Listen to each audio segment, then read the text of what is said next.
What's up, Dub Nation? Rich with Let's Go Warriors here. We're going to do the play-by-play later of the Knicks at the Warriors and then cover the post-game for that. But before we do that, let's throw up the back screen. And it's our Discord server. And I need to type this in. To join our Discord server, free Discord server, go to this URL and sign up. Pin that comment. And if anybody wants to talk about, oh, hey, Jonathan Santiago, what's up? Hayward, Daniel Barry in the house as well. Yeah, if anybody wants to talk Jonathan Kuminga, happy to do that as well. Oh, I needed to text Dean a little thing. Man, there's a lot. There's a lot. We could do a whole, 2-hour live stream again on that stuff.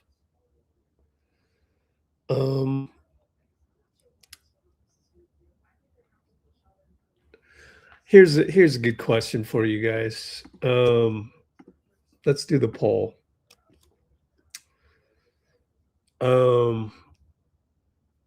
What do we need? What does the squad need the most right now?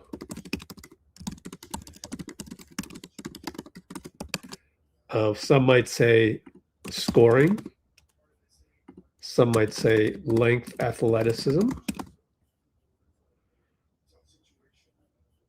And some might say something else. I don't know what else is there. Something else.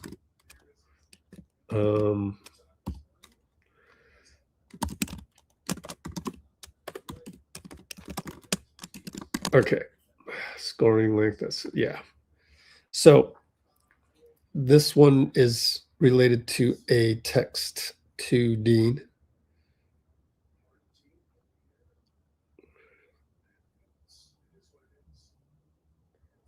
Oh, I should have said dribbling.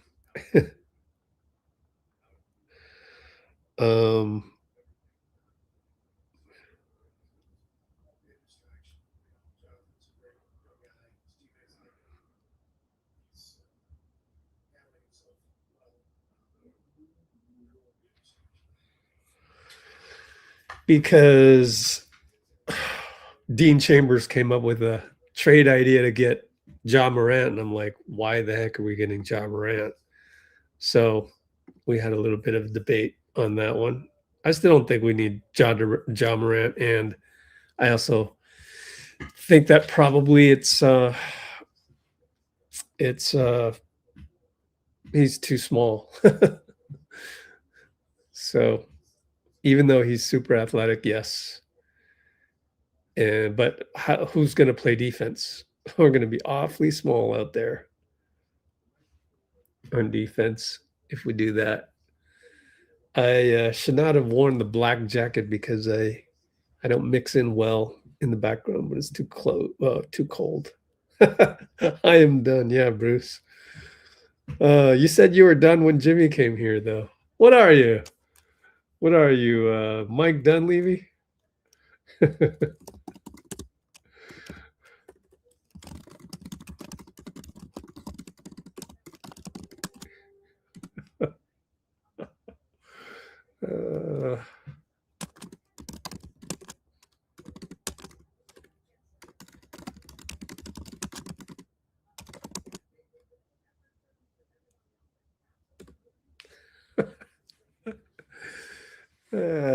Yeah, we know how Mike Dunleavy will do an about face.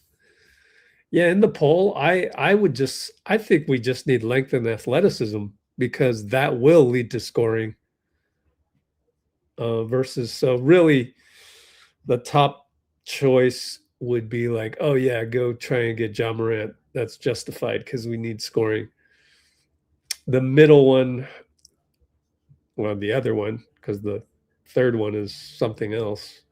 The middle one is just kind of just getting more athletic and doing the other things, a more, you know, steady and athletic, Guy Santos. Yay, someone voted for length and athleticism. I endorsed it. Okay, let's go to Discord, look at all the pregame stuff. Oh, I should do some marketing. My fault. Here's Mike Brown, pregame, talking about, what did he talk about? That run in 22 was special. Obviously, we got Steve saying that his relationship with JK is good, but it's just a difficult situation, and that's that. Danny Emmerman asked him what they talked about at morning shoot around, and Steve said, that's none of your business. So here's Mike Brown, since I'm pretty sure I won't get demonetized for this. It's a little stuck, so we got to wait for it to catch up.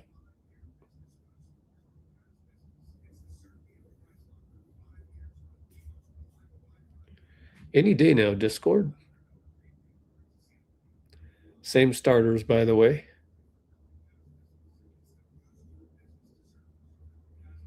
We got some views from Chase Center.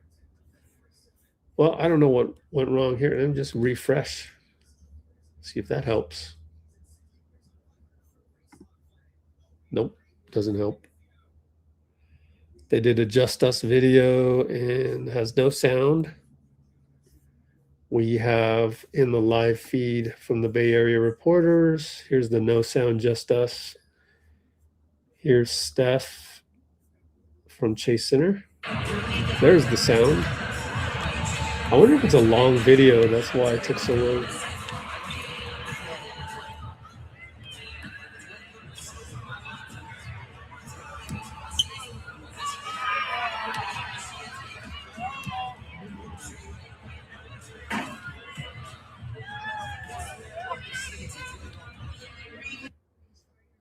What else is there?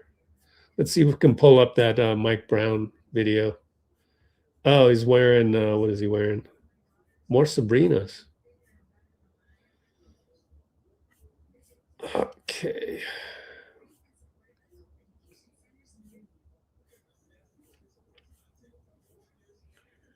Where's Mike Brown? Joseph Dykes video. Another dunk, another logo shot.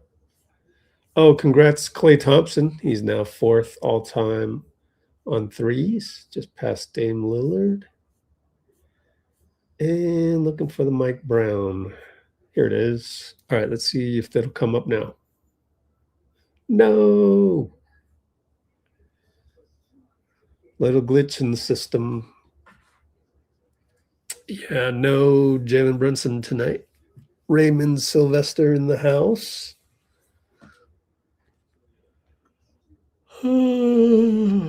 Excuse me.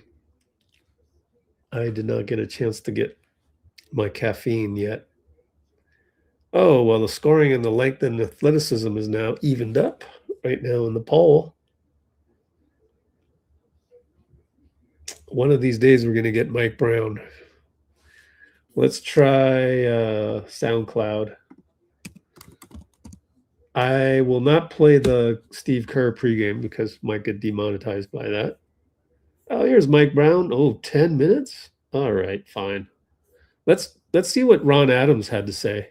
4 minutes. Ron Adams, here you go.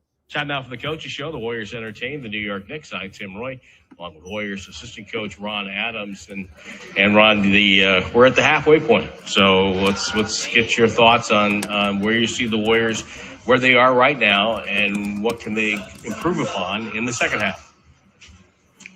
Well, I think there's probably no one specific thing when we talk about improvement, but we just need to keep growing. I was reading an article written about Al Horford the other day, and Al made the comment that we need to find a second gear. And I think he was absolutely correct. I think we can in general, play better than we have more consistently, and we're looking for that second gear. But a lot of good things happening right now. Al, as he passes us here, he's playing really well. Played a great defensive game last game out. Melton is coming along and showing what he can do on both sides of the ball. So a lot of positives too. Tonight, the New York Knicks are in town, but Jalen Brunson's not going to play. Mitchell Robinson's not playing on the back end of a back-to-back. What changes, for New York when Brunson's not there? Because he's such a guy that has the ball in his hands all the time. He does, and with Brunson playing, you have to key on him because he's a 25-point plus per game score. And not having Robinson affects them. Robinson has won a lot of games for them this year, offensive rebounding, kicking the ball out for threes. It's fantastic offensive rebound. I think he's the best offensive rebounder in the league right now. But that in and out game, once he gets a rebound, is a crusher. So I think those two guys are integral to their success, but they have a very deep roster. They have a lot of scoring left. And sometimes when you take a primary scorer out who has the ball in his hands a lot and gives the other guys a chance to do more things, you have to be aware of that for sure. And the Warriors have been beaten by teams in that case so far earlier this year. Before I let you go, I wanted to get a couple of thoughts on Mike Brown and what did you learn about Mike Brown this time here, and what do you like about Mike Brown, the coach? First of all, I like Mike Brown, the person. Fantastic man. Mike's just really a solid, versatile basketball coach. Coaches both sides of the ball well. Very detailed. If you're a player that wants to get better, wants to be part of a system, he's really a detailed teacher and I think a really good manager of people. So, Mike is, he's had a lot of success in the league and as head coach or an assistant coach, and he's just a really, really solid basketball man. And finally, if the Warriors win tonight, what are they doing well? I'm sorry? If the Warriors win tonight, what are they doing well? If we win tonight, I think it will be a really good collective effort. Defensively, especially. I like some of the things we're doing defensively right now as a unit. But our formula is simple, and that is we need to stay connected offensively, and as all teams do, and then play a high level of defense. And they have size out there, so we're going to have to handle the size too. But I kind of bumbled that question. You wanted a nice bullet point. I didn't give it to you. I'm sorry. I'll think about that one and polish it up. Try not to get thrown out tonight, will you? Okay. That's Ron Adams, side Tim Roy. That's the Coach's Show here on the Warriors Radio Network. Here's Mike Brown, but I want to do another poll. What's my next poll? What are we looking at skiing for? Is the game on another channel? Hang on here. Suddenly I'm looking at, it's on Prime. Holy shit. I didn't know that. Everybody go to Prime real quick.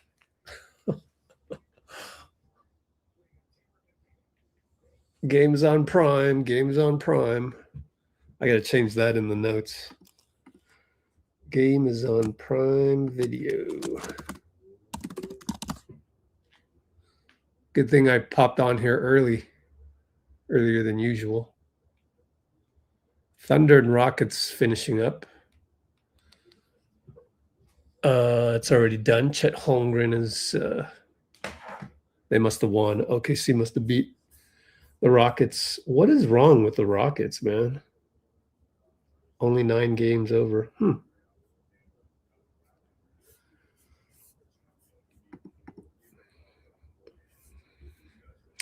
Yeah, so wondering.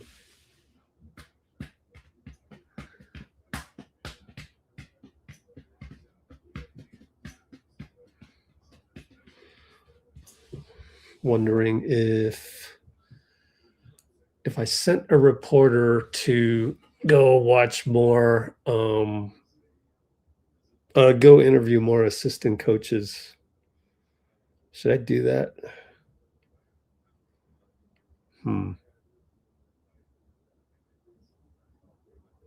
I don't know. Got to think about that. It's a lot of work. It's a lot of work finding somebody, even if it's not me. Okay, well, we've got 4 more minutes until the Warriors, according to Amazon Prime. Let's go to Mike Brown. Gents. What's up, man? Hey guys, Jalen, day to day, they said, was it not too bad, or? Yeah, it doesn't sound like it was bad, but with them saying it's day to day. Is he here? Is he with the team? Yeah. Mike, hey, bouncing back, obviously, last night, context of 82-game season, it happens, but what are sort of the priorities to come out and make sure these guys get off to a better start? But we got to keep making sure that we try to do the simple things. I think when Jalen went out, everybody tried to take it in their own hands to try to help us, especially getting down early and trying to help us in the scoring department. And so we have to continue to do what we do offensively, which is to try to play with pace and make sure the floor is spaced correctly, touch the paint and spray it. We didn't do a good job of spraying it when we touched the paint last night. And then defensively, protect the paint, guard the ball without fouling. And getting the ball off the glass so we can get out and run. So those are the little things that we need to do that we didn't really do last night.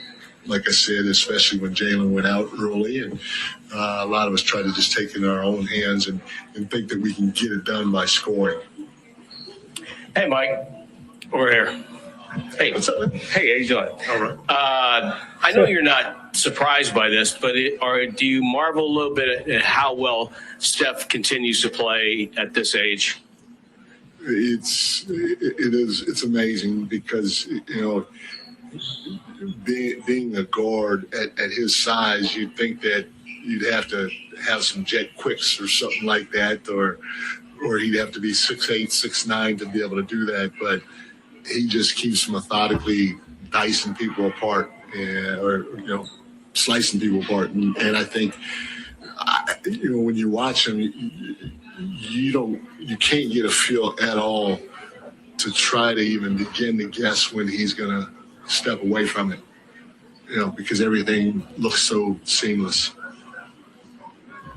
Mike, back here. Good seeing you. You coached obviously in other places, Cleveland, Lakers, and Sacramento specifically. But what makes the Knicks maybe more special or unique to coach this team?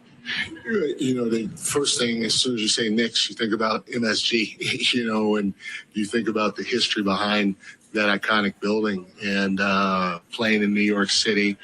You also think of that as being the basketball capital of the world, and just starting there, and then you can go to the storied bits and pieces of the franchise and organization. But a lot of fond memories in that building for a lot of people, and playing in that city is second to none, not just for us, but for the opponents coming in too. So a lot of positives. Mike, two quick ones over here. First, just this place you spent, well, maybe not this place in particular, but this organization, you spent a good chunk of your career. Just how did this organization help you grow as a head coach? A lot of different ways. I tell you what, just being around Steve was very beneficial for me in my career.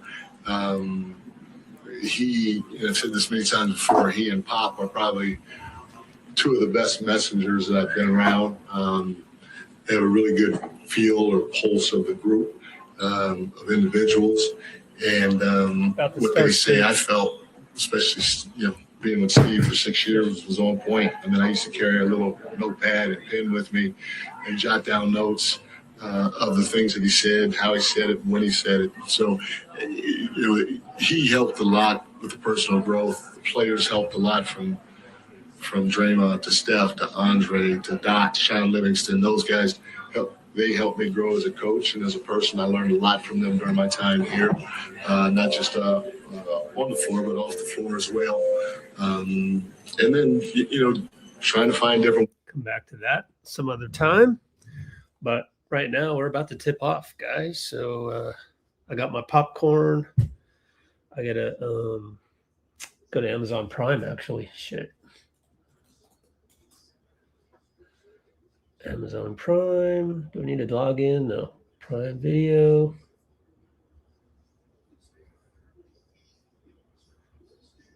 And go to the game. There it is.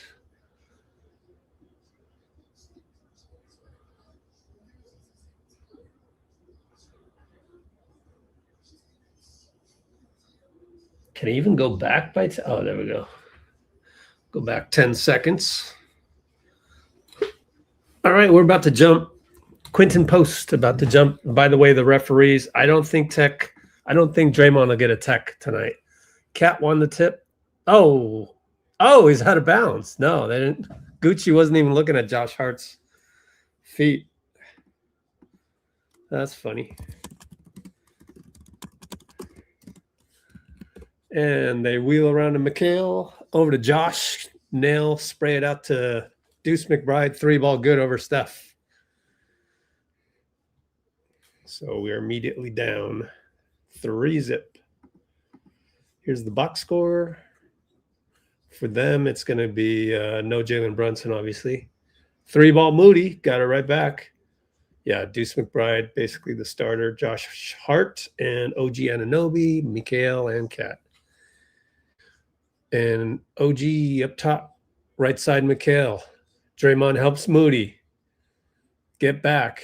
All the way swing it to Cat. Post up Draymond. Isolated. Playground. Fadeaway base. No good. That's what we want you to do. When he likes to play the finesse game, that helps us. Draymond 3-ball corner. No good.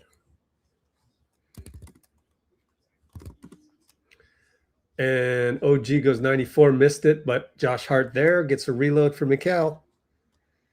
You don't like to see the old reloads. And let me check and see if that was a long, athletic dude getting us again.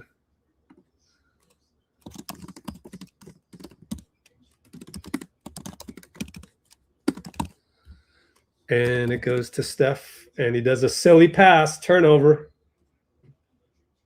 Just, oh God. There is absolutely no need to do that. No need to do that at all. How much time we got left? We're only at 11:21? No, that can't be right. 10-12. 3-ball Hart missed it. Cat rebound. He's got Moody and Draymond. Kick it. And OG dunks it down the lane.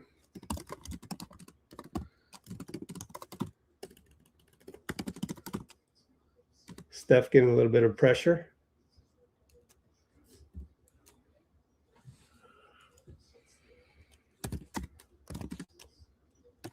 Steph for 3 over 2 guys, in and out.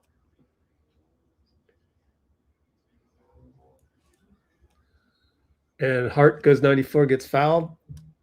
Pretty ugly start, I gotta say. And I think it's just because we're old. We look slower. We look,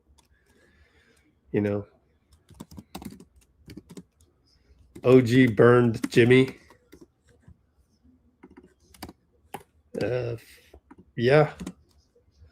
Every day that passes, the more I want Jeremy Grant.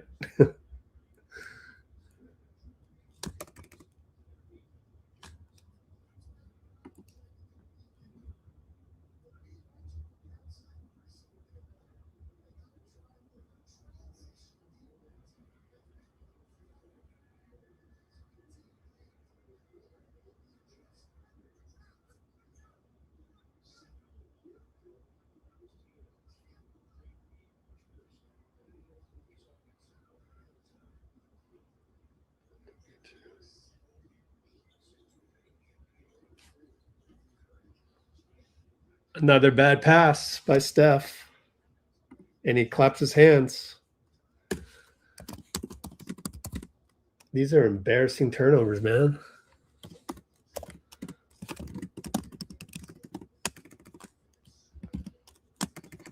What's the score? 10-3. The old guys, Steph's a little bit late, but the ball, lost the ball by OG, goes right in the hands of the Knicks, mikal, in fact. And Deuce McBride gets a 3. Tough contested shot, 13-3.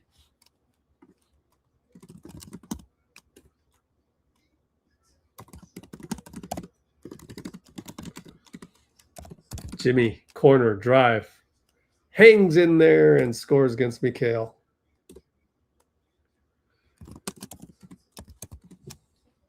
Yep. But Josh Hart takes Moody. We've seen this record skip a lot. I'm sorry. I don't mean to be mean to Moses, but his point of attack is atrocious.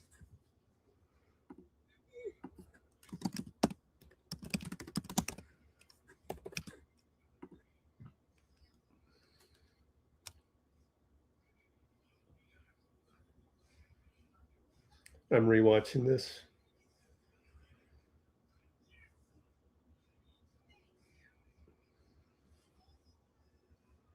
Goes to mikal. Okay, that's the 3 ball by Moses. And by the way, Draymond hung his head. Too much hanging your head.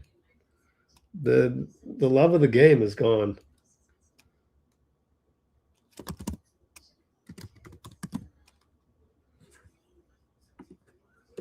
So we got a timeout, by the way, as I was waiting and waiting.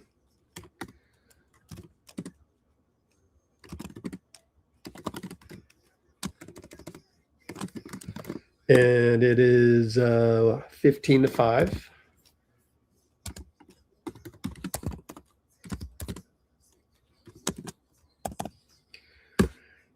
That's why I kind of want to trade Moody. Sorry. Oh, man. Oh, this is a behind lineup. Wow. Yeah, 4 minutes in, and we're going to sub him out. Brian Rojas. Oh, I forgot to do marketing. Damn it. Keep the ball in Jimmy hands. Really? With Steph on the floor? I don't know about that. Kuminga is the problem, they said. Exactly. Who said? Warriors Twitter. That's who said. There are certain accounts that are so hell-bent on throwing JK under the bus.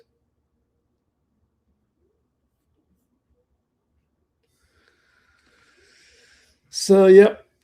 What I'm seeing so far is, you know, really what I'm seeing so far are some old guys, because Steph, 2 turnovers.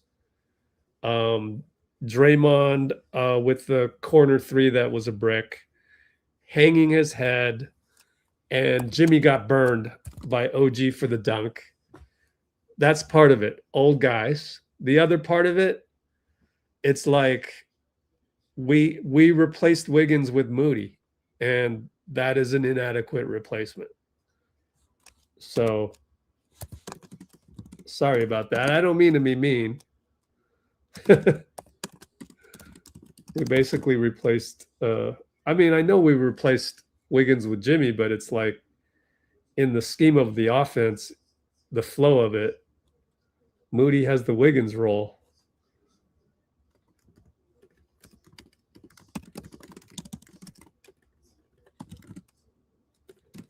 And that's all I got to say. Like, I know Moses has 3 of the 5 points we've scored, but his defense is just awful.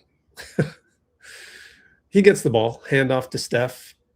We keep the same starters. Flare to Moody, and he has to pop a 3, and he got it.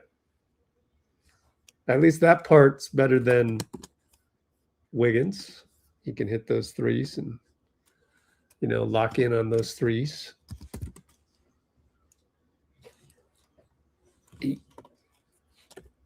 Cap for 3, right back over QP. Pretty decent defense.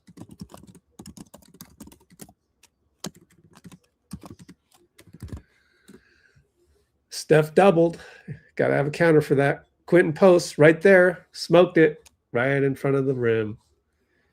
Gets mad at himself. But, you know, I'm kind of reserved to the fact that, hey, man, you're just not that great. It's okay, dude. You know, you can't be mad at yourself for stuff that doesn't happen usually. And Jimmy finds Moses for 3.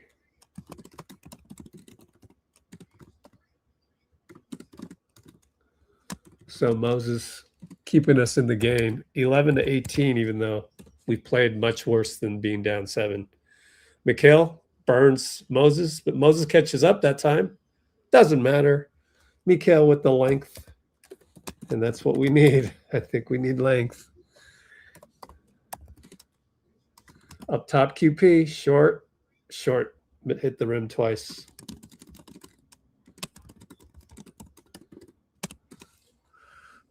(11-20). Josh Hart with Moses, letting him come into him and try to take a charge, but kind of shoved his chest into the direction of the drive, and that's a foul on Moses. That right there, that example, that replay of Moses not being able to stay with Josh Hart is your video of, you know, put that next to we've failed in our youth development on how to teach the slide. That is the sample clip that you put next to the argument that you make in the Wikipedia.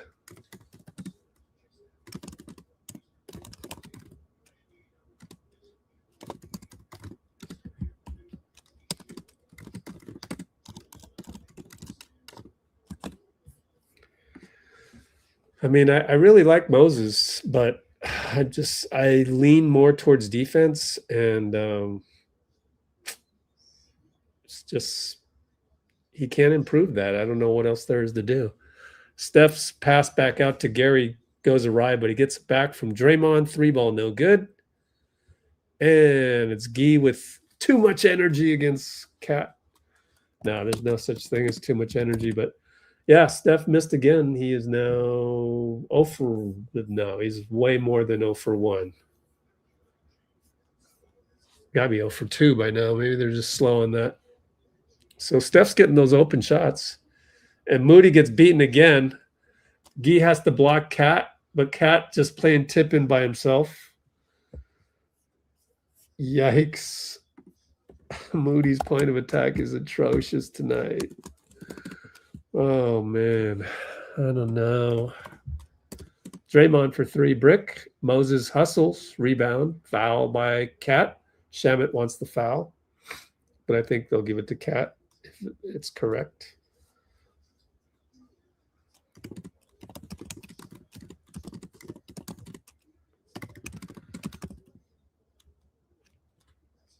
We are too small. 23-11. Here's Guy. Steph trying to get open, and Draymond throws the ball to the wrong team. Another old man pass. Shamet gets a free look, 3-ball, and yeah, sorry to say, but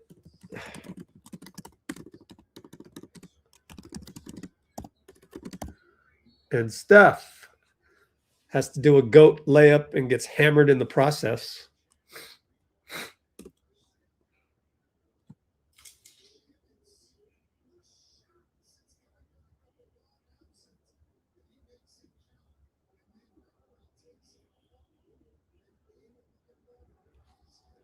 So they really needed a bucket, and he delivered.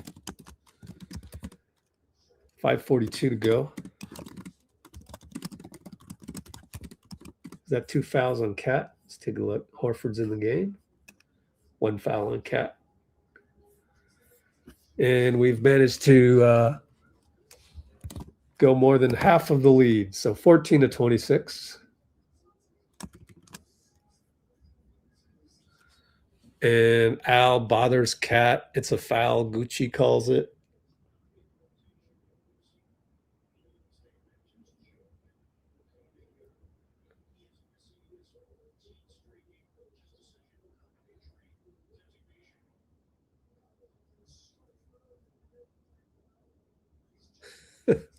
Moody increasing his trade stock. Cat up top. Al guarding him. Here comes OG around the Cat screen. It's a switch with Al. Bye-bye, Al. Layup good. Lefty. We're doubled up. 28-14. Horford handoff Melton. See if Melton can do something with Steph on the floor. Gets to the nail. Oh, smoked it. Smoke a short shot. But he gets the steal on Cat and draws a foul.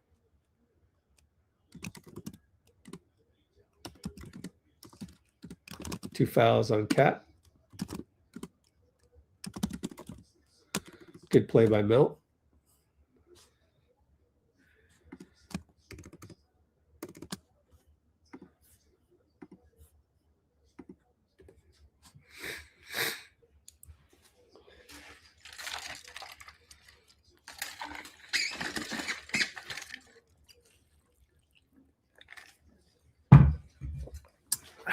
Steph up top. Screen Gee. Switch to OG. Screen by Al. Switch to Yabusele. Over to Melt. Melt steps on the line.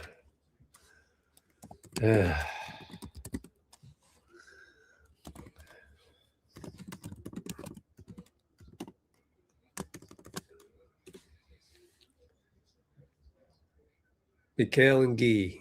Screen Yabusele. Mikal goes left side on Horford. Doesn't quite have the offensive skill of OG and gets it to OG for three in the corner. We're down big.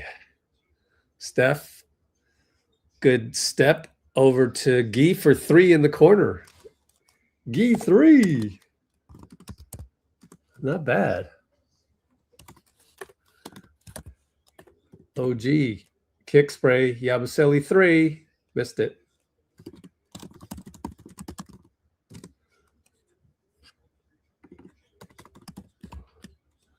And Steph will go 94 all by himself.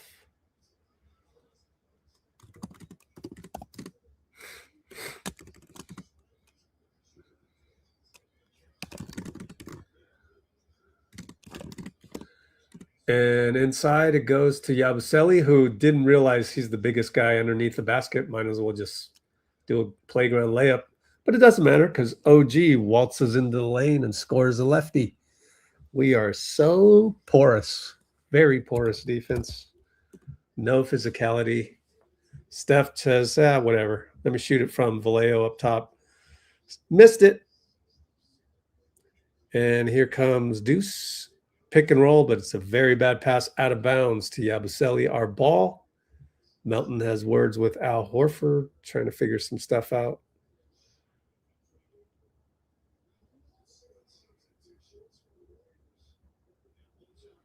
Yeah, I guess Melton was a little late to help there.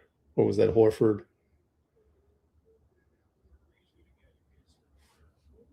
Wow, so Steph stayed in a while. Is that the normal? I think that's actually that's normal. And then he'll do the donut rotation next quarter. Al sets a pick for Melt.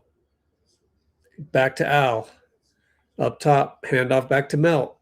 Because there was nothing there. And Melt fakes it and drives, and oh, what a move. Shades of Steve Smith there from Melton. That was nice.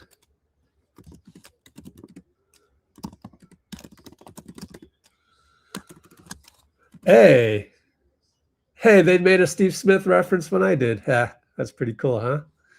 Pod's in the game, gets a rebound, touchdown pass. Jimmy stays in bounds. He's in the corner now. Shoot a three. No good. That's not a good choice. And Deuce is going to call timeout as he got pressure from Jimmy. and Melt and Guy ran into somebody, and now he's in pain as there's a timeout called. Josh Hart comes over and says, "Oh, sorry about that, man." So Guy getting looked at. It's going to be a timeout. And it's time for us to run our first commercial. Knicks 33-21, 2:21 to go with Steph out. Commercial break. Please let the commercial run, okay? Just let it run 60 seconds. And actually, I need to go get a new window. Go here. Here we go with the commercial. Ready? Boom.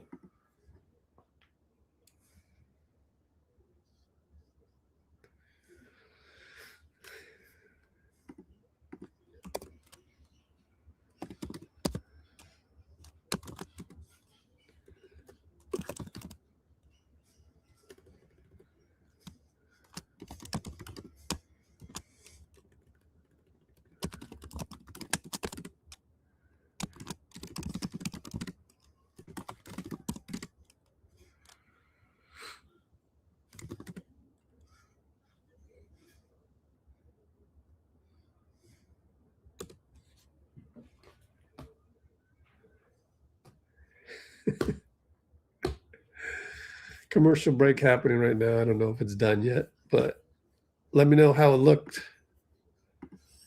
Where you pitched to buy a wallet?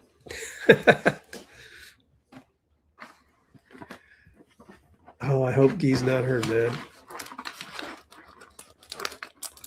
Dubs Johnson. What happened?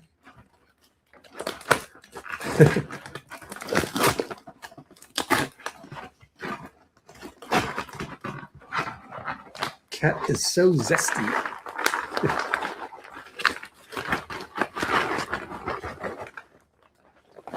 Oh, I see what you said. Yeah, I do trash defense. When you can't play defense, man,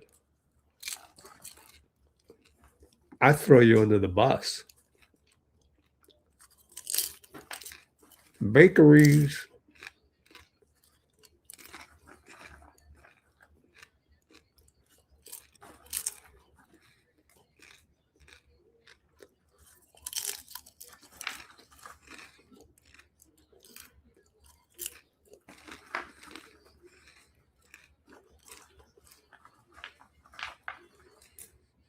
How many bakeries we got?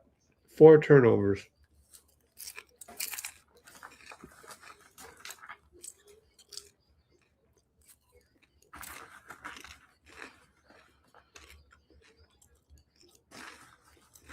Uh-oh. Let's check on Guy.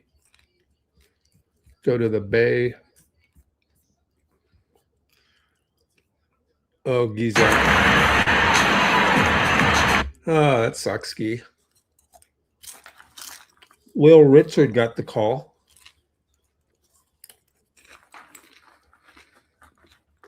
Left side, Josh Hart finds Yabusele. Oh, Melton causes a out of bounds.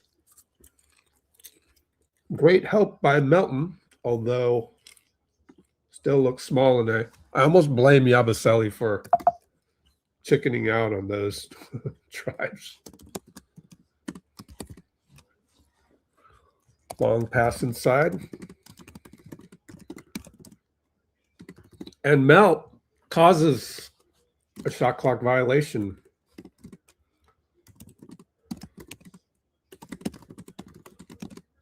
Good job versus Hart. Melton's great, man. Gets a block.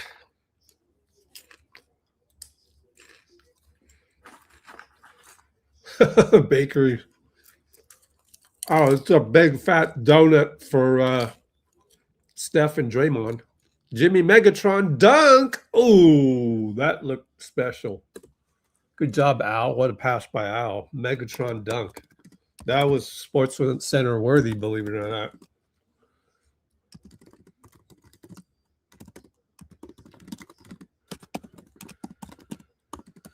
And it's Kolek up top.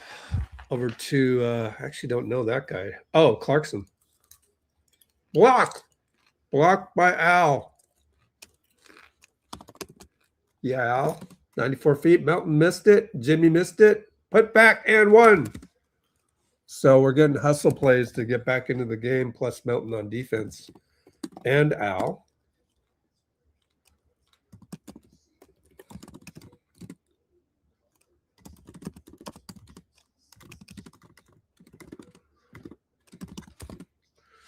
And the score is now 33-25 with Steph out and Draymond off the floor.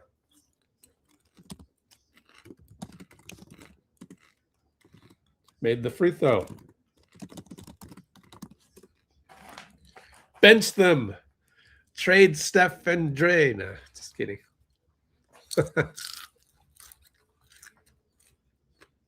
Josh Hart. Jimmy will steal it from Kolek. Beautiful steal. Jimmy has saved the day. Jimmy saved the day. There's a timeout and the clock was still running. I hope they correct that.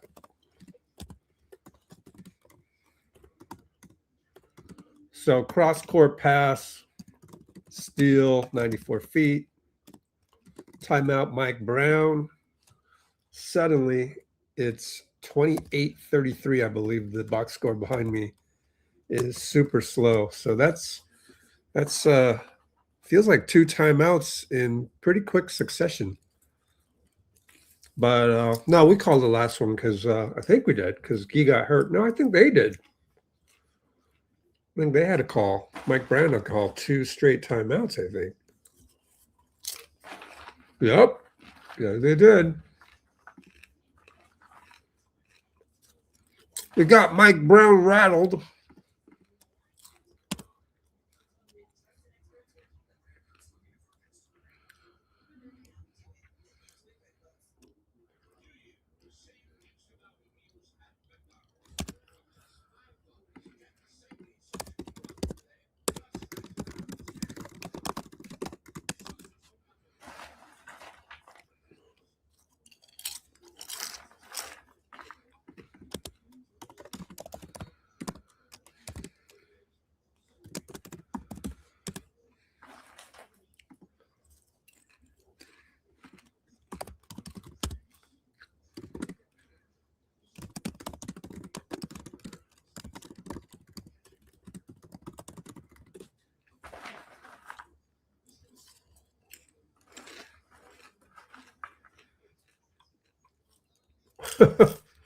Melton might be the second best player. Well, now that Jimmy's playing like crazy, third best player.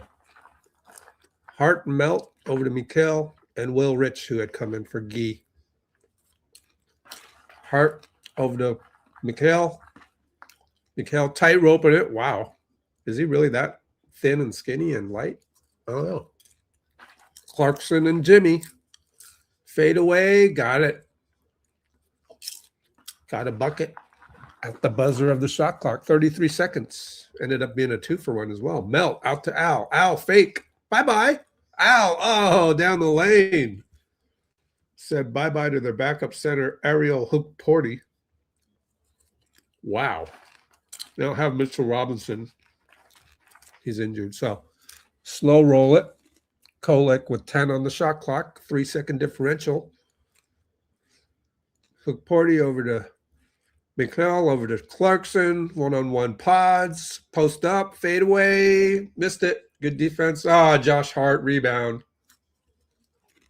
Missed it, foul, no foul. He wanted a foul, but that's classic Josh Hart hustle. And end of quarter. Somehow we're only down 35-30 as the Jimmy group played way better than Steph and Draymond's group. Let's look for Guy Santos news. By the way, if you want access to our Discord server, I'll pin the comment up top. Boom. There's your pinned comment. That's how you can join our Discord right here.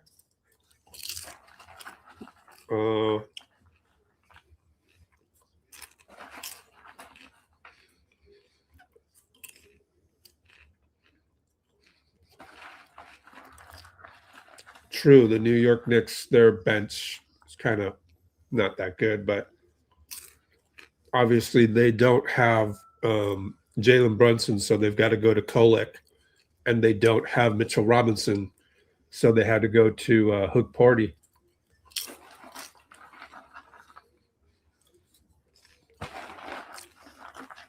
Poor Guy. Here's Guy going to the locker room.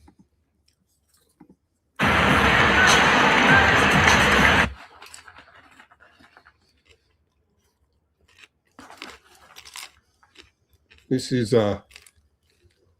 yeah, not terribly hurt, but limping. Actually, we should check the NBA live feed to check out all the other games in action.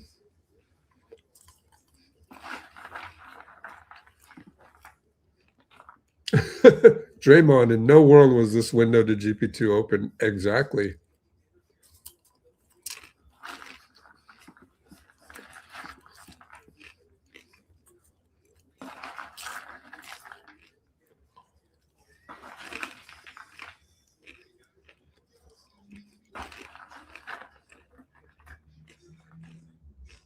Awesome moment with Drew Holiday.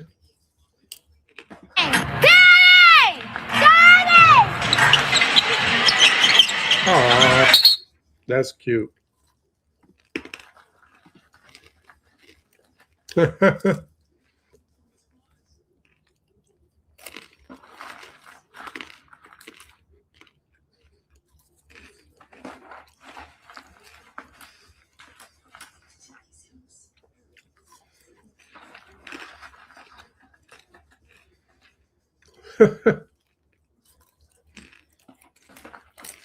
Wholesome content.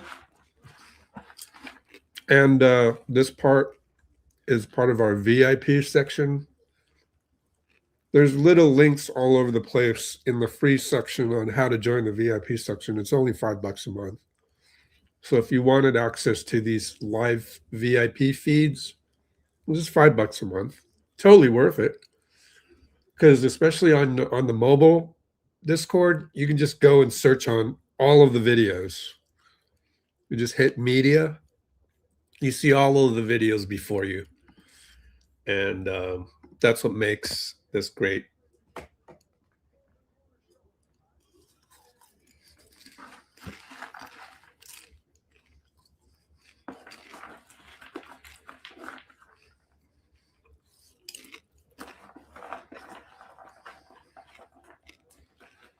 All right, go back to the game here.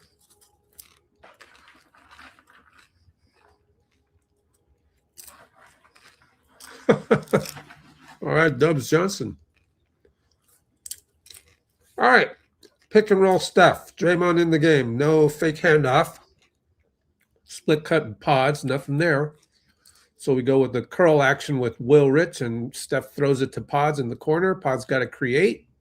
He creates with the step through lefty hook. Wow. That was interesting. Step through lefty hook. OG against Draymond. Good defense. Oh, Jenna's going to call a foul. Oh, that's horrible. Come on, Jenna.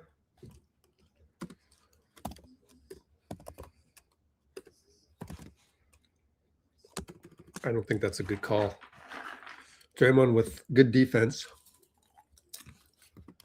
One thing you can't say about Draymond, though, is he's playing good defense, so I would start him just because of that. And it's OG GP2. Don't help him. Fade away. No good. Tip by Deuce. Long rebound, Will. Outlet GP. Back pass Pods. Euro step to Will. Will back to Pods. Find Draymond for two-man action with Steph. Steph going against Cat. Draws two guys. Gary has all day for a corner three, no good. And Will knocks the ball off of Cat's face.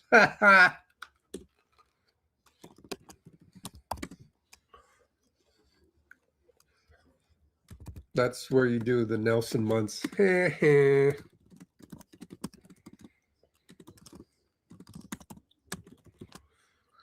Up top, Steph. Two-man game, Draymond. Pop a three from Vallejo. No good. Look at Will Ritt's fight, but Cat got the rebound. Cat, bad pass. And Will knocks it away. Gucci doesn't know who to give the ball to. And Will says, no, review that, review that. Even the fans are like, come on, Jacob. Jacob Rubin. Paging Jacob Rubin. Nope, they ain't on it. Meanwhile, Pods knocks the ball away from Clarkson, out of bounds, baseline, inbound, blob coming up. So far, good energy by Pods. I like it. Corner three, good by Mikal. Oh, well, so much for that. Oh, Pods, left delay as they hedged. Good job by Pods, man. But they come right back 94 feet and one. Deuce McBride, that's inexcusable. Inexcusable.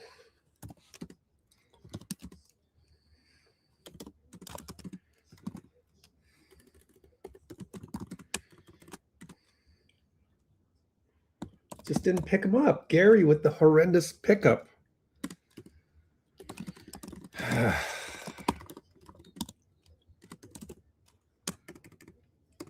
Gary with the usual brain fart. Come on, Gary. Wake up.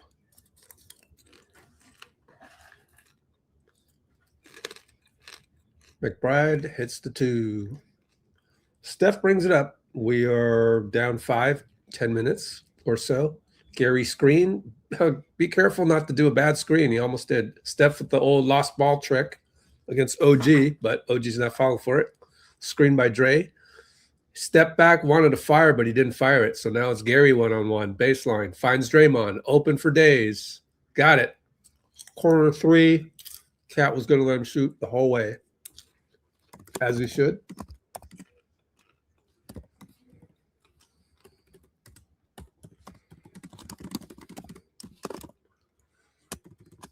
And shockingly, we're only down, what, 6? No, 3. The scoreboard behind me is not good. Deuce for 3, no good. Rebound, Pods. That's why we like Pods. Pod, dangerous pass. Gary fights for it, saves it, gets it to Moody. Moody throws it to Cat. Kerr is beside himself. Pods draws a charge. We got good Pods. We got medium, Moses, and good Pods. Golly. Moses, bro. Why are you throwing the ball to the wrong team, man? ttbttot. Throw the ball to the other team.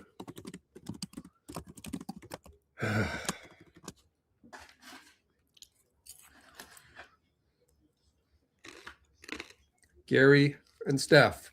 Roll. Gary, kick it. Moody for 3. Got that one. And are we tied up? I think we're tied up. We're tied up. On the roll.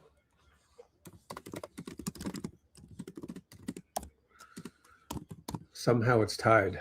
Shamet up top now to Deuce. To the nail. Kick it to Clarkson. Steph overhelps, but Clarkson decides to slow roll it 90 style, and Moses goes in and hacks Clarkson for no reason. Man. That defense leaves much to be desired.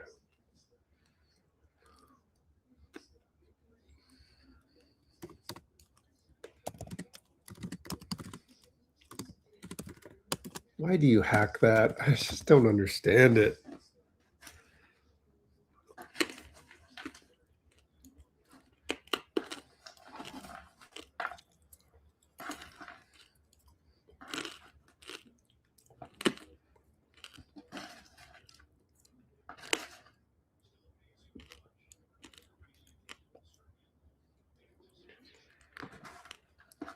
Good popcorn.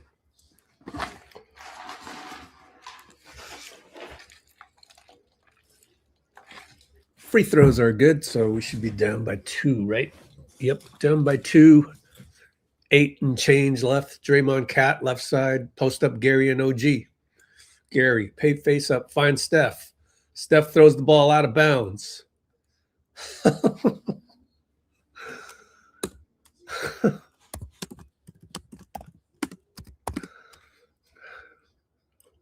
Something anticlimactic to sometimes play by playing Steph's mistakes, man. TT Boob. We get to say TT Boob. Throw the ball out of bounds. 3 turnovers. No, 2 turnovers. Although they're both very egregious ones. Why doesn't he get the hate of when Pods makes a... No, just kidding. It's not a fair comparison. Post up Cat and Draymond. And Cat and Draymond. Playground style. Slowing it down. Cat fade away at the buzzer. No good. Pods rebound. Hustles up. And Deuce keeps him in front. Good defense. Over to Draymond on the curl with Steph. And he throws the ball to Landry Shamet. Another ttbttot from the old guys. 3 ball no good, though, so they wasted that one. I think all you got to do against the Warriors is just sit around and wait for them to throw you the ball. Steph uses Draymond for a 2 ball good.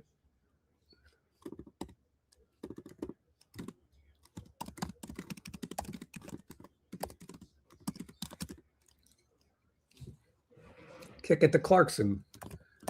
Gary leaps, but Landry got a good tap. Goes to Deuce in the backcourt. He brings it up over to Jordan Clarkson. Burns you-know-who. And Cat gets a rebound. And that is at least 3 times we've seen Moses Moody burnt toast. Timeout, Steve. I smell some toast. Toast. Yummy, yummy, yummy. Who beat him? Was it Deuce that time? Oh, it was Clarkson.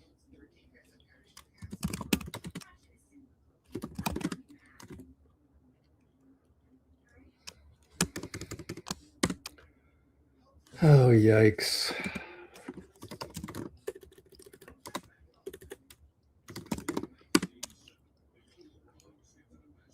I am really trying hard not to comment on that.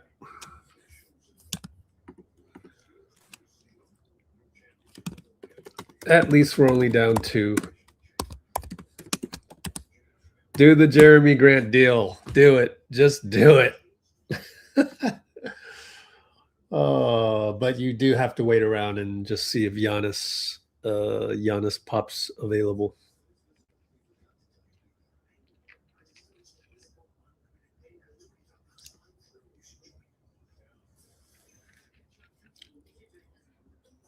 Turnover, brothers.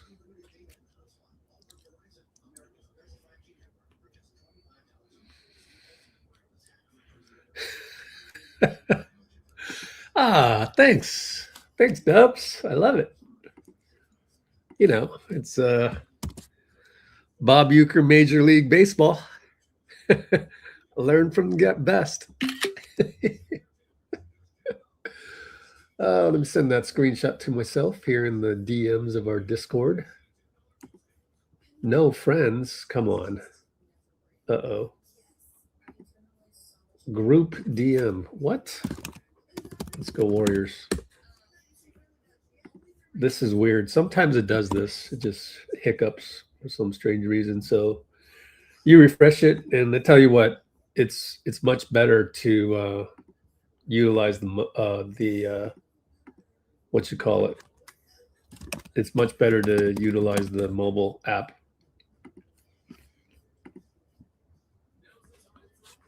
I don't know what happened. Here, let me just send myself a DM to create the link again. Discord, this is embarrassing. It's like a Draymond turnover. There, I just sent myself a DM to establish the connection. Where is it? Yo, why can't I see this? There it is. Wow. Makes no sense. Desktop, screenshot, boom. Good to have you back, Dubs. Dubs Johnson in the house. Texas State champion. TJD. Yeah, why not? Anything. 35 concurrents, only 12. Come on, guys. Hit the like button. Let's check Substack. 5 viewers. Hey, that's pretty good. Thanks. Oh, boy. Box score. Let's switch the comment to be smaller. Jimmy's in. We got the Jimmy group. Jimmy group alert. Jimmy gets Landry on the switch. Oh, that's a foul. They didn't call that one. So Jimmy squares up again and takes him and scores.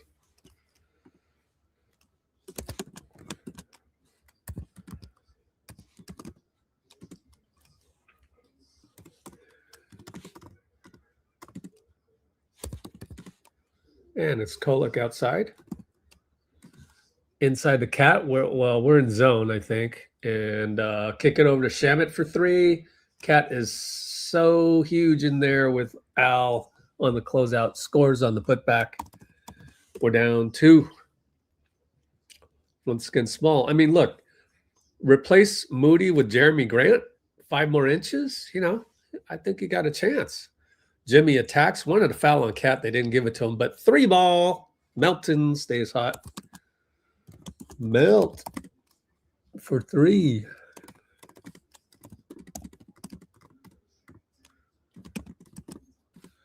And we're actually leading the game, believe it or not. First lead. Wow.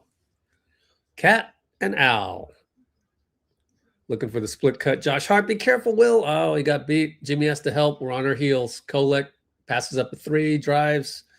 Kick it. Clarkson, 3, in and out. We got lucky. Al points at Will to clear down to the corner. Melt attacks. Draws. Al fake a pass. Fake shot. Crab dribble against Jordan Clarkson. He's got him. Nope, bricked it. That's too bad. Did all that, and it ends up being a brick. 5 minutes to go. And Jordan Clarkson scores. So we are now down by 1. Melton, Al, pick and roll. Holding on Jordan. They didn't call it. Melt behind the back. Al, 3. Got it. Swish. Yes, Al. Do what you do best. 3 ball by Shamet. No good. I don't know what happened there. Clarkson rebound against Melt. Kick it back out to Cat. Over Moses. Bricked it. Goes right to Clarkson and 1 against Melt. I think Melt's tired. He kind of hangs his head. I mean, what else? Explain that one to me. Like, they got an offensive rebound and a kick out and he fouls. Like, a lot happening there.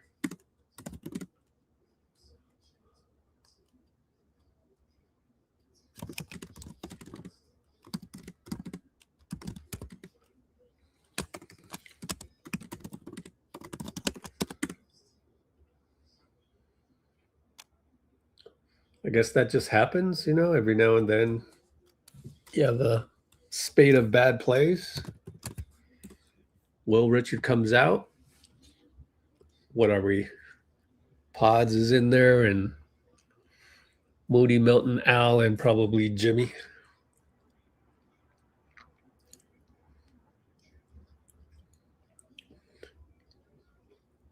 Melton, Jimmy, over to Al. Jimmy working the interesting spacing there, and Melton gets the handoff. He's in the corner with Josh. Well, elbow to Jimmy to isolate with Kolek. Josh Hart, defensive 3 seconds, not called. Jimmy takes a 2 ball, misses it, but it bounces right to Moses. Pods resets to Jimmy. Jimmy and Josh Hart this time. Face up, spacing. Draws Mikal, Euro step right by Mikal. Bucket good. Man, why didn't we see this earlier? It's clear that Jimmy is taking over.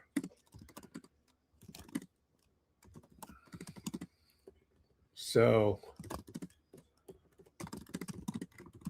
Hart for 3, corner, missed it. Pods tries, but goes all the way out, and they're going to get Pods for a foul, which is unnecessary because the ball went right to a Knick.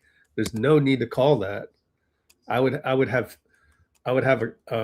be yelling at my ref if we were playing our league. And why'd you call that? You're just messing the game up. You're slowing it down. There's no reason to call that.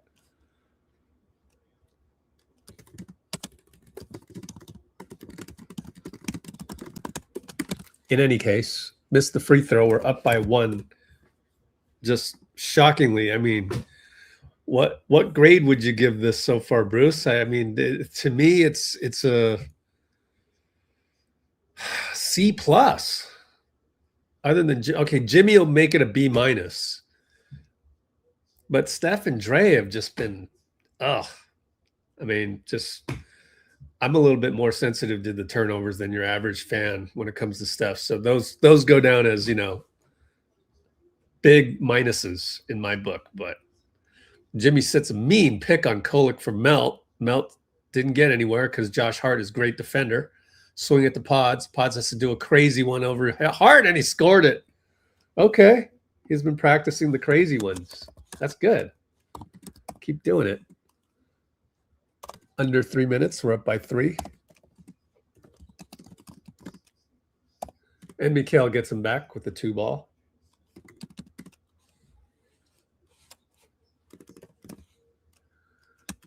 And Pod's working with Al. Nothing there. Hand off to Moses. Stuck. Gets it to Al. Forgets to move. Pods moves. Gets to the baseline. Pods and Hart. Fade away 2, 1 leg. Got it. Pods working on those. Okay. Got to make them. And he does. Not bad. Not bad. 57-54. What's Steph's plus minus? He's minus 11. Mikal. Corner baseline. Good. Long 2. 57 apiece. Or was that 3? Yep, that's a 3. Wow. Pods, fake and draw foul on Mikal. Good. He's been looking at more, Manu Ginobili tape or whatever it is. Steph at minus 11 is the worst on the team right now. It's a timeout.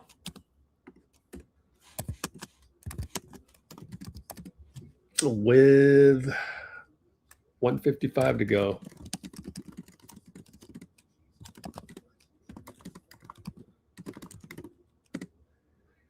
$57 apiece.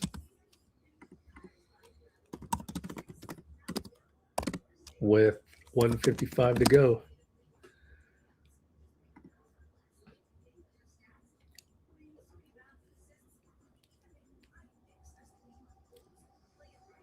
Kerr?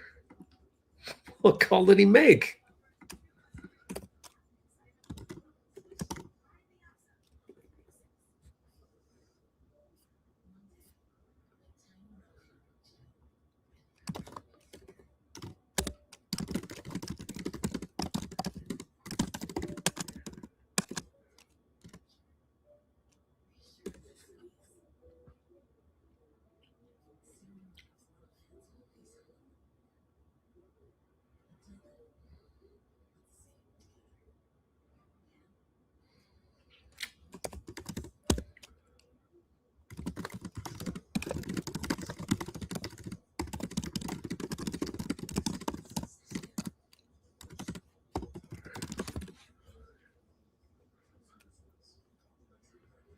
Brandon Bagjewski.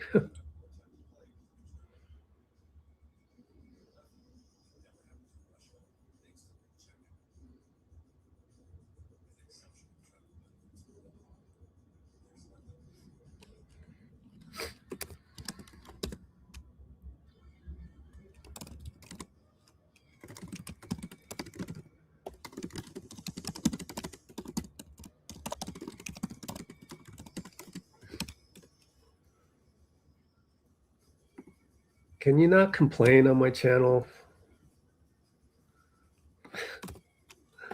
There's a lot of complaining. Got to even it out.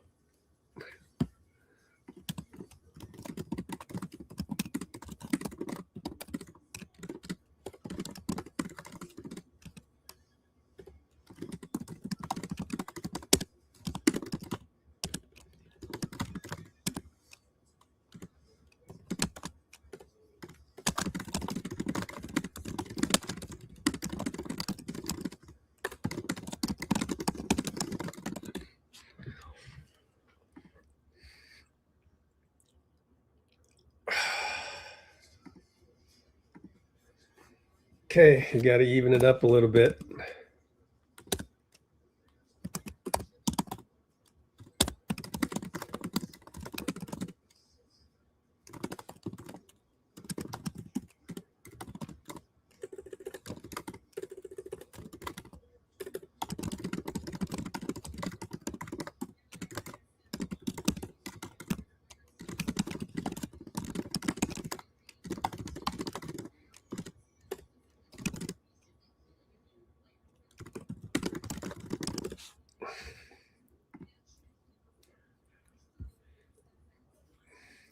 I'm going to leave this here. Please don't bring Warriors Twitter onto my channel. It's practically the reason why I created the channel. If you want to say stuff that throws guys under the bus, do it where it's where you get likes and you get claps. Like here is not Warriors Twitter and I don't get any likes. Think about that. Is that a pattern? I wonder why people give people likes. Anyways, Jimmy, great defense, got a steal. And it goes to Pods, fake Euro step, and he throws it out of bounds. Uh-oh. So that's 4 good plays, or 5 maybe, 1 bad play. Just got off his feet on the Euro step. But at least it happened after a steal.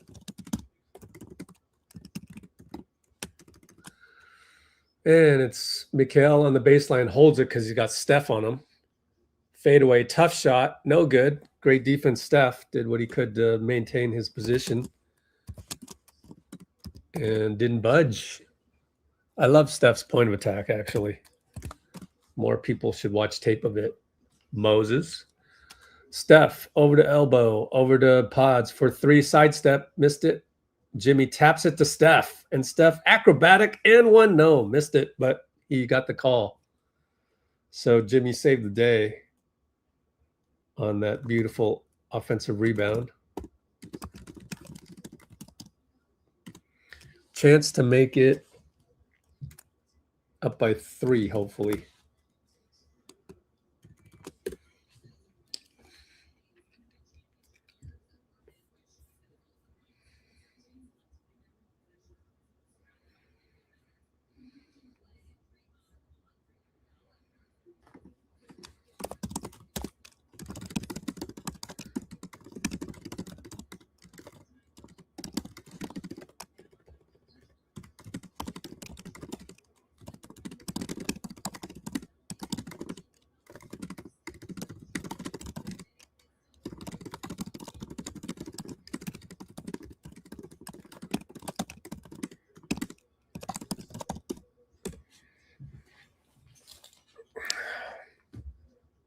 Inside the cat against Draymond. Just going to do a playground style, and he bullies Draymond. Draymond, oh, it's a foul on Draymond. Wow, all of that, and you're going to reward. That's just, that's Jason Goebel for you. I told you. He and his brother, not very good refs. A move like this would never be called in cities like, you know, Oakland, Saginaw, New York, where's Kobe from? Philadelphia. Like, if a ref called that in any of those cities, he'd be laughed out of the city. Like that's the difference between Adam's referee infrastructure and my referee infrastructure that I used to have in Oakland and Saginaw and Philadelphia and probably, you know, Atlanta, you know, what's the deep South, Memphis, every city rec center that has pickup games. Golly, horrendous call. Jimmy on the roll, and he powers through for a layup. Good pass by Pods.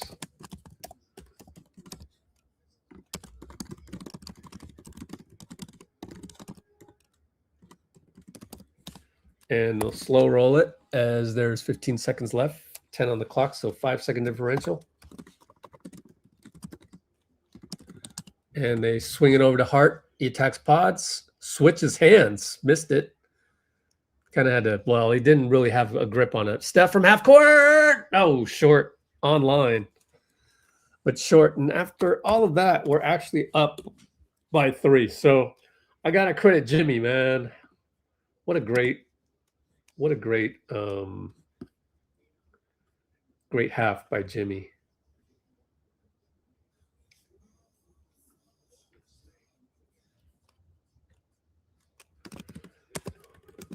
$62-59 halftime. So my question is, what took you so long? We should be getting this performance every night. Jimmy, are you old? I don't know. I will try to not be too judgmental on that and just be thankful that you are finally giving us a performance like this. But be nice if it was, you know, a situation where we didn't have to wait 41 games. What took so long? Seriously, though. Okay, I'm going to say, okay, fine. You know, we needed to find the rotation to get to this point where we gave you the ball. So I guess it took a while to figure out we needed to get him the ball. As simple as that sounds, I do understand that sometimes it's hard to see the obvious.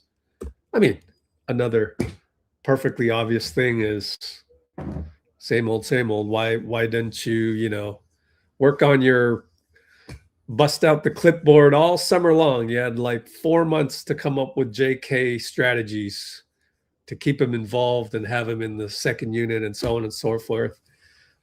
You spent the summer of 2014 concocting all these split cuts off of Bogut and whatnot, and you couldn't spend the same energy figuring out a second unit strategy for JK. Okay.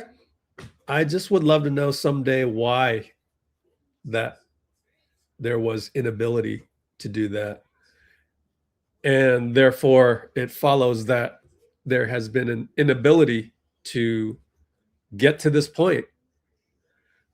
And but I'm glad we're here finally. So enough of the complaining. Let's look at the bright side. We're finally here. We have the benchmark Jimmy game, or the Jimmy half. We have the benchmark game tape to measure against. So stop effing around, just like Jimmy said in the locker room the other night, and just do this bread and butter stuff. Then again, there's some teams that can withstand a Jimmy attack like that. Like the Knicks, as much heart and soul that they have, they are small.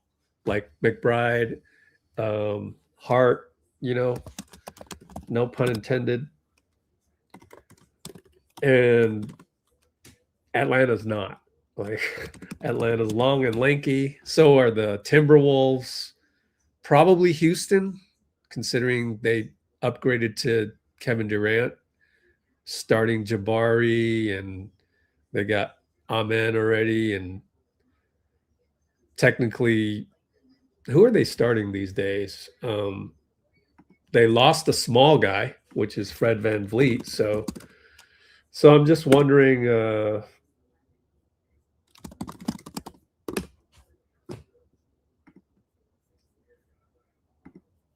wondering what the Houston lineup is, because would we have trouble against? We have trouble against any team with length and athleticism. Okay, Jabari, Josh Okogie's. What a pickup! They got Josh Okogie. Yeah, we'd have to get into their second unit. Who's Davison? 6'1". Okay, he's only 6'1".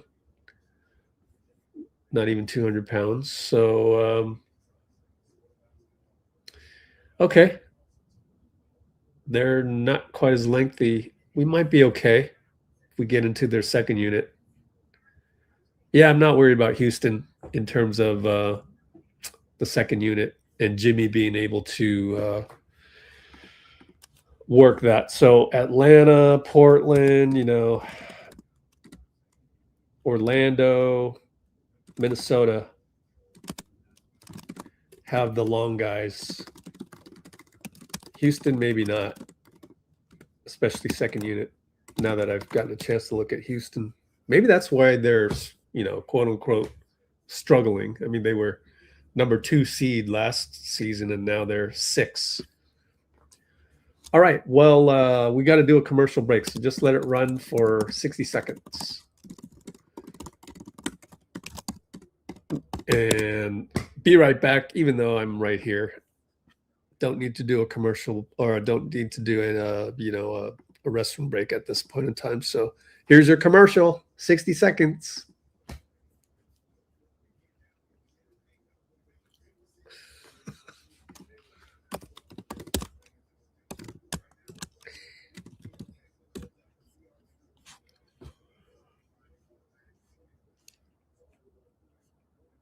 Dubs gave it an F. Wow. It's a D. Wow, Bruce. Really? Even with Jimmy? Huh. Oh, yeah. Where is Kimbo? Dubs gave it an F? Wow. Oh, man. Yeah, it's on Prime. I didn't even realize that at the top of the stream. I had to switch over to Prime. I'm like, because NBC Sports Bay Area went right into like women's downhill skiing. And I was like, what?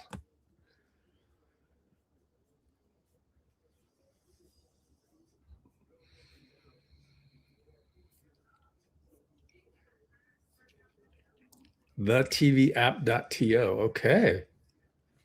Cool. I know who to contact next time if we're ever without any kind of stream. Well, time to end the poll. Let's see. Oh, lengthen the... yay, I won. My vote won. Xfinity, yeah. You could go to, I guess, YouTube TV, but then you have to use the internet. Oh man, you can't hope someone gives someone crabs. That's not nice. Oh, wow, that's mean. The bakeries, how many turnovers were there? 8 turnovers. Yeah. All of that, and we're up by 3. Okay, what was the other poll I wanted to do? Maybe let's see. Oh yeah, would you guys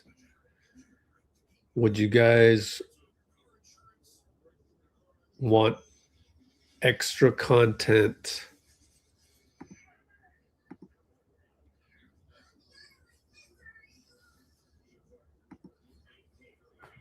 Okay, let's just end that poll. Oh, I got to do marketing. I forgot. Dang it. I got to do marketing. I should have done marketing while I did the commercial break. My bad.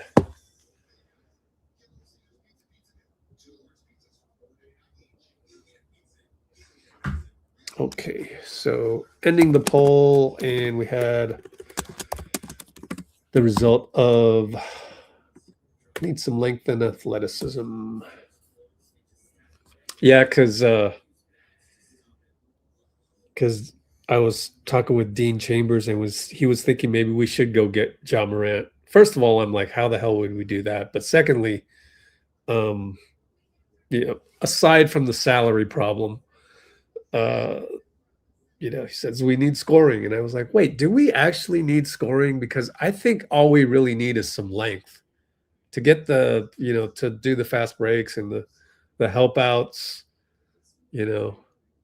And by the way, I need to say, I think if and when JK gets traded, someone else is getting traded with him.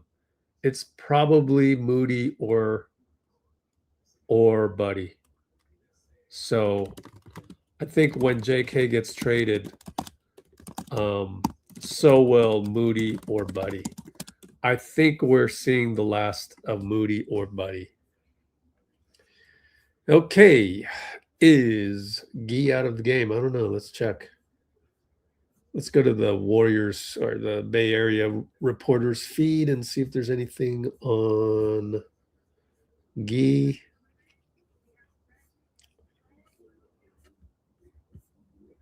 Jimi screening Steph. Okay. Pods plus 16. That's crazy. He just hustles. He's an elite hustler. Got some good Guy Santos ruled out left ankle sprain. There you go. Don't you love our Discord? Well, the VIP version, that is. Okay. Let's do another poll. Would you want me to send a reporter to Warriors practices to ask assistant coaches detailed questions? X's and O's questions.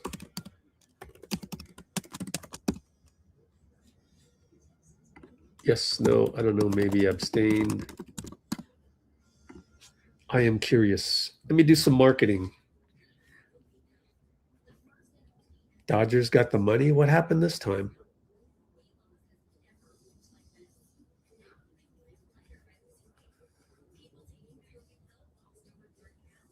Hopefully both Mo and Moody, Mo and I call Buddy Muddy. Wait. That's 30.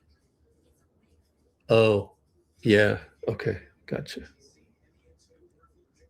Oh, Kyle Tucker. I have no idea who that is. I don't follow baseball.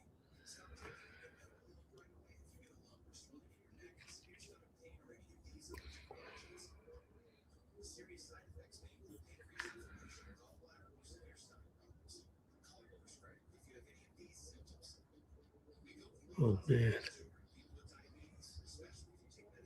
Oh, I got a text back from Dean Chambers. And he said,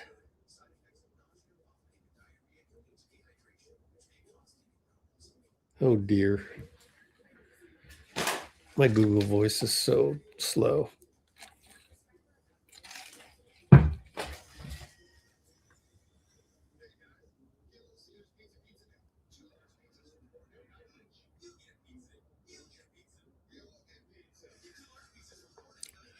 Well, so much for doing some marketing. Okay, let me try to do more.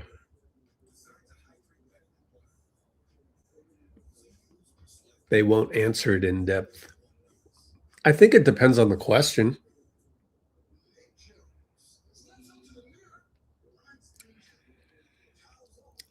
Okay, let's see. Library. There it is. Okay.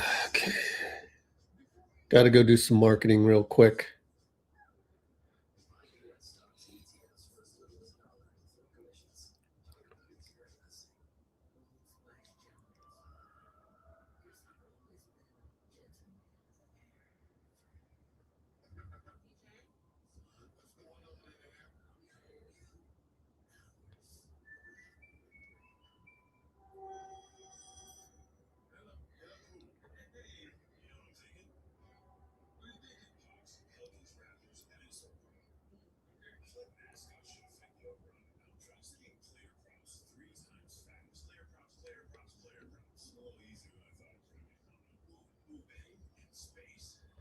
There we go. All right. Let's do that.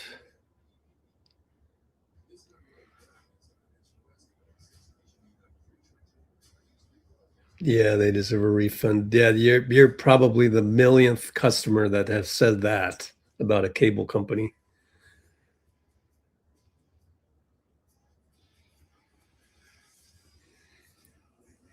I don't know that there's a single internet service provider, cable company that you've like never had issue with. At some point in time, they are going to screw up.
Oh, almost back to action. Oh boy, running out of time to do my marketing.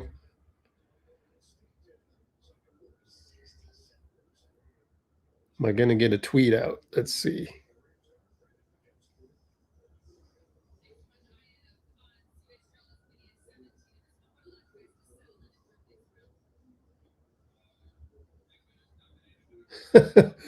I love it. They're interviewing Pods, and he's like, he doesn't know how to answer it. He's one of the worst interviews in the NBA. That's not a diss. It's just, you know, it's a fact. That's all I'm saying.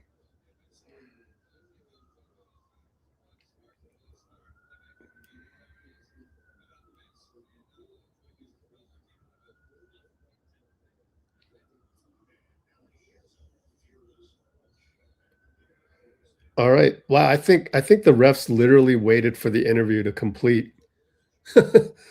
Since we lost the tip, here we go. We're coming back. Oops. And Draymond Quentin posts right wing, missed another one. Oh man, poor kid. You have to go through the growing pains of the kid shooter. Just the fact we got to go through. OG takes Moses, no chance. Oh boy. Oh boy. Let's move it over to the box score. And Quentin with the brick. Oh boy. Oh boy. And they score again, Mikal. Oh boy.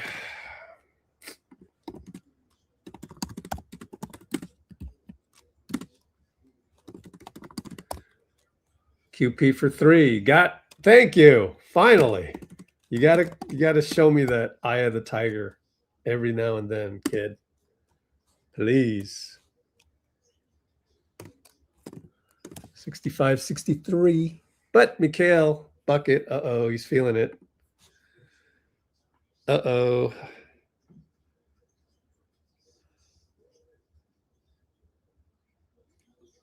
Bucket good. Was that? Oh. Let me watch that again.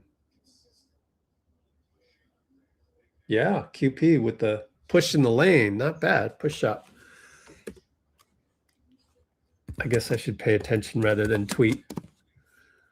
And a missed shot by the Knicks. Here come the Warriors.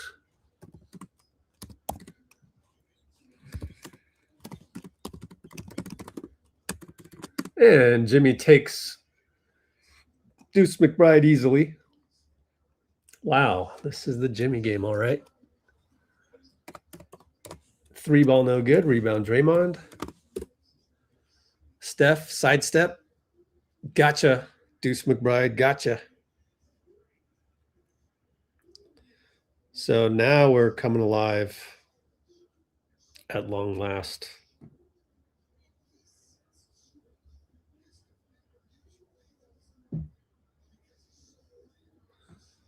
Cat up top 3, no good. Okay, I'm done tweeting. Touchdown pass, Draymond to Moses, takes an extra dribble, missed it. Oh, it's a big miss.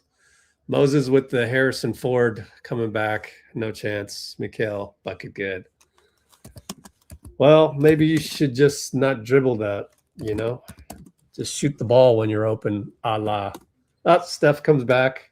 Hero ball 3, a la when QP took the extra dribble against Minnesota, you know. Steal by Steph. Over to Jimmy, over to Moses. There you go. No extra dribble needed. Good. Timeout, Mike Brown. Steph has to beckon the crowd. Tough to get him to have any noise after the halftime when they all go into the lounges and enjoy the free food and beer and booze.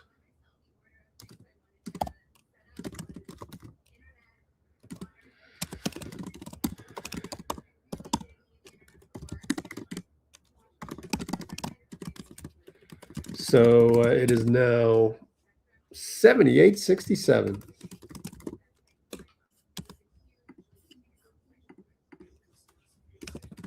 What grade do you give us now? 8:37 to go.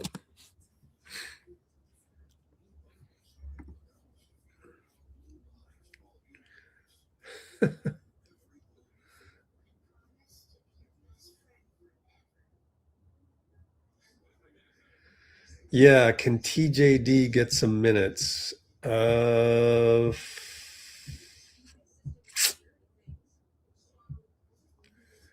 I would have to get him minutes. I think I would have to have him play the 4 almost with, you know, take Draymond's spot. But he's so somewhat one-dimensional that what are you going to do?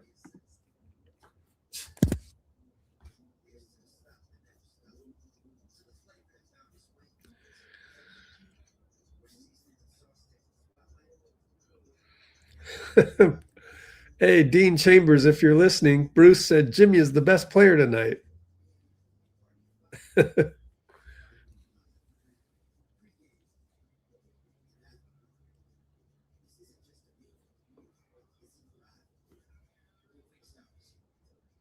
Keep the lead. I'll give it a C.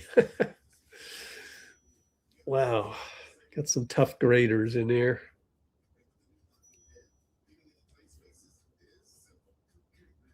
Yeah, it's actually really good to POTZ interviews are like a kindergarten class.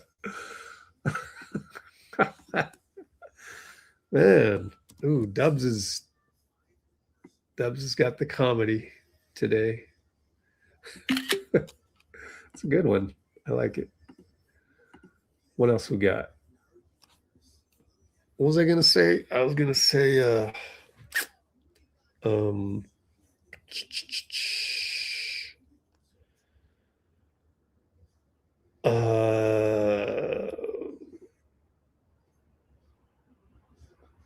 lost my train of thought. Damn it. Robin's carrying the weight. Yeah, sometimes he does, honestly. Even in the comics.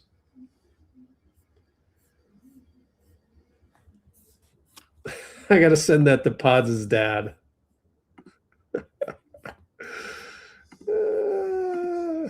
That's a good one. I hope they don't take it personal, though. Saying the Pledge of Allegiance.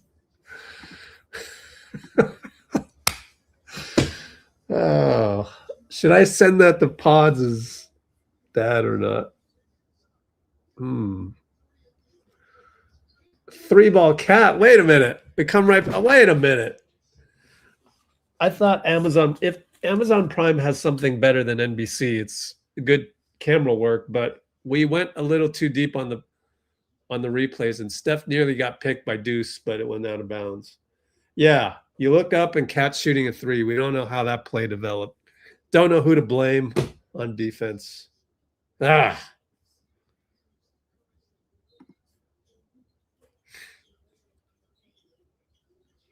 Draymond looking for Jimmy. Cat there to show. Oh, good screen. Nope, bad screen. QP foul on the screen. Deuce McBride.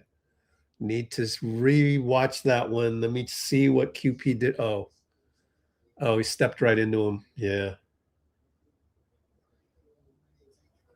Yeah, didn't need to do that. Just stand still. Well, hopefully that doesn't turn into something bigger. Cat inside over Moody. Uh-oh. Wait a minute. What defense are we in? I want to look at the defense. Draymond, quick trigger, missed the 3. Oh, they just did a switch. And OG inside against Steph. He tries to draw a foul. He did not sell it very well. I'm glad they didn't call it. And Jimmy smokes the layup. It gets blocked by Cat. Oh, wow. Cat, not bad. Jimmy still got it, though. Got the braids back. And Cat reaches in the cookie jar, foul. Jenna called it. Thank you, Jenna.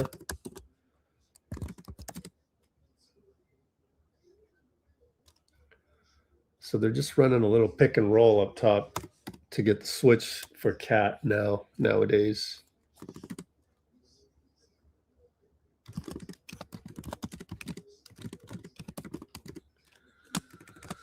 Steph trying to get open on the slob, didn't happen, and nobody's open. And QP, oh, Cat just fell down. QP's got all day to shoot a 3, and he missed it.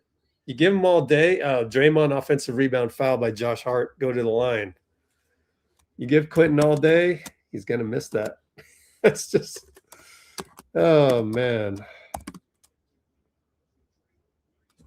Can Clay get open like that on our team? I kind of want Clay back just because of the lack of the eye of the tiger. I'm sorry. I'm just picky. I get picky with these things.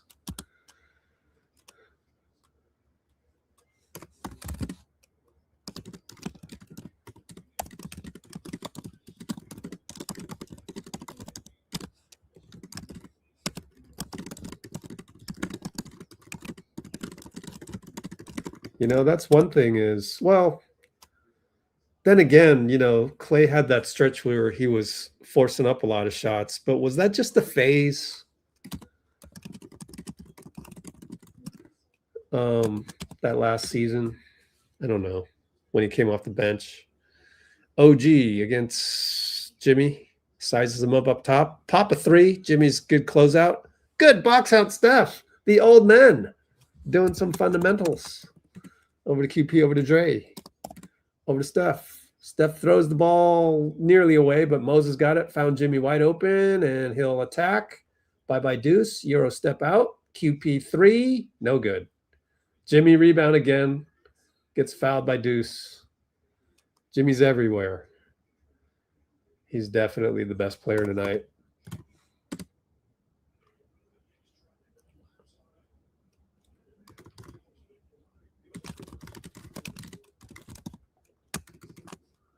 So let's do the next poll.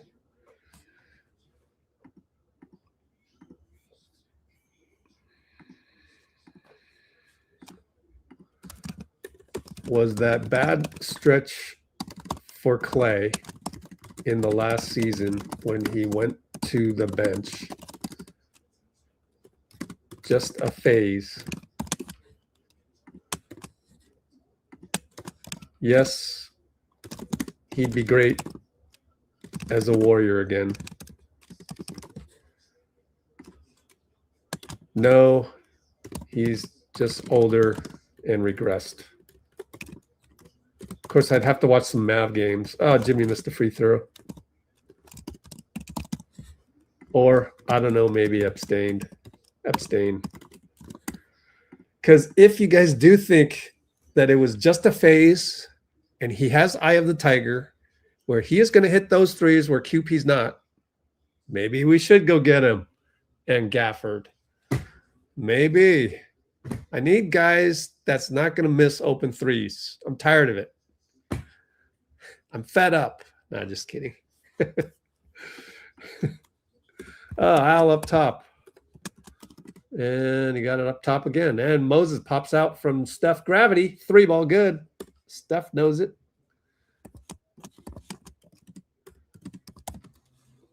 Well, he's got Eye of the Tiger tonight. Oh, OG beat Al. Old man cannot keep up with that one.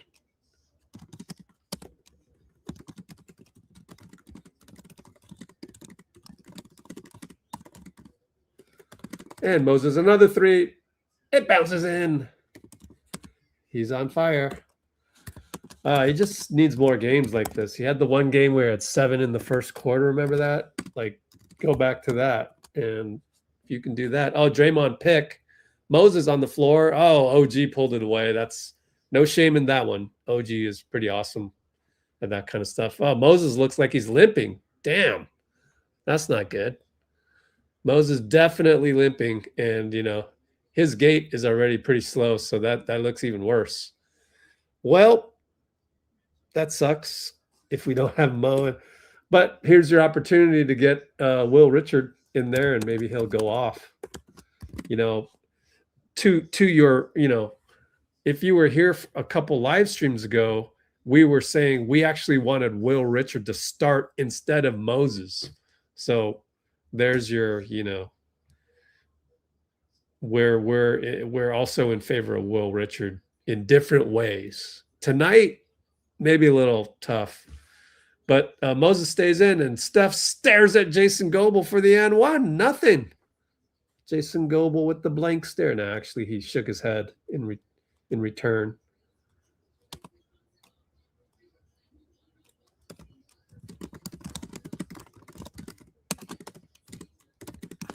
And it's a 3-ball deuce. Missed it. By the way, all that, and we're up by 13. Steph, deuce. Al, pick. Nope, tells Al to go away. Plenty of time, 4:24. Moses, pick, roll, gets it. Kick it to Gary. Gary gets it back to Moses. Now we're late shot clock. Oh, Moses with the look away. Oh, swatted by Hoop Porty. What a great swat. Way to come back. And that's the type of thing we're you know, we don't have that on our squad because we need guys around Jimmy and Steph that are a threat. So just a regular timeout here. 89-76, 4:14. Jacyn Goble is talked to by Steph at the break. Why not? You got to go talk to them. I'm glad Steph is doing that finally, right? After all these years.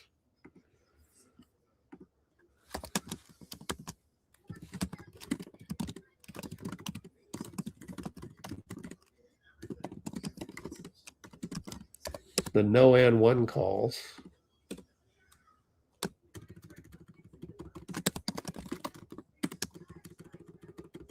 All right.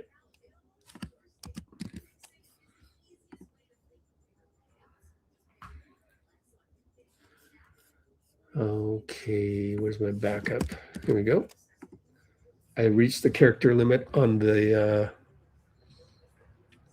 description for the timestamps. I don't think Will will get traded. His salary is too small, honestly.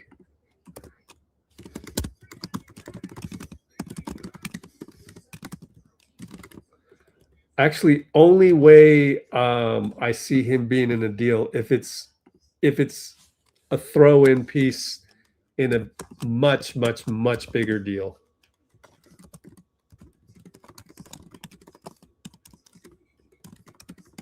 Basically a blockbuster deal. where, you gotta, you gotta throw in, Ryan Rollins, throw that in there for Chris Paul type of, that's not necessarily a blockbuster, but it's borderline blockbuster. So it's got to be borderline blockbuster or bigger than Will Richard might be in that deal, but otherwise he won't be in that deal. In other words, if it's a big enough of a blockbuster such that Will Richard actually doesn't really move the needle that much for either team, then he might be in that deal. But that has to be a blockbuster deal where it's, maybe Giannis.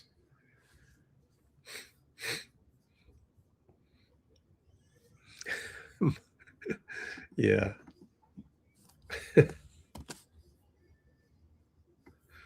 Oh, but you still might be. That's the thing. Doesn't matter how you play.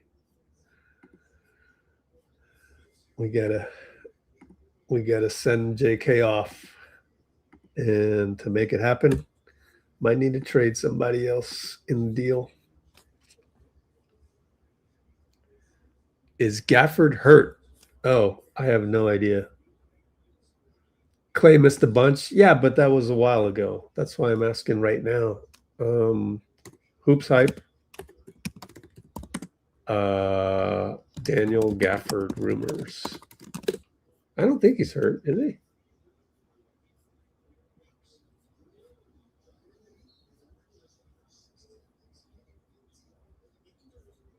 Oh, Gafford has a sprained ankle. Inbound to Gary. Out of bounds on Hart.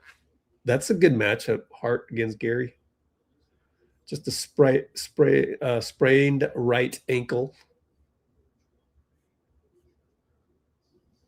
Oh, went off on Gary.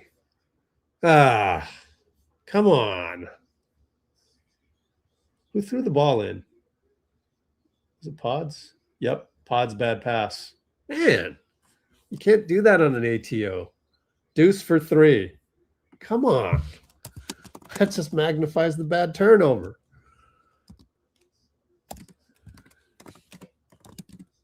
It's horrible.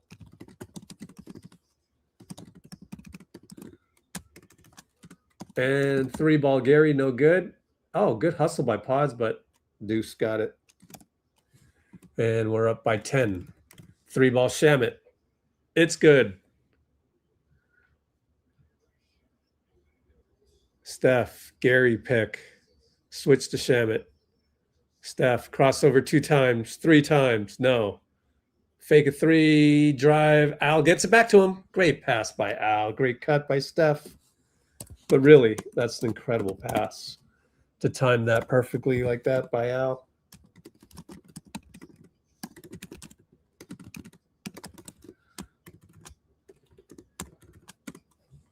$91.82.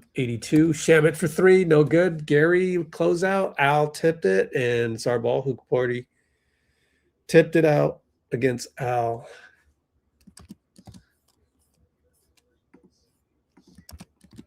Remember after the buzzer, 4th quarter? Well, we got to end of the 3rd, which is coming up. We got to do a commercial break, but after the game, I'm going to do a quick recap. Looking at my notes.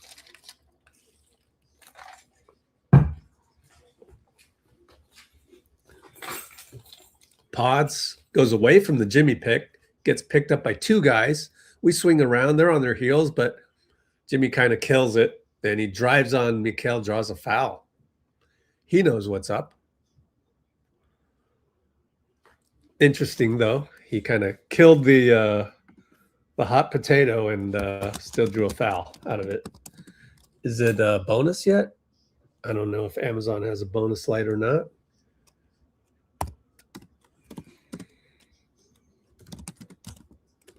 Yeah, it's a bonus.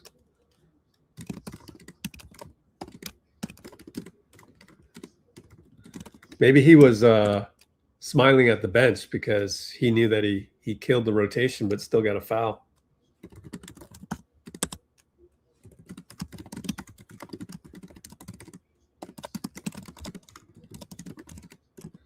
And makes both. We are up 92-82. Mikal. Over to Kolek. Push shot, no good. Al rebound.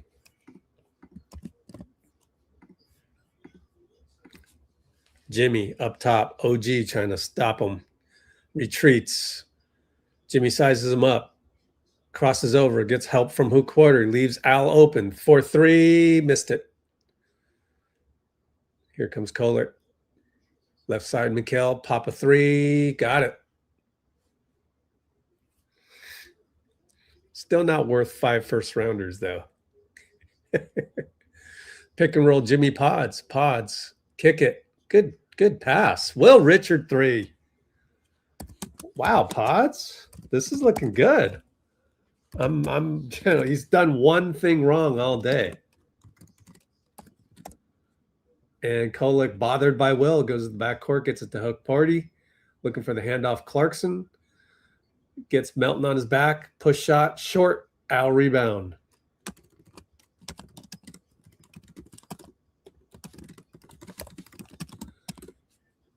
Al fake drive on Hook Party, draw. No call. Come on, Gucci. You blind. They score the other way. What? Let me rewatch that. I don't believe that was clean. Oh, Jimmy dunk down the lane. Pretty sure Al got fouled on that last one.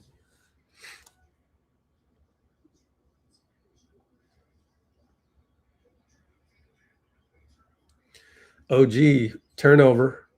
Jimmy lefty layup. That was ugly. Missed it. Here they come. We go back and forth. Keep running, young fellas. Only two old guys out there. You know, that's probably the problem. We always have 2 or 3 old guys on the floor at any point in time. You know, rather obvious. But Al breaks it up. Bad lob. And it's going to be Pods slowing it down.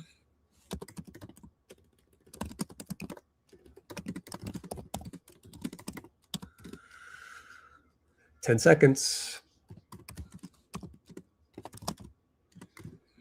And Jimmy beats his man. Leaps, and he gets the putback tap. Man, we're getting Miami Heat Jimmy. 2.4 seconds. Half court. Clarkson. Ooh, that was online. Missed it, though.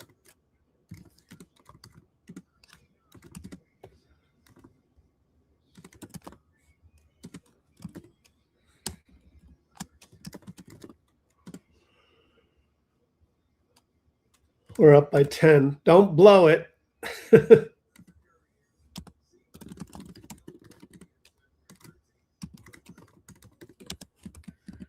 Yay, we're getting Miami Jimmy. Time for commercial break. So 99.87, my fault. They're a little slow on the NBA website. Updating the score. 99.87, end of Q3. And commercial break time. Let it run, 60 seconds. Here we go with the commercial break.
Back to all some of the talk.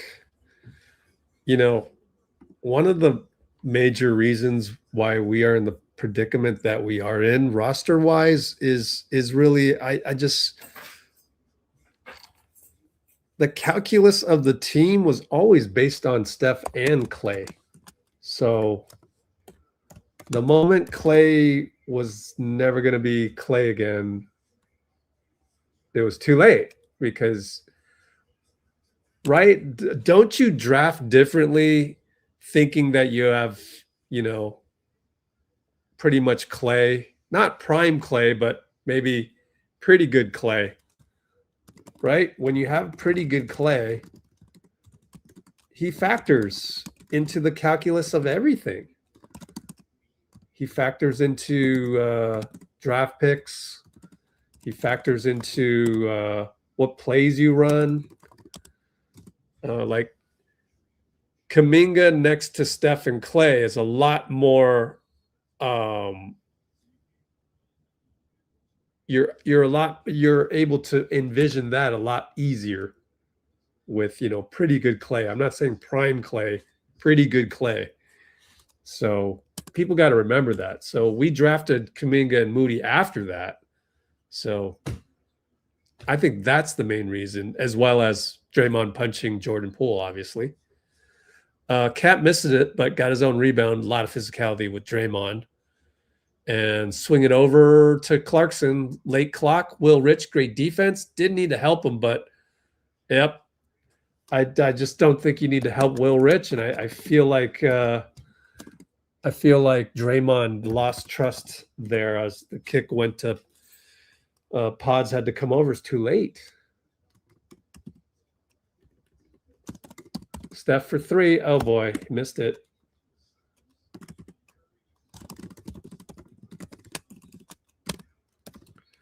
And Draymond's going to trip Cat, and they're probably going to review this because of the reputation.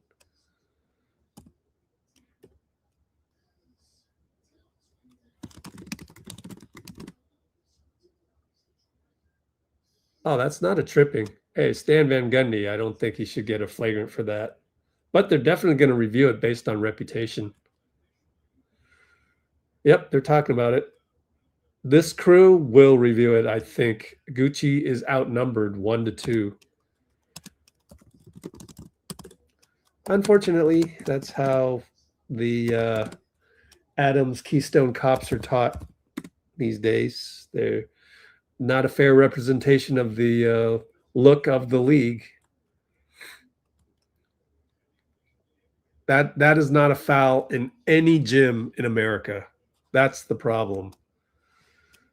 I mean, that is not a flagrant. It is a foul, obviously, but that's not a flagrant. You can foul a guy while you're falling down as long as you don't purposely trip him.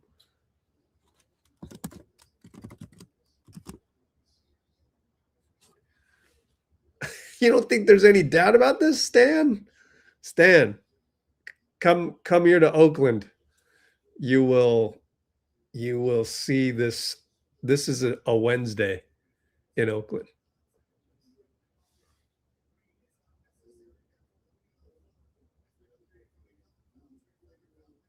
Wow. It's not a trip. It's a foul.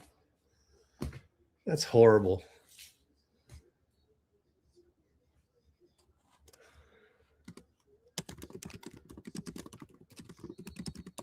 You're just reaching across with your arm and it hits his body. Cat trips because he's soft. Cat always trips. I don't know. Do I need to see the replay one more time? I mean, like, anybody agree, disagree? He held the player's foot.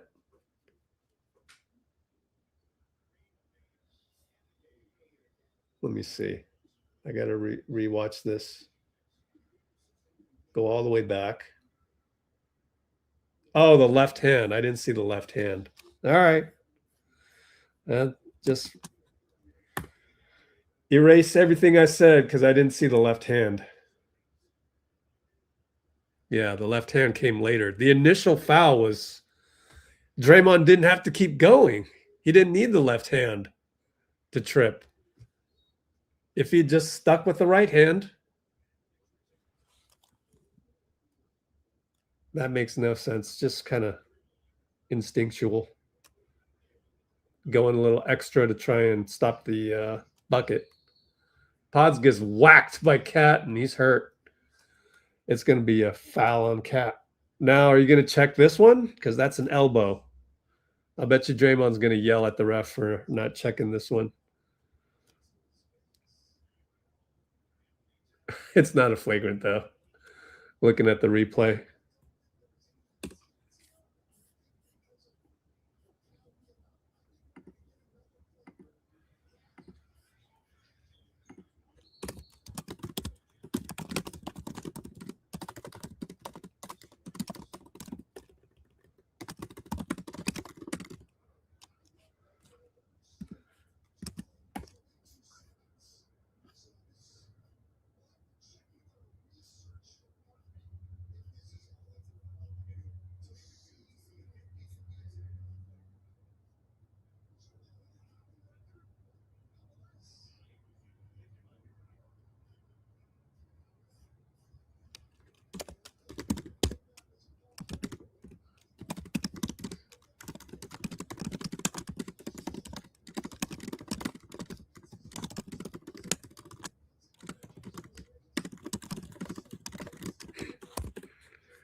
That's definitely not a flagrant on Cat, as we are still looking through this. But if they're doing this all in fairness to Draymond, then that's actually fair. If they are taking their time, review this whole thing, all for the sake of being fair to Draymond, then I salute Gucci.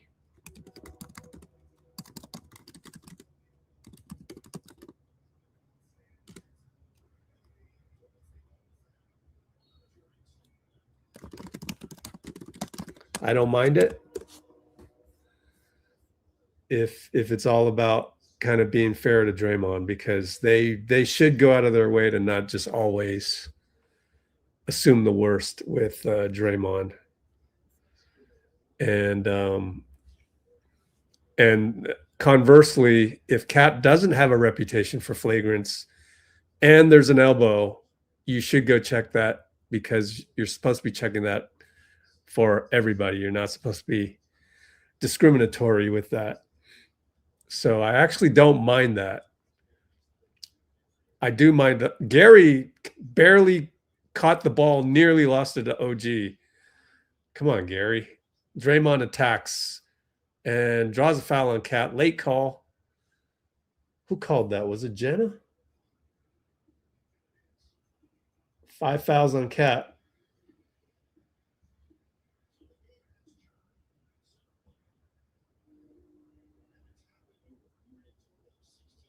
No, it was Goebel from up top. Huh. Cat should be pissed about that.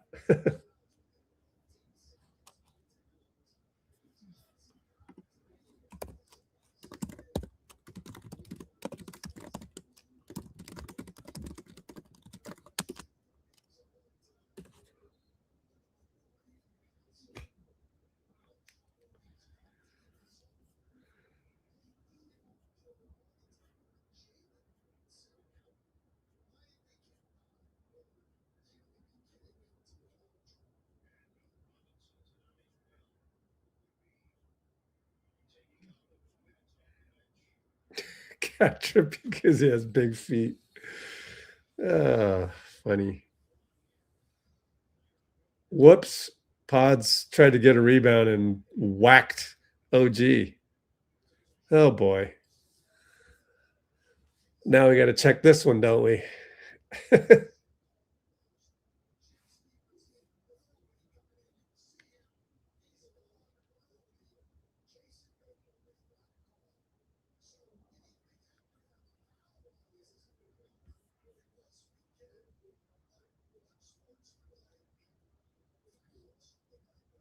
Man, Pods is just, he's just jumping.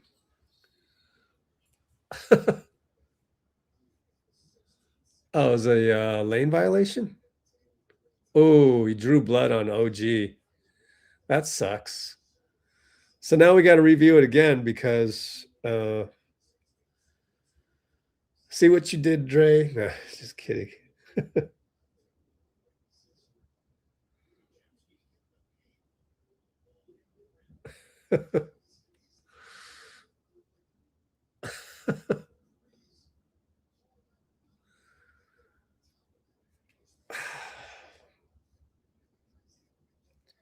See here, the whole time they were discussing and all of that, they could have just figured this out in Secaucus. The whole time. That's the problem with the infrastructure of the referees.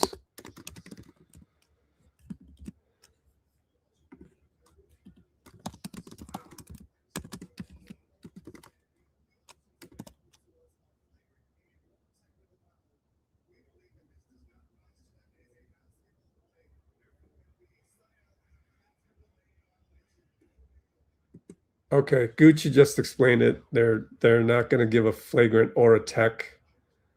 It's just a basketball play.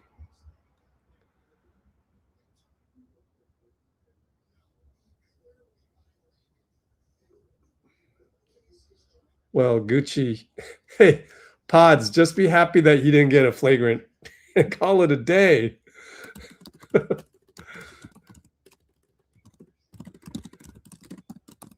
Here's my thing is why is the NFL so efficient on this type of replay stuff and the NBA just takes forever, right? The NFL is just like, oh, we got this. Boom. Boom, boom, boom, boom. Okay, here, make the call. And the ref's got to run out to the field and go, after review, these guys have a smaller court. It's hardwood, no cleats needed, and it takes forever. It's just embarrassing. Adam Silver sometimes embarrasses me. OG for 3. Steph wanted to travel. Melton fell down as OG stepped on Melton's foot, and I don't think Melton's feeling okay about that. Like, oh, man, what just happened? Lead pass to Melt, caught by Draymond, thankfully. Pods in the lane. Oh, floater good with a lot of contact. Not bad. Not bad. Pods doing things.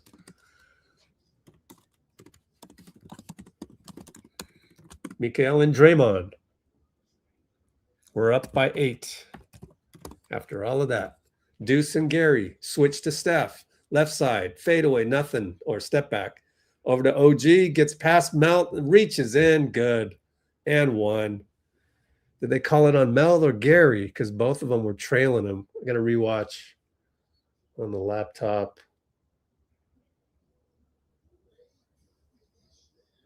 Yep, Melton fell asleep.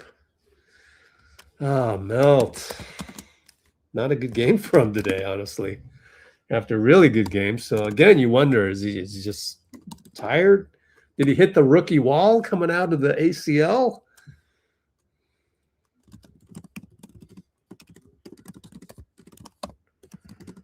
Oh, man. The ACL wall? Hey, you know what? Maybe Clay hit the ACL wall. Maybe there's a rookie wall with injuries too.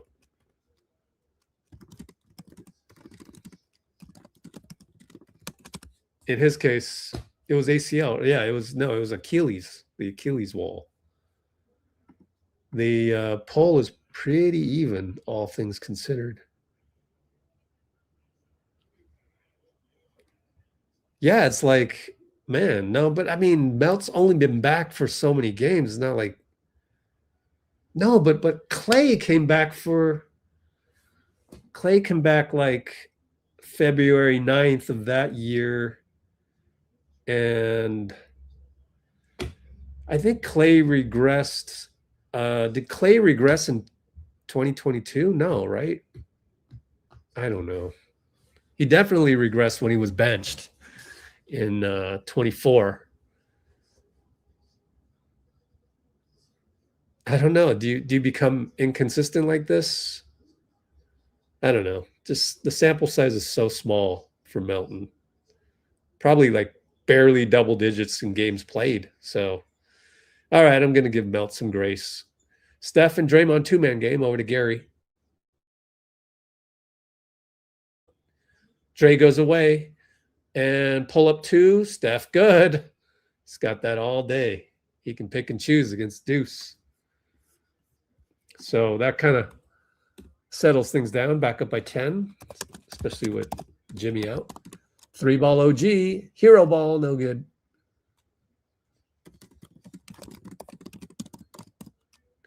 And Steph, pull up two, missed it. Here comes Josh. Oh, Steph, great, stayed in front. It's a block?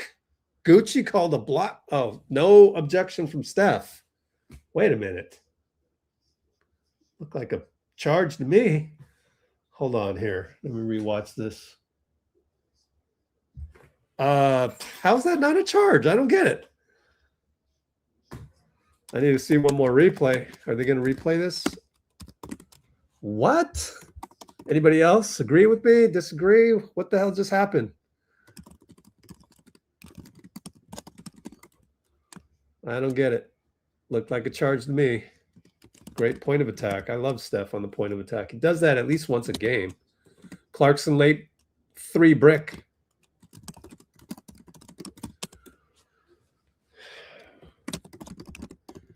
He needs some votes for the all defense. Just give him a couple votes. Steph, OG, sidestep, over OG, good. You can't guard that. 8:07 to go, up 13. Timeout.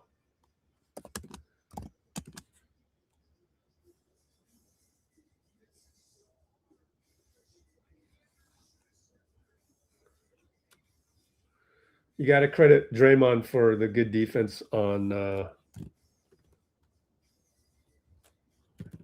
Clarkson, the one before that.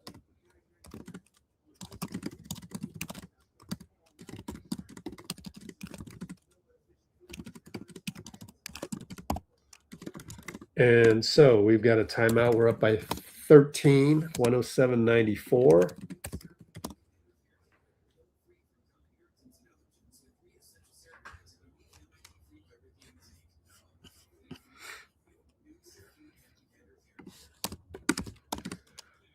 .807 to go.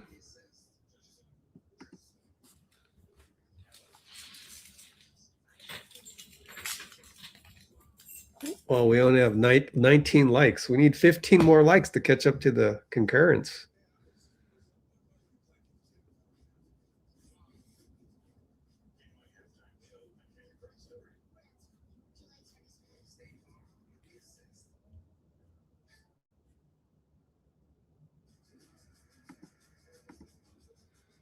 Got the all caps in the comments.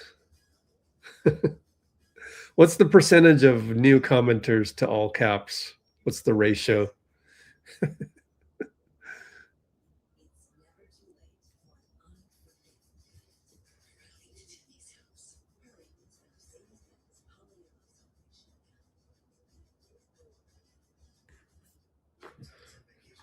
How am I doing on the screenshots?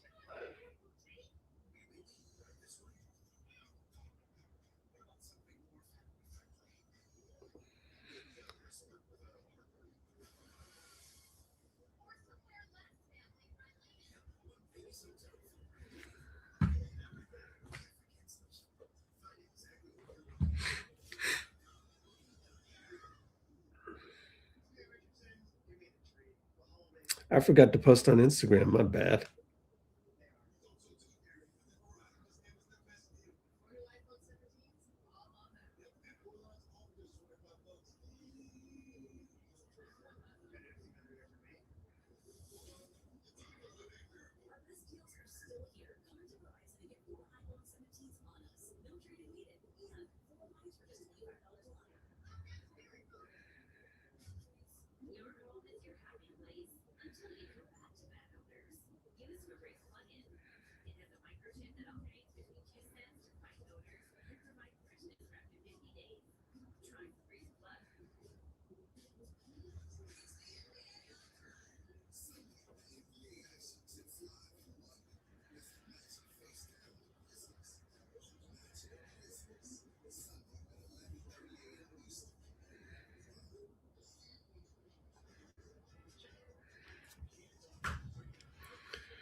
Itching for the night. All right. Shamet for 3. That's what he does. Missed it. Pretty good defense by Steph. On the ATO, that's important to get the ATO stop.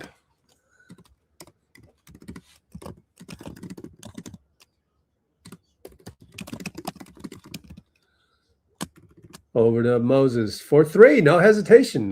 Bricked it. And let's send over the screenshot. Oh, OG goes 94, dunks it.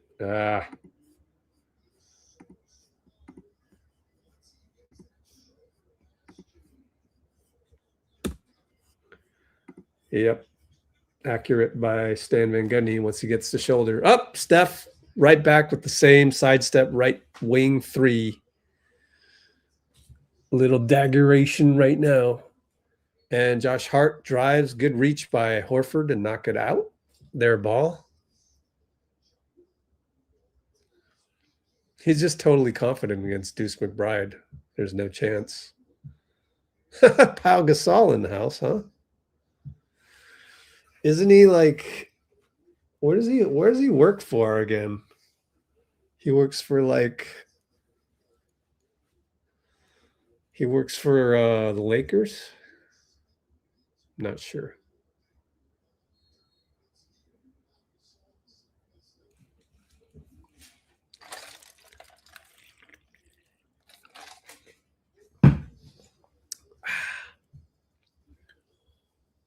We got a timeout.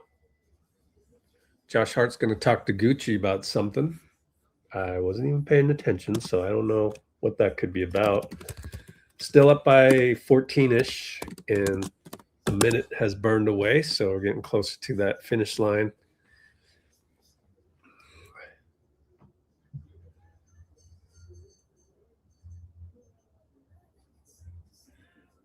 Gosh.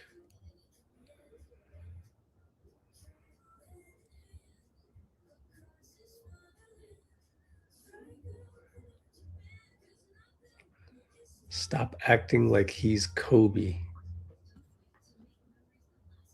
What are you talking about?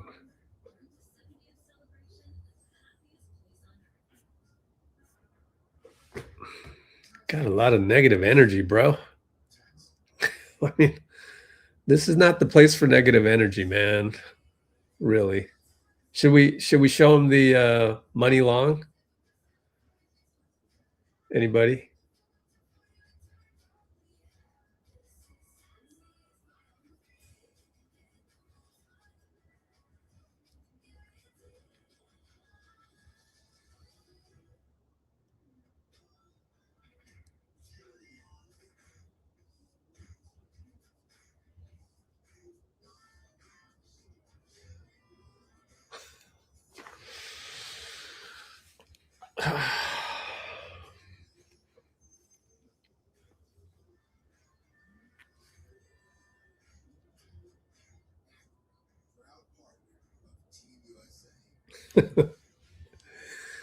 Well, we get one more negative energy stuff, then we'll run the money long. Let's queue up the money long. What is it here?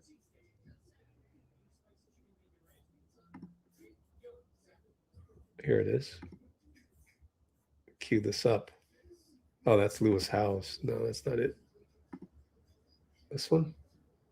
Or this one? There it is.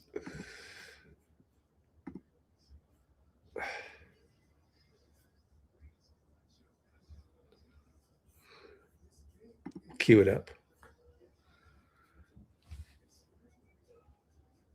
Wow, 23 for Jimmy. It's crazy because Steph will get the 27. Of course, he shoots 9 threes. But let's like light work, 27, and Jimmy's got to work for all of those 23. It's just amazing how he's changed the game that way.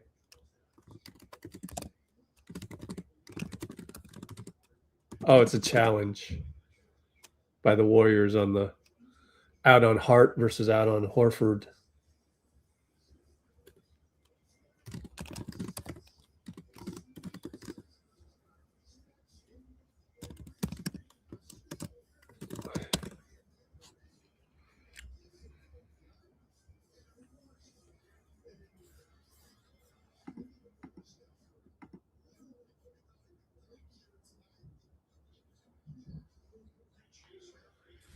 And Jimmy hits a jumper.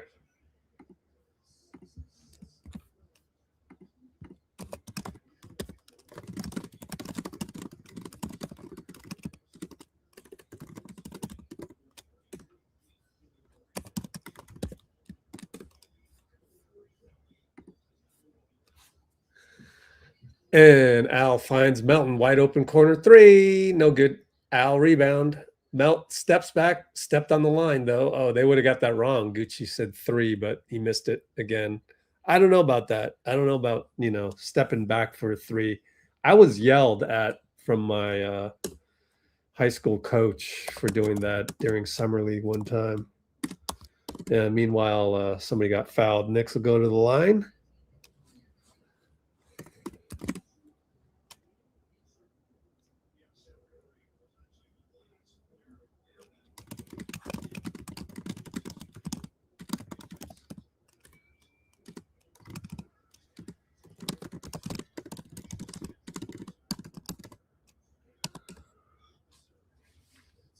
Steph goes to the bench and didn't keep OG in front and reached in, so he's mad at himself for that. Although that's, you know, that's not an egregious mistake in my book, but just kind of overpowered by a really good player, fringe all-star. And so he makes both free throws, and we're up by 14 still, so that's good.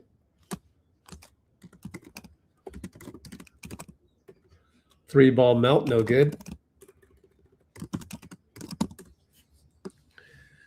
OG, 94 feet, just powers through. Scores over everybody. Again, I think I would love to see Jeremy Grant in this rotation instead of Moody, right? Just replace Moody with Jeremy Grant. I know the contract is horrible, but I think we would be upgraded. Jimmy, spin fade over Cat is good. So we stopped the bleeding there. A three ball right back. What was that Cat?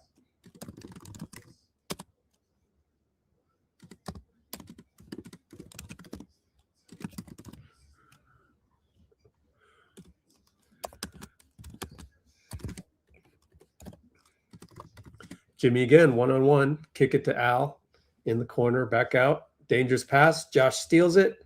Can't track it down. And whose ball? Oh, Gucci gave it to the Knicks. So bad pass by Al. So got to be careful here. Got to be real careful.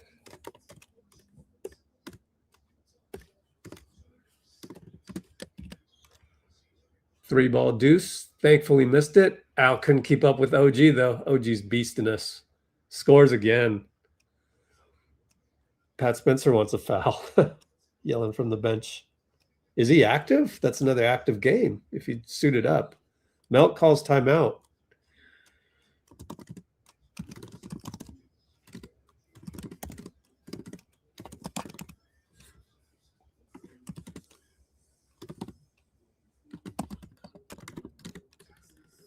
And every time, it seems like every time Al has a turnover, it's part of a run. And that may be just coincidence. But it is now 115-106.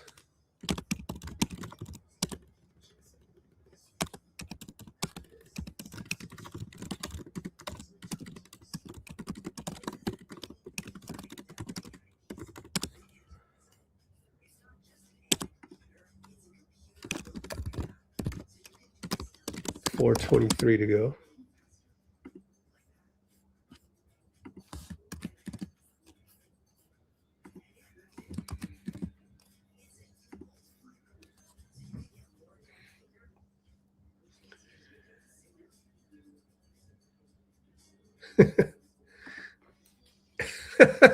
That's a good one.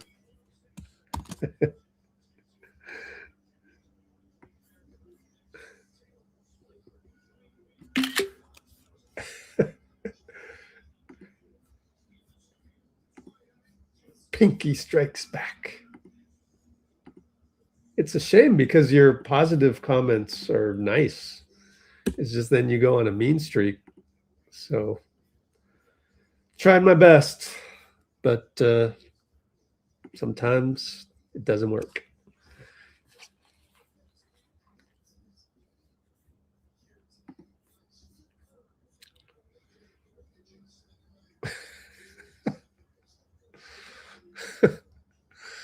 Dubs knows what's up. Oh, Jimmy baseline jumper good over OG. That'll calm things down real quick. Jimmy playing the best game of the year, I think, for him. ATO, man.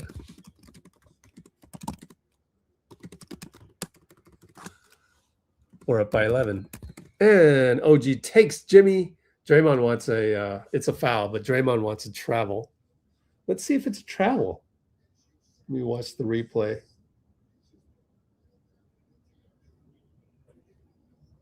Oh, they're gonna. Yeah, it's not a travel in this era, Draymond.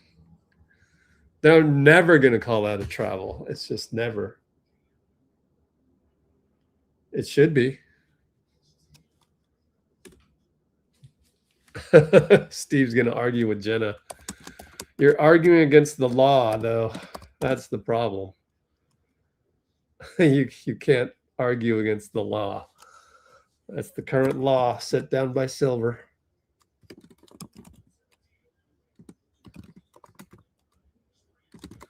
Pods for 3. Got it. Wow. Pods. What a game, man. Thanks to Steph's aggressiveness to get him open. Draymond blocks Cat. Goes out of bounds. There's your Draymond. You need Draymond, but you know, sometimes he's not that good coming out of the gate.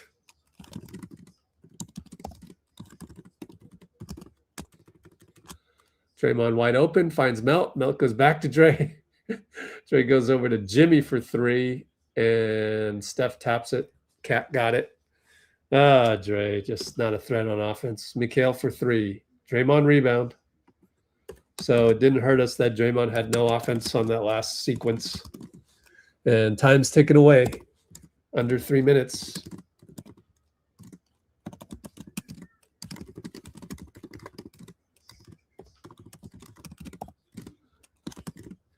And Steph, fouled by Deuce from behind, no call. OG attacks, kick it. Deuce McBride, here it is. He needs to make that. He does. So it's still a game. Draymond looks for Pods. Touchdown pass. Way to finish. Probably should have been an and 1. He's yelling at Jenna. No call. And Hart's going to go 94, and Cat rips it away from Steph. And Draymond's there as Cat smoked the layup. So it's in our favor, up by 11, 2 minutes.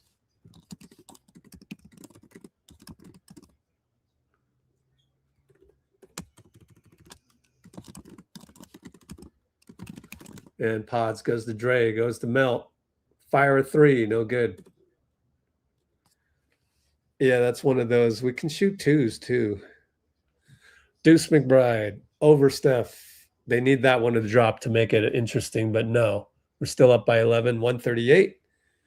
Time ticking away. Jimmy walks it up. And the crowd stands finally.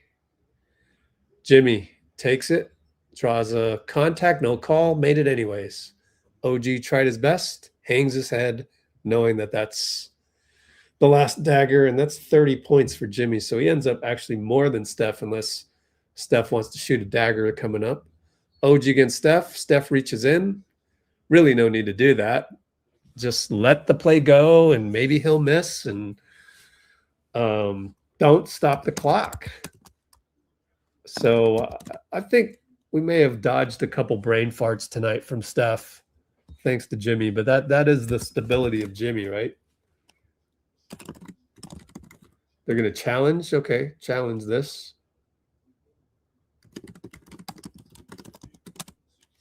I think just let him go, but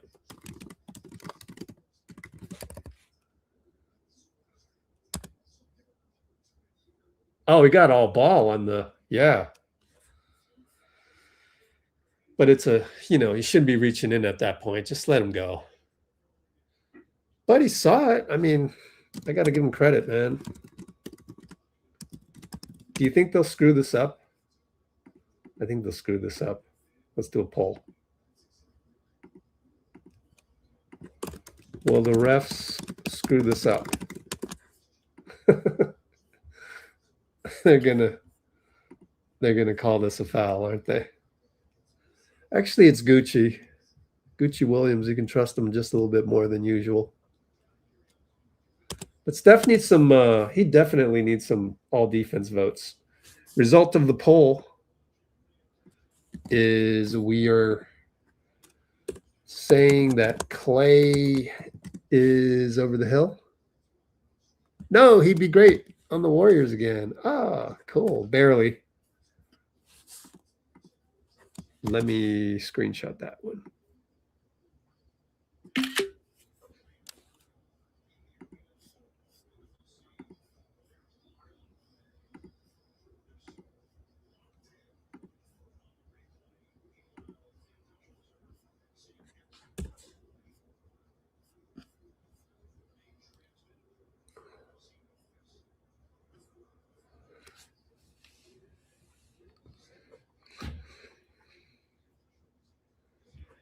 Giannis looks done with the Bucks. How so?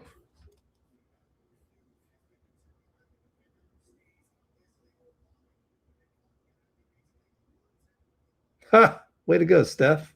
And he gives Jacob Rubin the high five with a fist bump.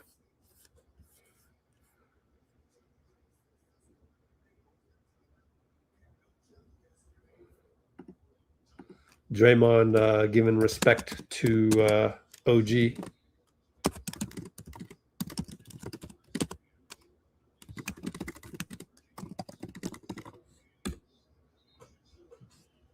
Oh, I got to tape that.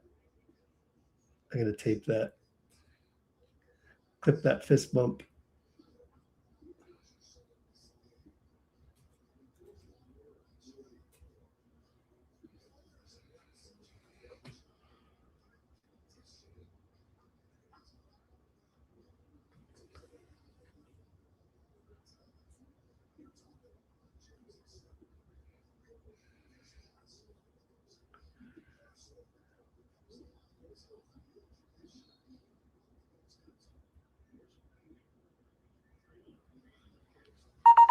All right, so Pat Spencer in to mop up this game. So yeah, Pat Spencer, another game burned. Fade away at the lane, missed it against some guys that I don't immediately recognize. Pods will get a steal on Kolek and go 94 layup. Great game by Pods. I really only one mistake, I think, all night, and maybe 10 good things, right?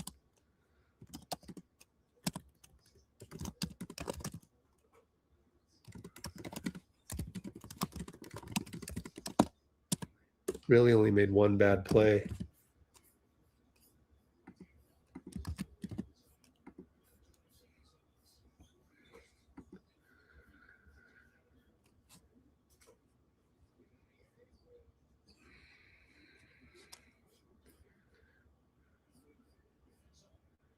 Giannis isn't going anywhere. You never know. You never know. How badly did they lose tonight? That kind of goes into it as well. As we're going to dribble this out. Let's see. Lost by 18. Yeah. And Mike Brown will give Steve a hug. Let's take a look at the Bucks real quick. And the buzzer sounds. We will go to 23-19 finally. Let's see. Milwaukee Bucks keep plummeting like an anvil. Yeah, big game coming up. Them against Atlanta coming up.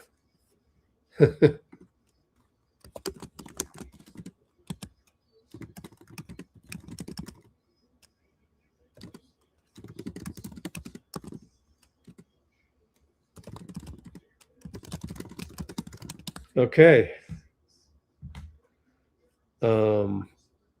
Time to do a quick recap.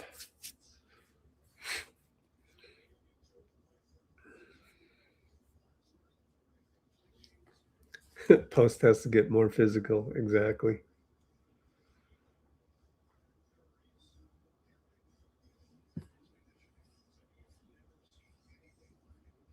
Dang, that's mean, Shivansh. Don't be mean to Cat. He never did anything to you.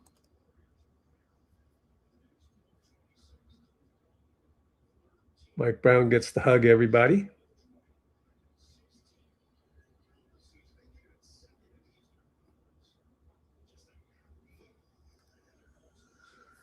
Okay, so let's take a look at that recap. I got to look at my notes, and we'll look at a little bit of play-by-play, if I can pull that up. We're going to talk to Steph post-game. All right, let's look at my notes and do the recap here at the 2 hours, 48 minutes and a half mark.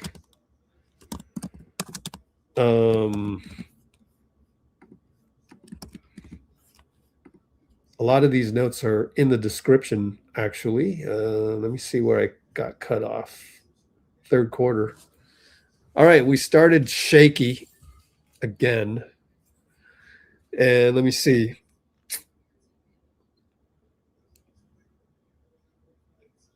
We were down 15-5 at the first timeout. Just Steph with the behind the back pass that went to the back court.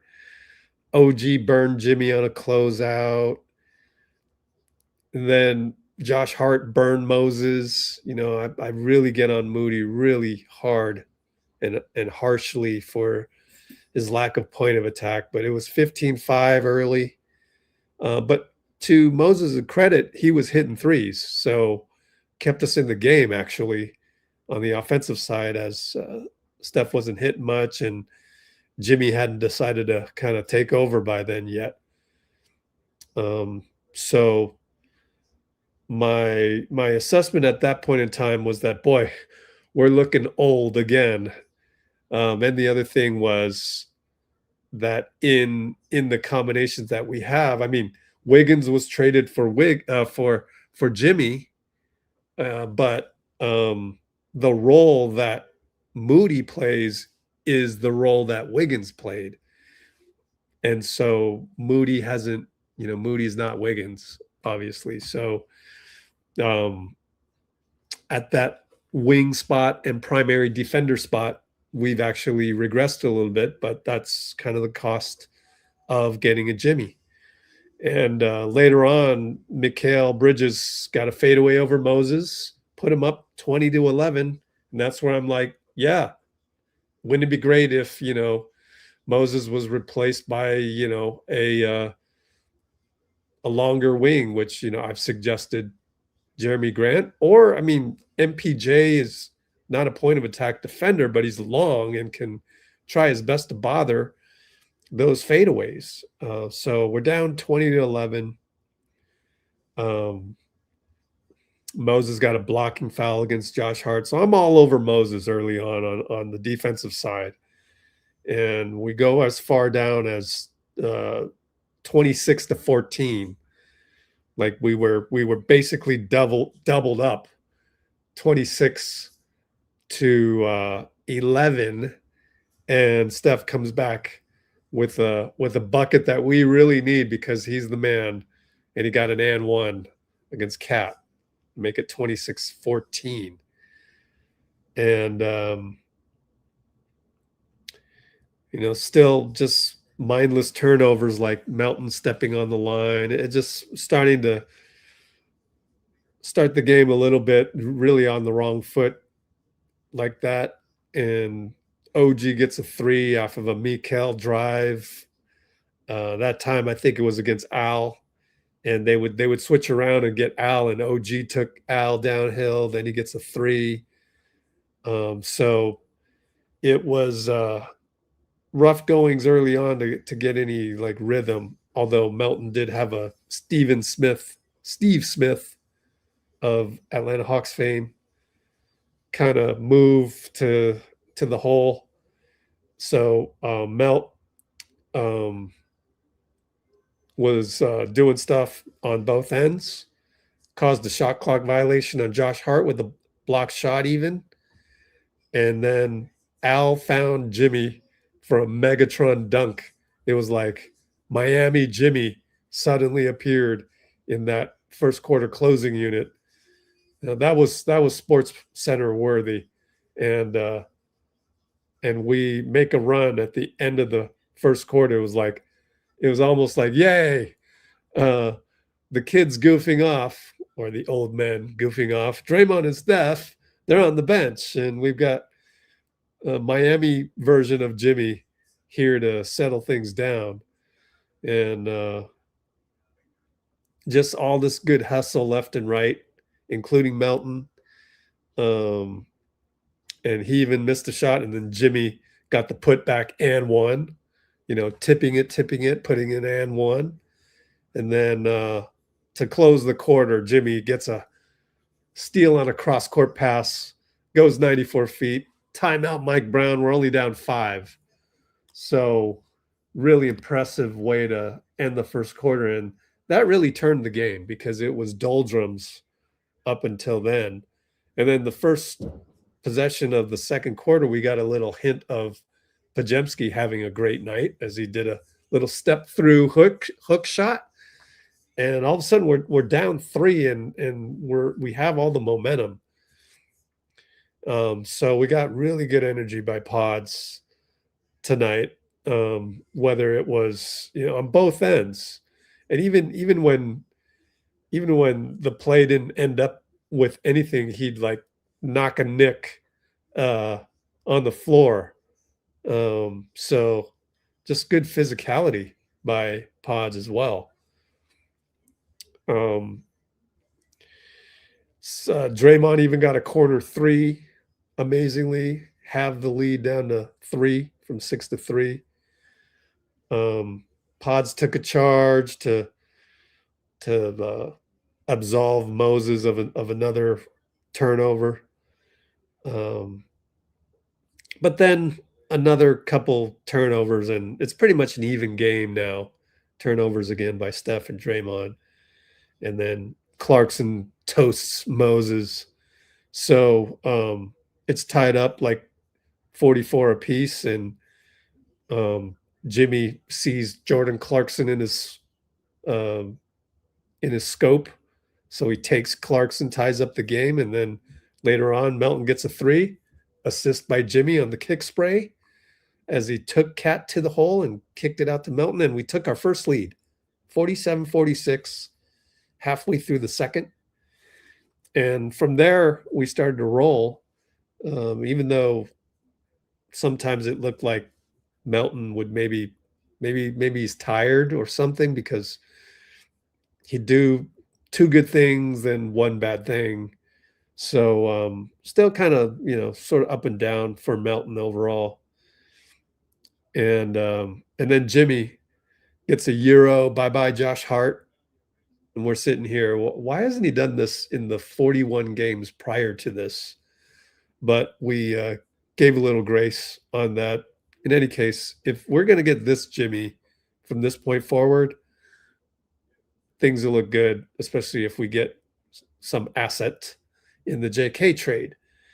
Pod's got a crazy 3-pointer, 1 leg on the buzzer of the shot clock. Then he did another 1-legged fadeaway against Josh Hart. Really like that right baseline. I mean, then he drew another foul on Mikal on another 1-legged play. It was like 3 straight 1-legged plays by Pods. And the crazy thing was Steph was on the bench with a -11 at that point, really late in the second quarter. And then Jimmy gets a steal, taps an offensive rebound to Steph, who got fouled. So we've turned the corner. Now we are more in control of the game. We're up by 3.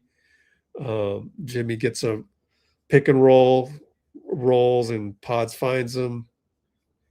Good defense by Draymond going on. And at this point, halftime, we take a 62-59 lead. So things are looking really, really promising. And we come into the third and we keep it up, which is somewhat surprising these days, right? BP hit another 3. I mean, how many points did BP have? This is just what a game by Pause, man. 19 points, 5 rebounds, 2 assists, 2 steals, 8 for 9. That's crazy. And Moses hits a 3, assist Jimmy, timeout Mike Brown. We go up by 11. And Steph has to beckon the crowd because nobody's there at the start of the third, right? But anyways, before that, QP gets a push shot. QP, after he bricked a 3 that was wide open, you know, you're starting to think, oh boy, we're getting bad QP now. But no, they're interviewing Amazon's interviewing Draymond right now. And we'll get to Steve Kerr or Steph or whoever's at the podium first in a minute, but let me finish the recap because I want to do an honest recap later. So, again, Moses hits the 3 via Jimmy. How many assists for Jimmy? 4 assists, 8 rebounds, 32 points. And timeout Mike Brown, right? We're up by 11. Let's see.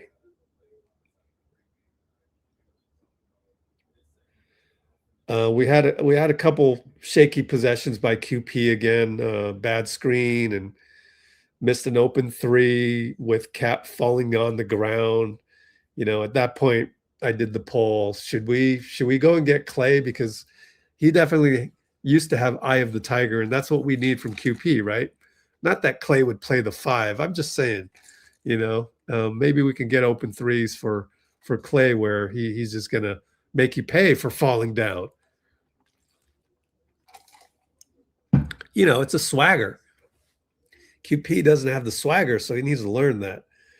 Or the eye of the tiger, whatever you want to call it. But Jimmy said, all right, let me take over again. So he makes a strong move, and Moses gets a 3 thanks to Steph giving him a screen. Then Moses hits another 3, and now we're really rolling. And we're still up by 10 or 11, but the pace of the game is our style, right? So, of course, Gary on an ATO bad pass. I mean, that's Gary, right? Brain fart.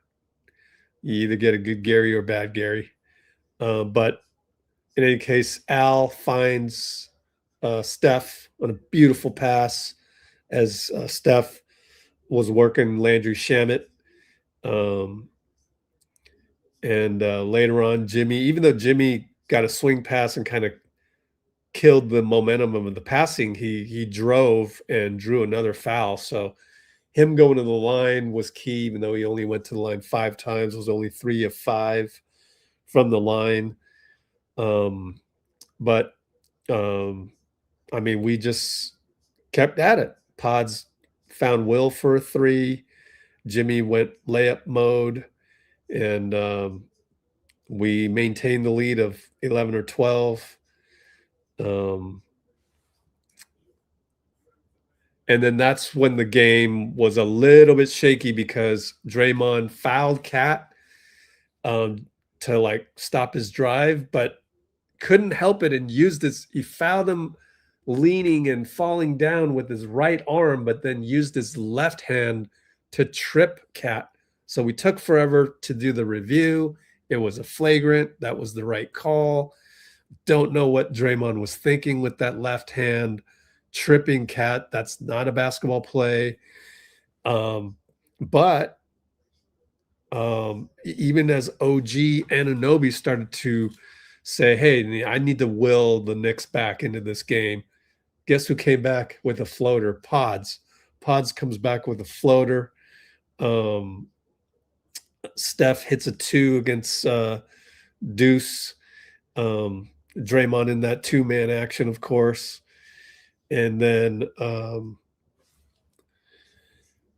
Clarkson didn't have a good game at all, bricked it. They had to shoot a late shot clock shot. Draymond, I thought, pretty good closeout on that late in the clock. And that's when Steph went dagger mode. Sidestep OG Anunoby, shuffle, 3-ball good. Thanks to the, rule book change forced by James Harden. And we're up by 13, timeout Mike Brown. So Mike Brown, fearful of the Steph Curry daggers.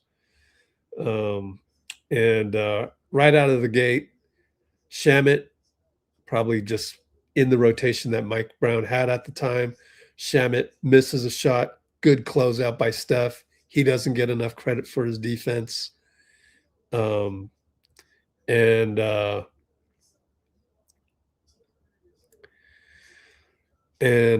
that point, it's still 13, 14 points. I mean, of a lead that we have, we're just maintaining the lead. There's the Knicks aren't scoring that much either, so it's still our game to decide. And 6 minutes to go in the game. Jimmy gets in the lane, spin, fade, good, but Cat comes back with a 3. Al turns it over into the backcourt. OG comes alive, beats the layup. Timeout, Steve Kerr. We're only up by 9. Turned out to be a good timeout because we come right back. We hit the reset button. Jimmy says, let me take us home here down the stretch run. Baseline J, good. And Steph finds Pods for 3 again. How many threes by Pods? 2 of them. Draymond blocks Cat. And mikal couldn't really get going. I mean, he made a 3, missed a 3. So he was pretty, pedestrian tonight. And then Pods gets a touchdown pass from Draymond on the missed 3 by mikal. Then after that, Draymond defensive rebound against Cat. So at this point, the Knicks running out of time, up by about 10, under 2 minutes to go. That's pretty much it. And we are able to close the door on the Knicks with the final score of 126-113. And that's your recap. So time to check out the other channel and see if there's any post-game interviews going on.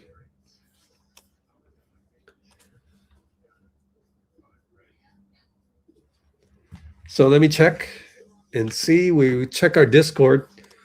If you want to join our Discord, go and look at the pinned comment because we're going to utilize this Discord right now for all the post-game coverage.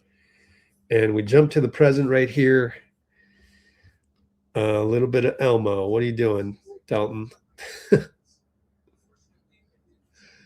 Oh, he's praising the starting lineup. I still thought the starting lineup wasn't that great. Here's Moses. Oh, no, there's no sound on that one. All right, screw that. No sound probably on that one with people hugging Mike Brown. Pods was a plus 22. Wemby did a crazy thing. And Warriors win. So there isn't much in there. Draymond and Cat chirping. When was this? Still 1:15 to go. I don't want to be demonetized by the Tony in the background. So just a little observation there by 95.7. And Steph is finally on the podium. Here you go. Again, what took us so long to get here? There's Steph. Comfortable with the ball in his hands, whether he's trying to score, get in the paint, and, play make and get other guys shots. And he's just physical.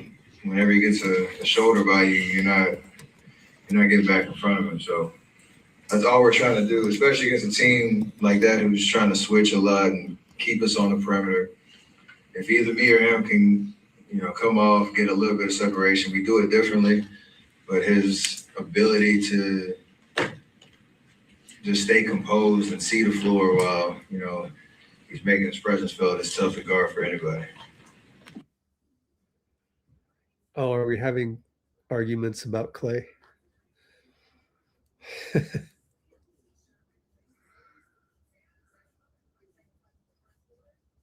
Oh, you like 0 for 10s. Wow. Oh, man. Dang. That's mean. Oh, so you're not wanting Clay. Okay.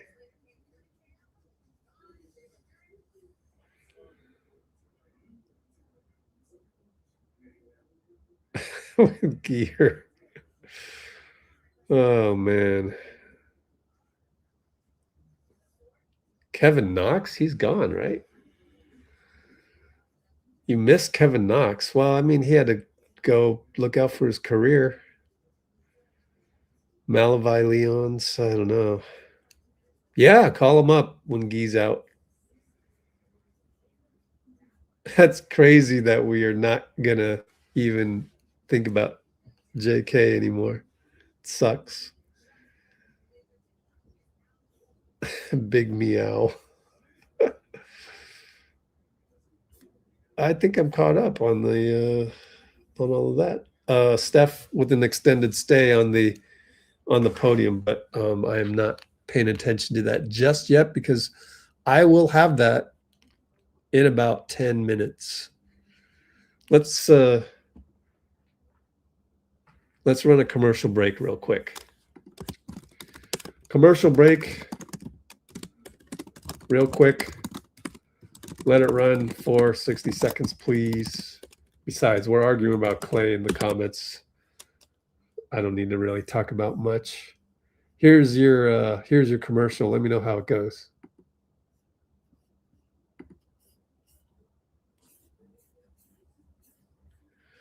And still nothing from Chase Center yet.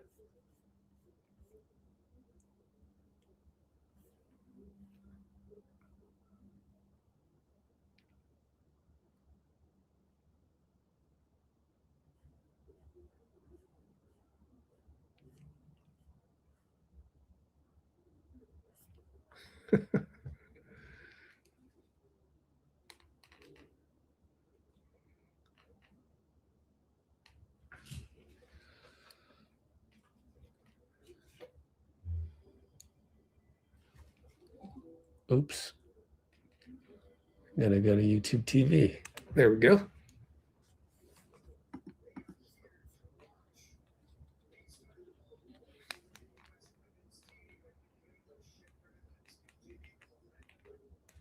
All right.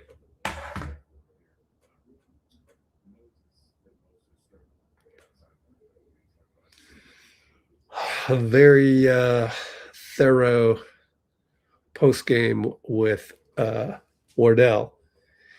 However, we will have the whole thing in about 10 minutes, so we'll wait it out.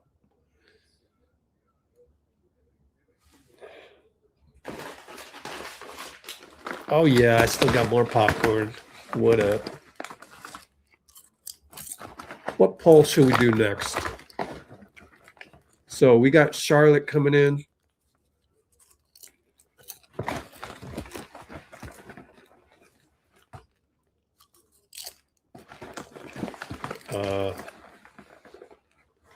Oh, we should still see what Mike Brown said in the pregame.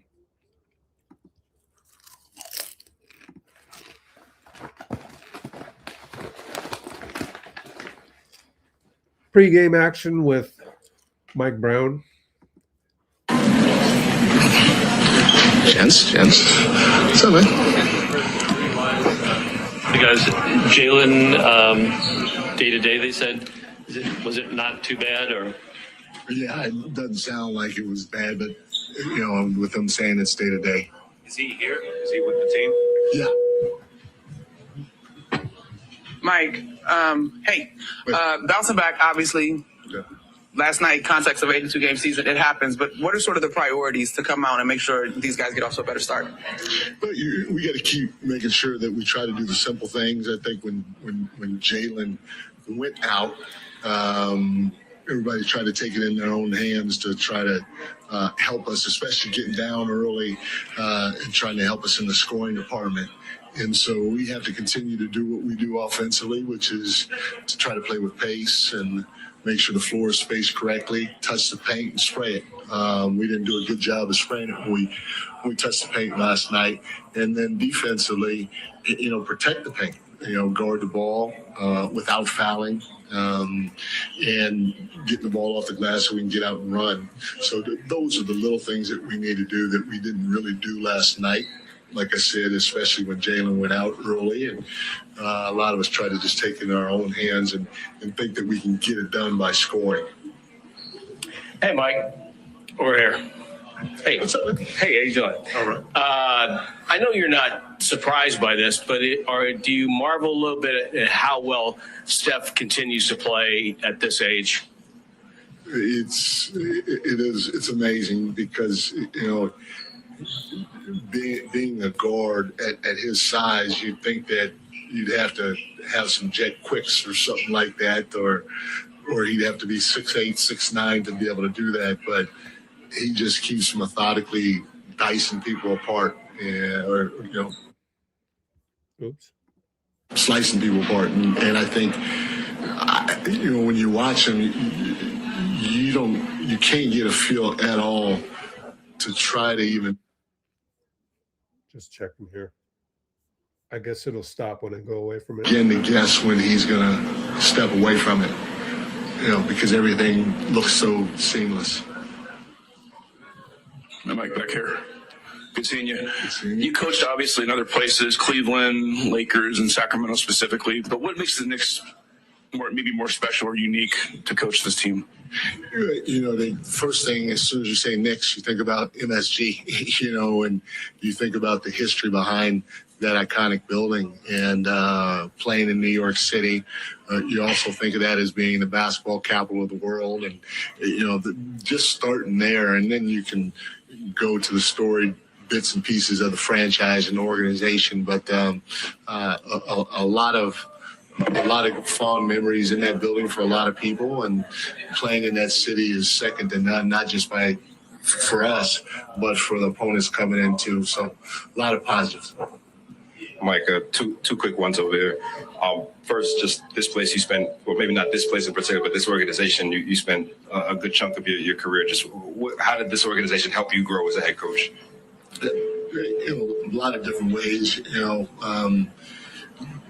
I tell you what, just being around Steve was very beneficial for me in my career. I've said this many times before, he and Pop are probably two of the best messengers that I've been around.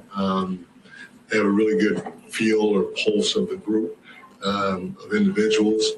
And what they say, I felt, especially, being with Steve for 6 years, was on point. I mean, I used to carry a little notepad and pen with me and jot down notes of the things that he said, how he said it, when he said it. So, he helped a lot with the personal growth. The players helped a lot from Draymond to Steph to Andre to Doc to Sean Livingston. Those guys helped me grow as a coach and as a person. I learned a lot from them during my time here, not just on the floor, but off the floor as well. And then, trying to find different ways to win, whether it's defensively, offensively, a combination of both. The run in 22 was really special because we didn't finish in first, in the conference, and we got better at the right time, and we took off at the right time. We just found a way down the stretch. And anytime you get in an environment like that, and I'm talking about reaching the finals, you grow, whether you win or lose it. You're just fortunate enough to get a win during that time. And second, just Landry obviously being bumped up. Just what can you tell us about how hard he worked behind the scenes to not have to undergo surgery to rehab it? And what do you expect to have in terms of bringing him back to the rotation? He worked his tail off. Andrew, he's a worker, man. And, you know, I obviously wasn't there the whole time watching him or getting reports on him, but, you know, when I did see him, he was getting after it. And, you know, it means a lot for him to play. He was in a great rhythm, obviously, before he played, and he's been out for a while. So it's going to take some time for him to get back. But, you know, it's exciting for him to be back, and we're going to be patient with him while he's fighting his way back to where he was before the injury. Mike over here. Good seeing you again. To follow up Tim's question on Steph, as you said, it's very rare historically for a guard at 37, 38 to play at this level. Yeah. And particularly it seems like the way he moves without the ball, and that's a lot of effort expended. Yeah. I was hoping you could speak to that part of his game and what you learned about that when you were here and how difficult that is as an opposing coach when a guy moves so much off the ball the way he does. Well, first of all, he's got to be, if he's not the best conditioned athlete in the NBA, he's definitely got to be top 5. That's the first thing. And, you know, he's the most dangerous when he gives the ball up. And that's what makes him so special come playoff time is, you know, you can game plan for a lot of guards because they're really good in the pick and roll. And so you know what you say, hey, we're just going to sit out and blitz this dude the whole game. Or if a guy was only coming off pin downs or just playing ISO basketball, you run a second guy at him. But it's hard to double team Steph because of the variety of ways he gets his shots, especially when he has the ball and he gets off the ball, or when he touches the paint with or without the ball. He's got to change a cadence, change a pace, where he's coming out to either side of the floor and guys know that, okay, here comes Steph, let me pin in. And with Draymond quarterbacking the offense the way that he has and those guys having the chemistry that they've had for all these years, it's one of those things where you just hope he miss more than he's trying to stop the play. Draymond, Draymond has talked a lot recently about thinking about pursuing a coaching career whenever he's done playing. Given your experience coaching him here, what do you think about the idea of Coach Draymond? You know, one thing, he's extremely intelligent. His feel for the game is second to none. I've been around a lot of players, and you know, he's got to be up there top 3 in terms of basketball IQ. So because he's been doing it at a high level, got a great feel, and he's had success at it. He's won. It wouldn't surprise me if he transitioned into coaching, front office, whatever, because I think he'd be able to impact the game in a positive way. Coach, what kind of player Mo can become in the league, and how do you balance giving young players playing time or helping them evolve while also having a team that plays for a championship? You know, any opportunity you get, you throw them out there, and sometimes you might throw them out there for 15 minutes. Sometimes you might throw them out there for 2 minutes. And, you just kind of watch and see how he responds to it. And then there may be stretches where he doesn't see the floor at all. And, you see how present he stays with it, and his work ethic.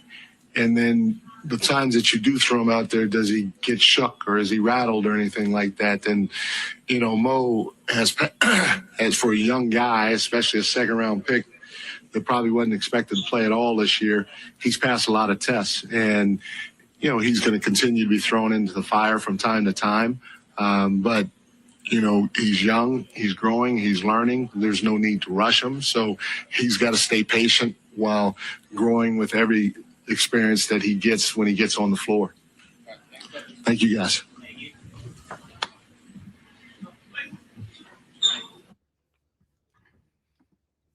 Okay.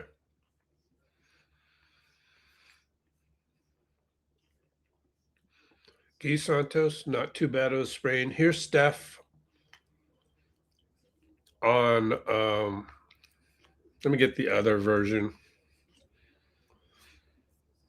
Joseph Dicus had one on him talking about Jonathan Kuminga. So here it is. It's not a distraction at all. It's a very unique situation, but our job is to just keep playing, keep winning. It'll resolve itself one way or the other. Steph, to follow up on that, why don't you think it'll be a distraction given how much noise there is about it? You've been around for the last 3-4 years. We've done it this whole time, so I'm very, very well trained in this area to just play basketball. Did you talk to him at all the last couple of days? Not specifically about that, no.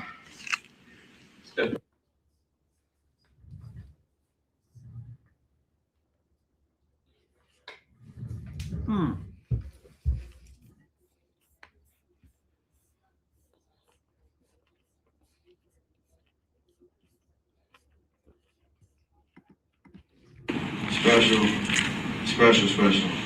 Curry name, and especially in Charlotte, we call him the originator because when the expansion draft happened in '88, and our family moved there and set up shop, and he was a part of the original Hornet team, and was the last original Hornet to leave.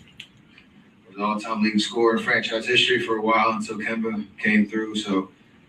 Bobby Phills is up in the rafters, and that's the one jersey for a great reason. But for my pops to be, the first athlete that gets his jersey up there in this way is unbelievable. And the way that they did it, he's been a part of the franchise, since he's been done as an ambassador for the team and color commentator for over a decade. And rare you get to see that man shed some tears too, so it's pretty special the way they surprised him. I'm looking forward to March to show him some love. What did you think of Brandon's game tonight, and what have you made of the? On the sorry, we're way past the Mike Brown postgame. On the thing where Steph and Seth are going to watch their dad get his jersey retired. That's going to happen on March 19th in between Boston and Detroit. So that's a road trip, but boy, it's going to be tough. Between Boston and Detroit, you're going to go down to Charlotte real quick.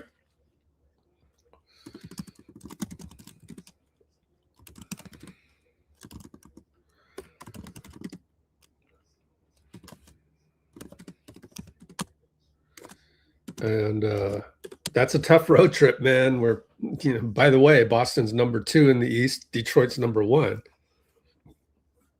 And I saw some chatter on Twitter because they're always complaining about something. Oh, they should have done it. They should have done it when Steph was there. I mean, look, can you just calm down? Just let franchises do what they do on a day-to-day basis. Maybe they knew that he was, Steph was going to go do the Davidson thing the night before. Maybe they knew that there was a Stephen Curry interchange ceremony. Why would you put those two things back to back? Just stop complaining.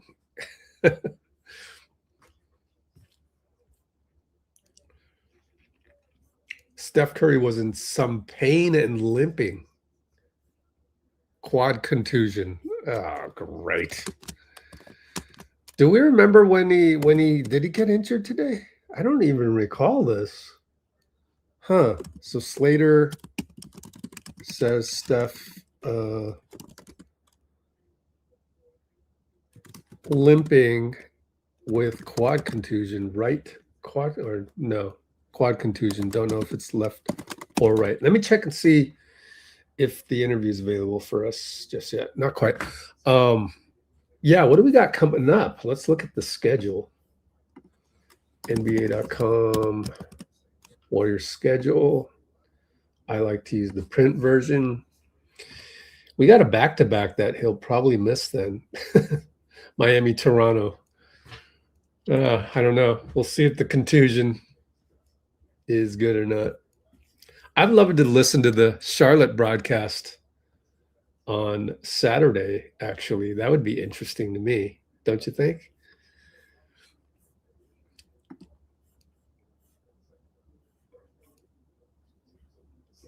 And here's Slater with more Steph. We used the term mediocre the other night when kind of describing you. I think, that was somewhat record-based, right? You're 23 and 19, but I'm just curious, I think you won like 10 of 14.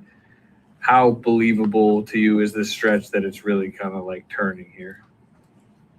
I'm just telling them out there, like Coach Bob McKillop always used to say, peacock today, feather duster tomorrow. So it's an idea of just, yeah, we're playing well. Yeah, we're doing what we're supposed to do to develop an identity. We're trying to create a little bit of a run, especially in this homestand, but mediocre and average and whatever is based on, a consistent run of just never being able to really get a good, push up the standing. So I like where we're at. I like the vibes. I like the idea of how we're playing, and we had a couple, probably 3 tough losses over the last couple of weeks, but the resiliency, we're showing it. And if we can keep doing that and try to get to the All-Star break with more of the same, we should be in good shape.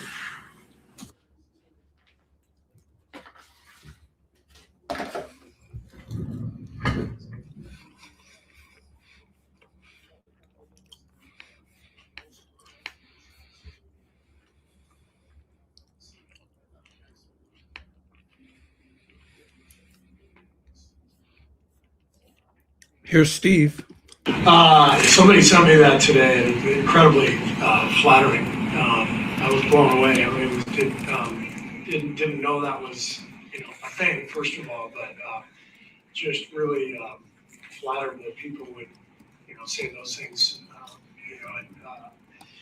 Yeah, I mean, I've been so lucky to be here in this organization and with Steph. I mean, the easiest way to be a good leader is if you have a partner like Steph, because I think leadership within the team is the most important thing for any team. It's, coaches are important, but people like Steph Curry are just so valuable, not just on the floor, but the internal leadership that he brings is incredible, and it makes my job dramatically easier.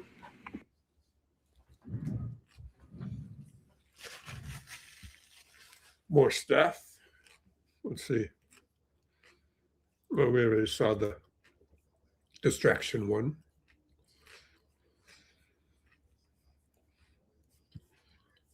Yeah. Oh, where was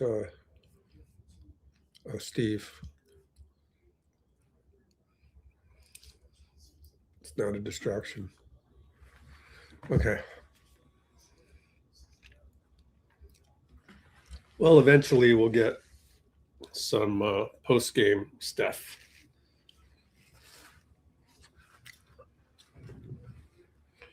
All right, Joseph Abad, take care, brother.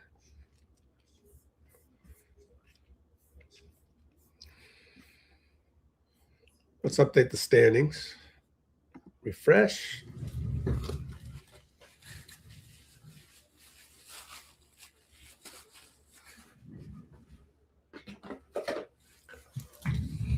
Is it updated yet? Yes, we're 4 games over 500. Feeling a little momentum here. Feels good to get a little momentum. And 1.5 games back of Phoenix. They've lost 2 straight.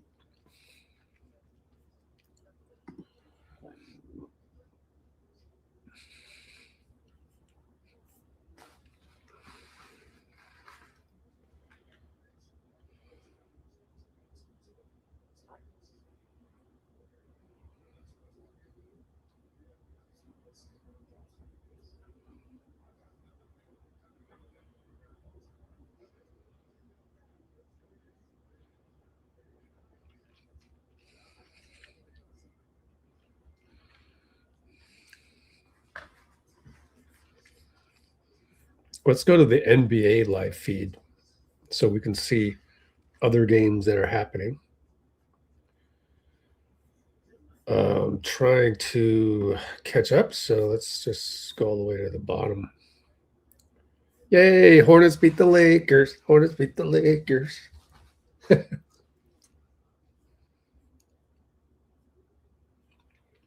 LA was minus 12 in 15 centerless minutes. Oh, James Edwards is in the house.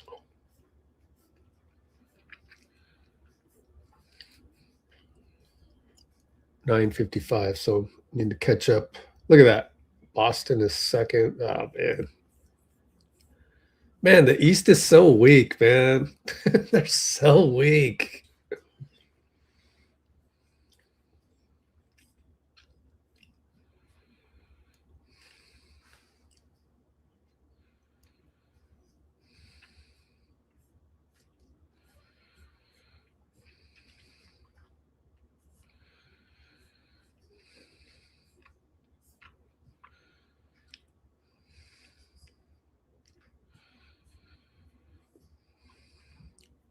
Mike Brown, I believe we will turn it around. I believe in this group.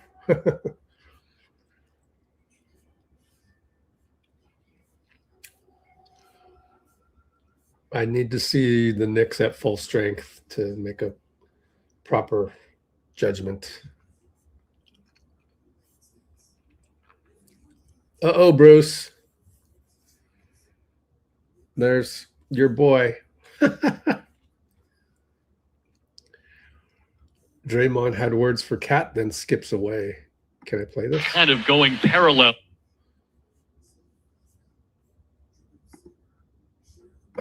Had words,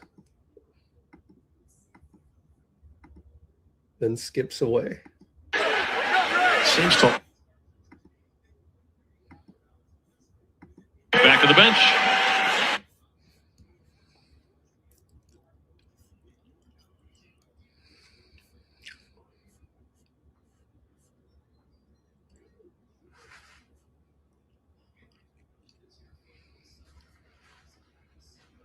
College basketball betting scandal? Oh, boy.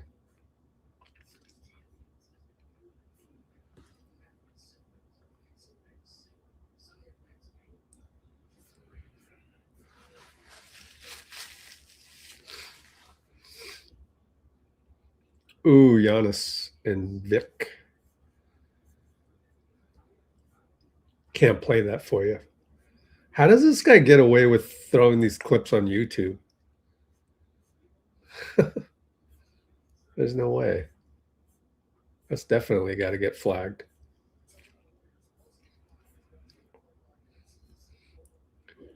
Lakers upcoming slate. Go Portland. Go Toronto.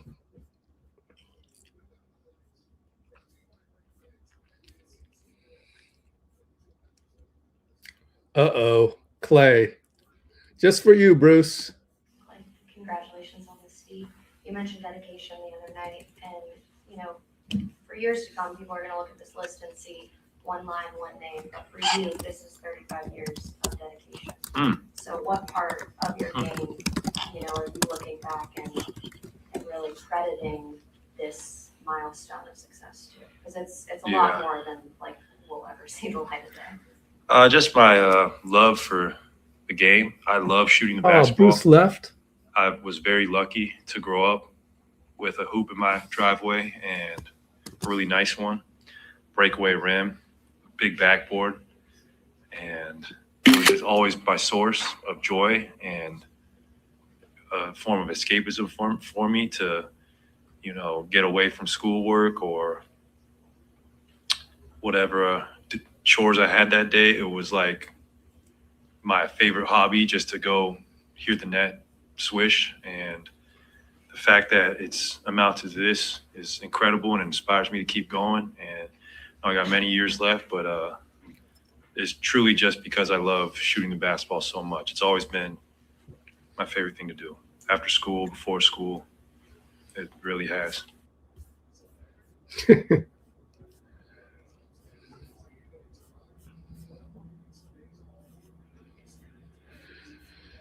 Steph Curry, we saw those already.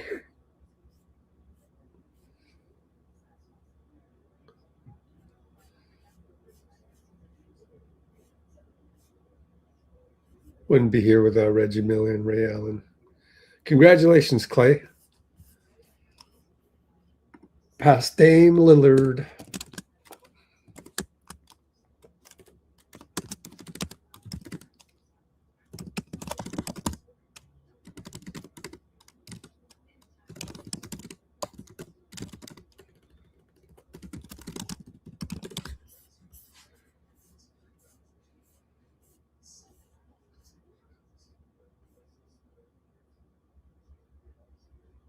Oh yeah, this is good.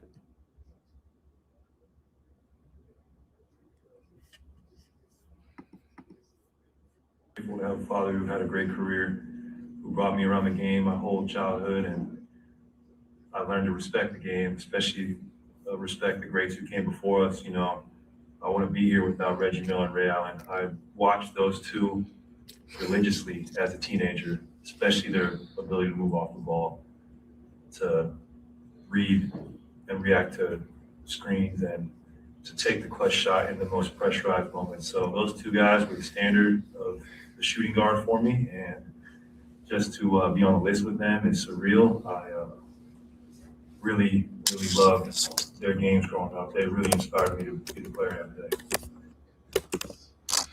Wow, Bruce.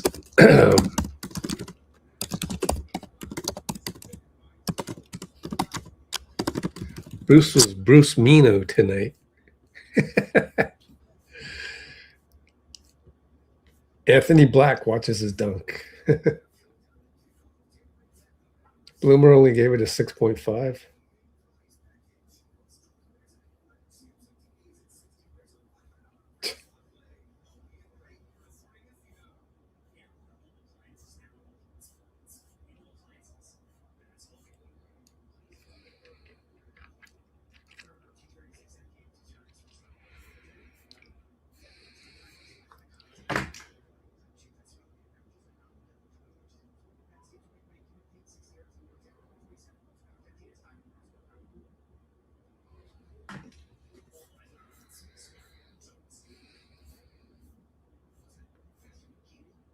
Wow, NBA scores off the bench. Jaime. You know, we're flinging these assets for MPJ. Wouldn't we just fling the same assets for Naz Reid? Of course, Minnesota wouldn't do it, but doing what we're supposed to be doing to form an identity.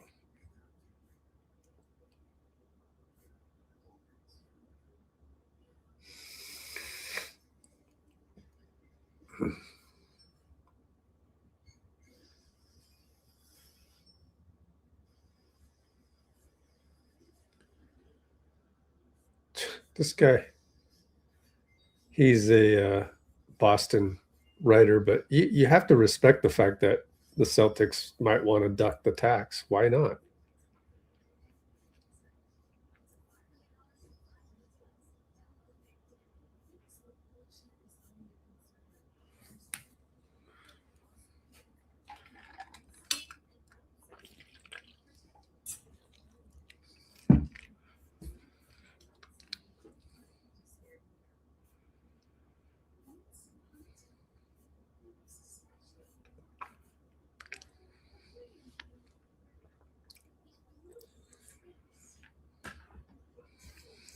Let's check other scores real quick.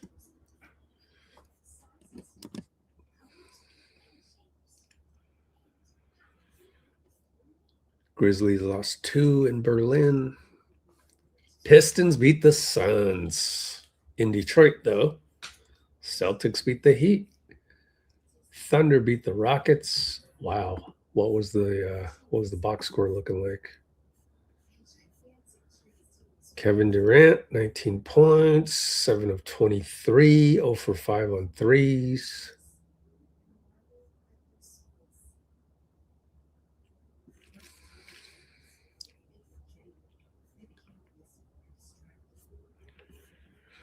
What else we got? Bucks and Spurs, we know about that. Dallas with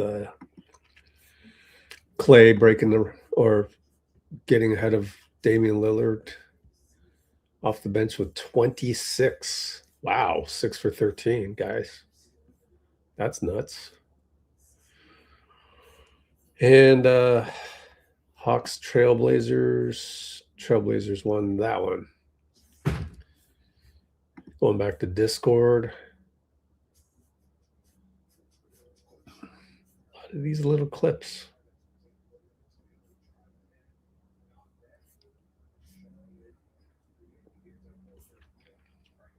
This account has a shelf life. I don't know how much longer they can just give away free clips. Here's Jimmy Butler. We got more Jimmy Butler. You ready? Here we go.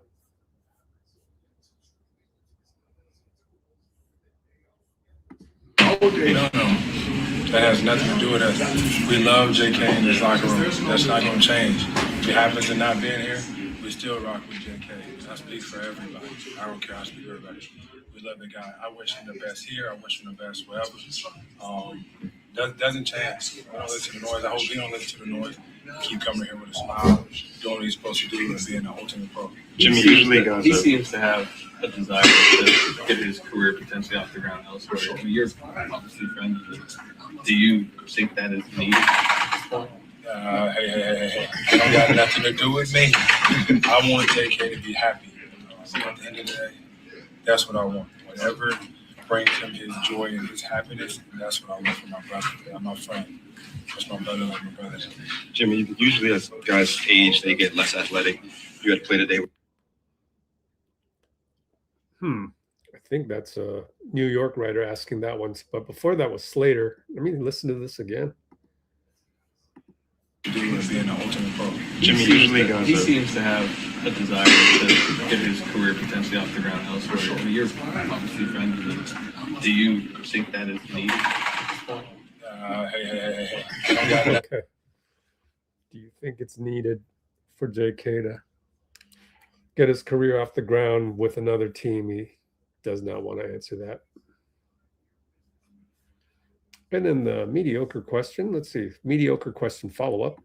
You called you guys mediocre the other night. I was curious, was that just strictly your record just says you are mediocre, or are you feeling that, like, you know? I mean, that's what our record says. So at the end of the day, I feel like that's all that matters. But I really think we turned this thing around. Like, we're figuring things out. I would like to say I wish we played with a little bit more urgency early on, but it's never too late to do that. Told you. I just keep stacking up days and stacking up wins. What's telling you guys are figuring it out? What things are happening? Yeah. That's all that matters. You know, you string together a couple wins, and everything looks good. And there's no problems anywhere. But what I do like the most is through it all, we've been together, and I don't think that's going to change. So that's what makes me the most excited. You always say you're going to take the shot when it's right, but it looked like you were feeling it. Oh, that one got cut off.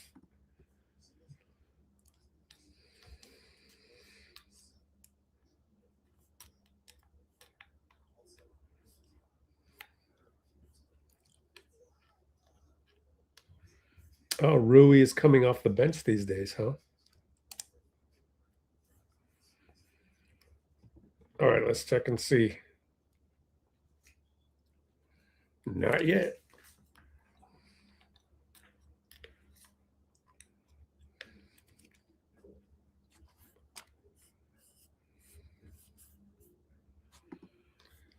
Well, I don't know. Maybe we'll just cut this short, but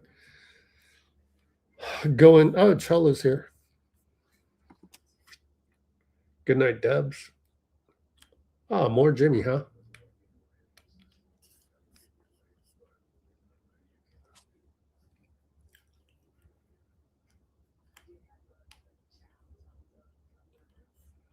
Is this any different? JK won't affect you guys. Oh, hell no. Hell no. That has nothing to do with us. We love JK in this locker room. That's not going to change. If it happens to not being here, we still rock with JK. I speak for everybody. I don't care. I speak for everybody. We love the guy. I wish him the best here. I wish him the best wherever. Doesn't change. We don't listen to the noise. I hope he don't listen to the noise. He keep coming here with a smile, doing what he's supposed to do, and being the ultimate pro. Yeah, we saw that.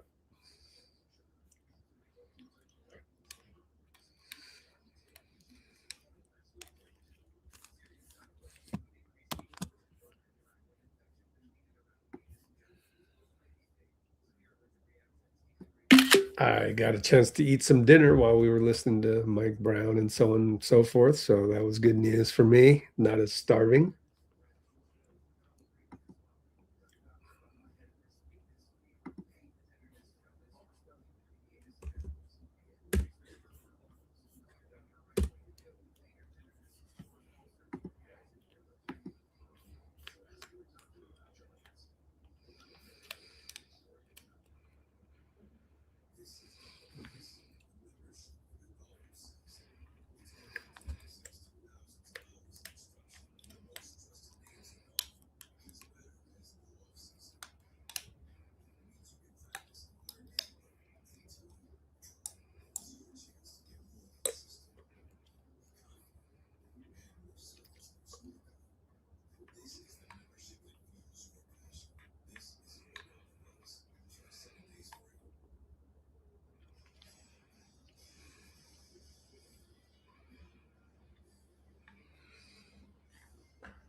So if you are a VIP member of our Discord, then you get all these feeds that are, happening real time and just happening real quick.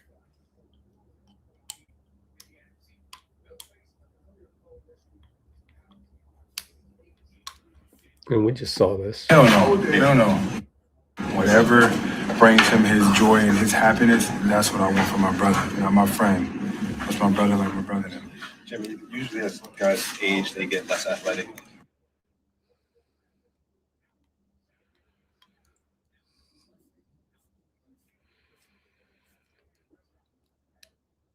Well, we got to stay at least until we get the entire Steph Curry interview, don't we? But we might not get it. It's pretty slow. Yeah, no worries. Thank you, Cholo. I mean, I might just call it a night myself, but thinking of something to talk about, I will tell you this. As far as the JK trade market, I want to go top down. First domino, I would say, is Giannis. And I just don't think we can do anything about all the other possibilities without just watching Milwaukee and hoping that they lose some of these games. They got Atlanta, OKC, Denver, Dallas, Philly, and Washington. I mean, the only easy one is Washington and maybe Dallas as well. So those are at least 3-4 tough games out of 6 coming up. And if they can, what if they go 1-5? What would happen? They'd be 18-29. Huh. I think you'd have to finish 500 to get in the play-in. But we'll see. We'll just monitor that, and we'll see where that goes.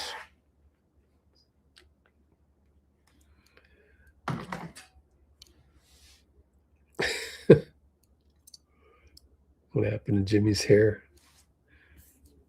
I don't know. He was actually asked that by Janie McCauley in the locker room the other night, and he goes, yeah, I don't know. I have no idea how I choose this.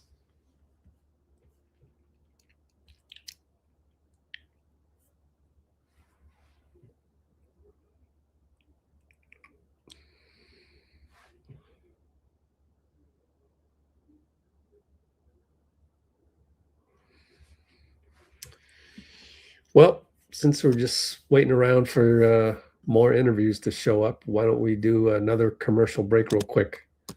Quickie commercial break. Let it ride for 60 seconds, please. And I'll be right here. And you'll get a commercial right now.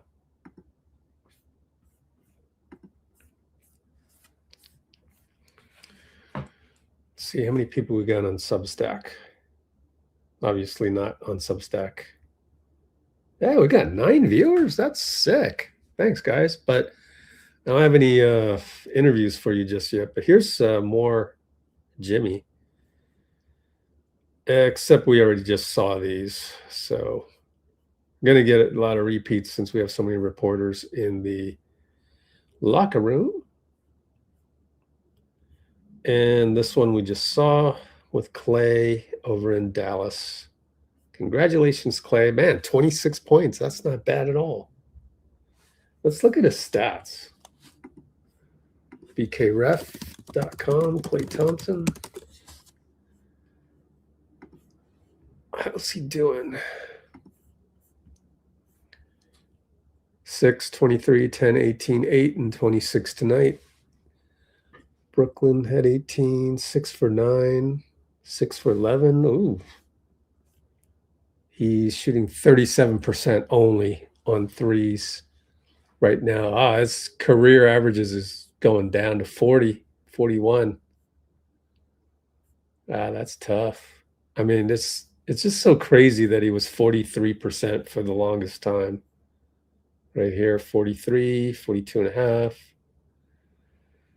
41, 44, 40, back to 41, and now in the doldrums back down here, which is technically still better than Moses, though. This kind of goes to show you like the different scales that they're dealing with. So pretty cool. Pretty cool 3-point stats from Clay.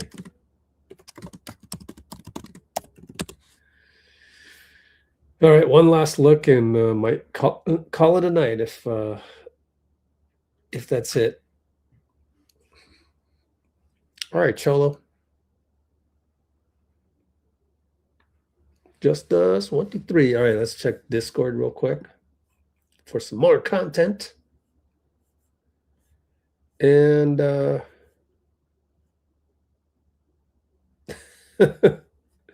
you're not old, but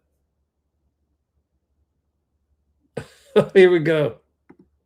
Oh, but you're older than you were when you came in. Yeah, no shit. You're older than you were yesterday. I'm getting less athletic though. You're still able to make these plays. What's the key as you mature and get in age? Just take care of your body. Keep doing what you've been doing to get to this point. Some ice, stretching, recovery. Lots of sleep. I miss out on some of that because I got my kids right now, but I'll sacrifice some sleep to hug and hold my babies. That's it, man. I'm still a little bit athletic. Don't get used to it, but I can jump a little bit.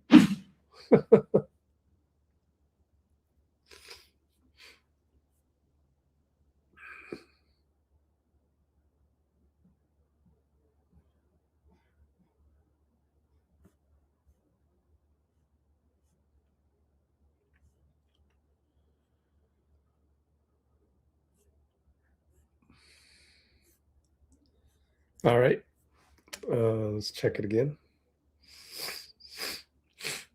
Nothing doing, so I don't know, guys. Maybe just call it a night because I need to do some transcribing when the time comes as well. Well, 12 minutes of Steph just appeared. And so let me see what I can do to expedite that. Actually, I'd love to check out the Milwaukee Bucks post game. I forgot about that. In terms of Giannis, poor Giannis.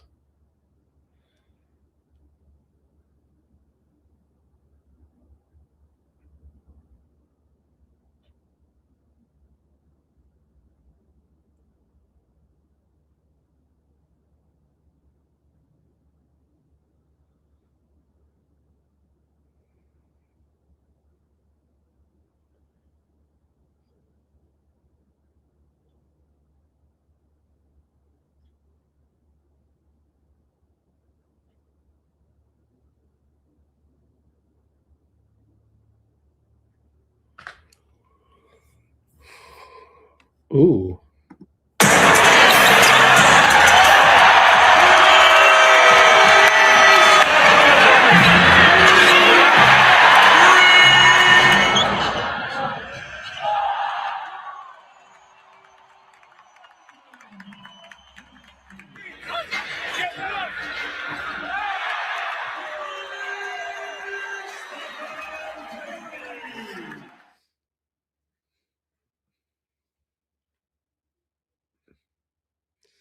Well, we almost have the Steph Curry post game, so if you want to stick around, we can do that because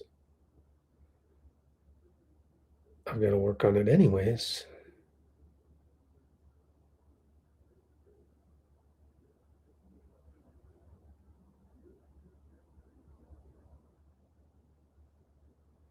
All right, it's ready to roll.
Ooh, we got Giannis.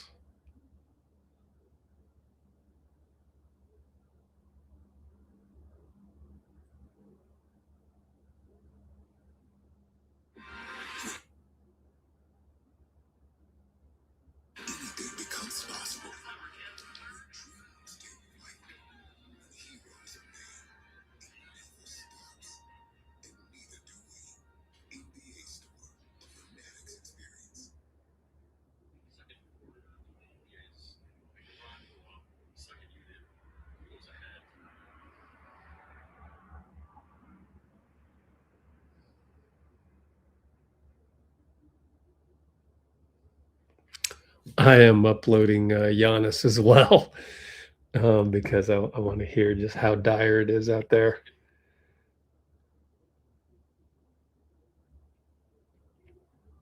And then they just, it's like a 17-3 run, and then it's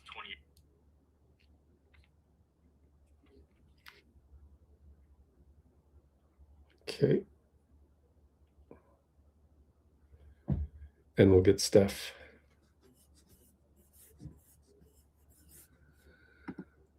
Let's see.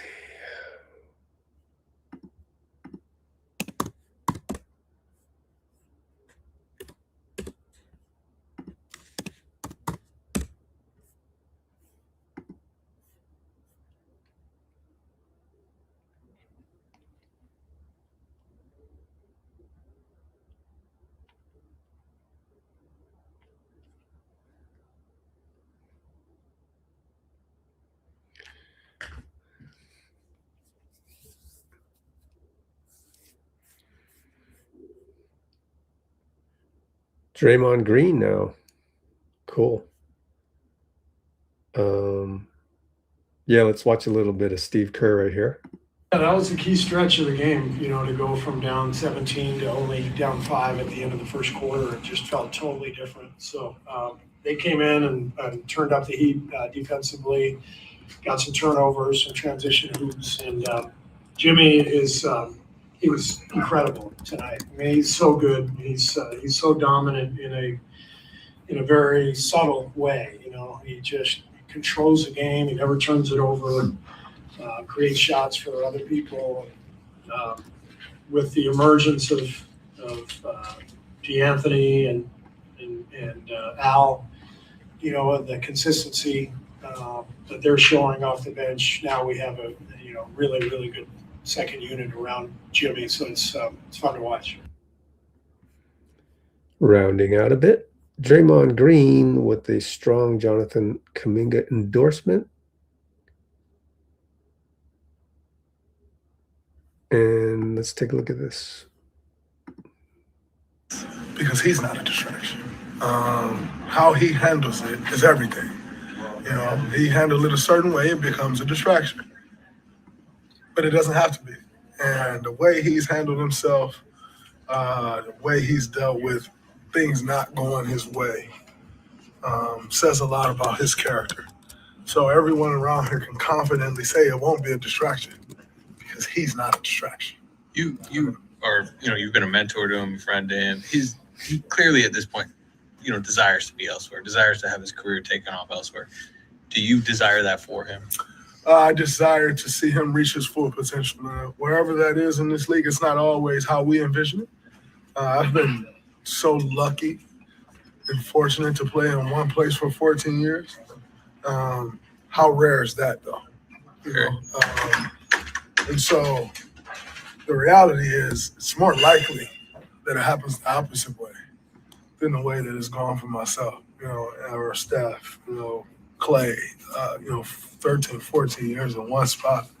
It just doesn't happen. And so, for a guy like that who's drafted 7th pick, was he 7th pick? You expect it all to go the way you want it to go, the way you think it should go. And sometimes it just doesn't work out that way. But that doesn't make him any worse of a player. That doesn't make this any worse of an organization. Sometimes things just don't work out. That's what I've been saying. The way he's handled himself, the way this organization did reward him this time, he's making life-changing money. Like, ultimately, we all love basketball. We all want to play. We all want to win. But most importantly, we all want to take care of our families. And he's in a position right now where he's making life-changing money. Usually that comes with a certain role in basketball on a team. It hasn't worked that way for him. But I know how talented he is. I know how good of a teammate he is. I know how good of a person he is. And usually when you have those three things going for you, it works out in the end. So I have zero doubt that no matter what happens with him, whether it's here, anywhere else, it's going to work out for him in the end because he works his tail off. And he's a great person, and a great teammate, and things work for those guys. What was working for you in the matchup with Towns? All right. Good one from Draymond. Because he's not a distraction. Sorry about that. Let me get out of that one.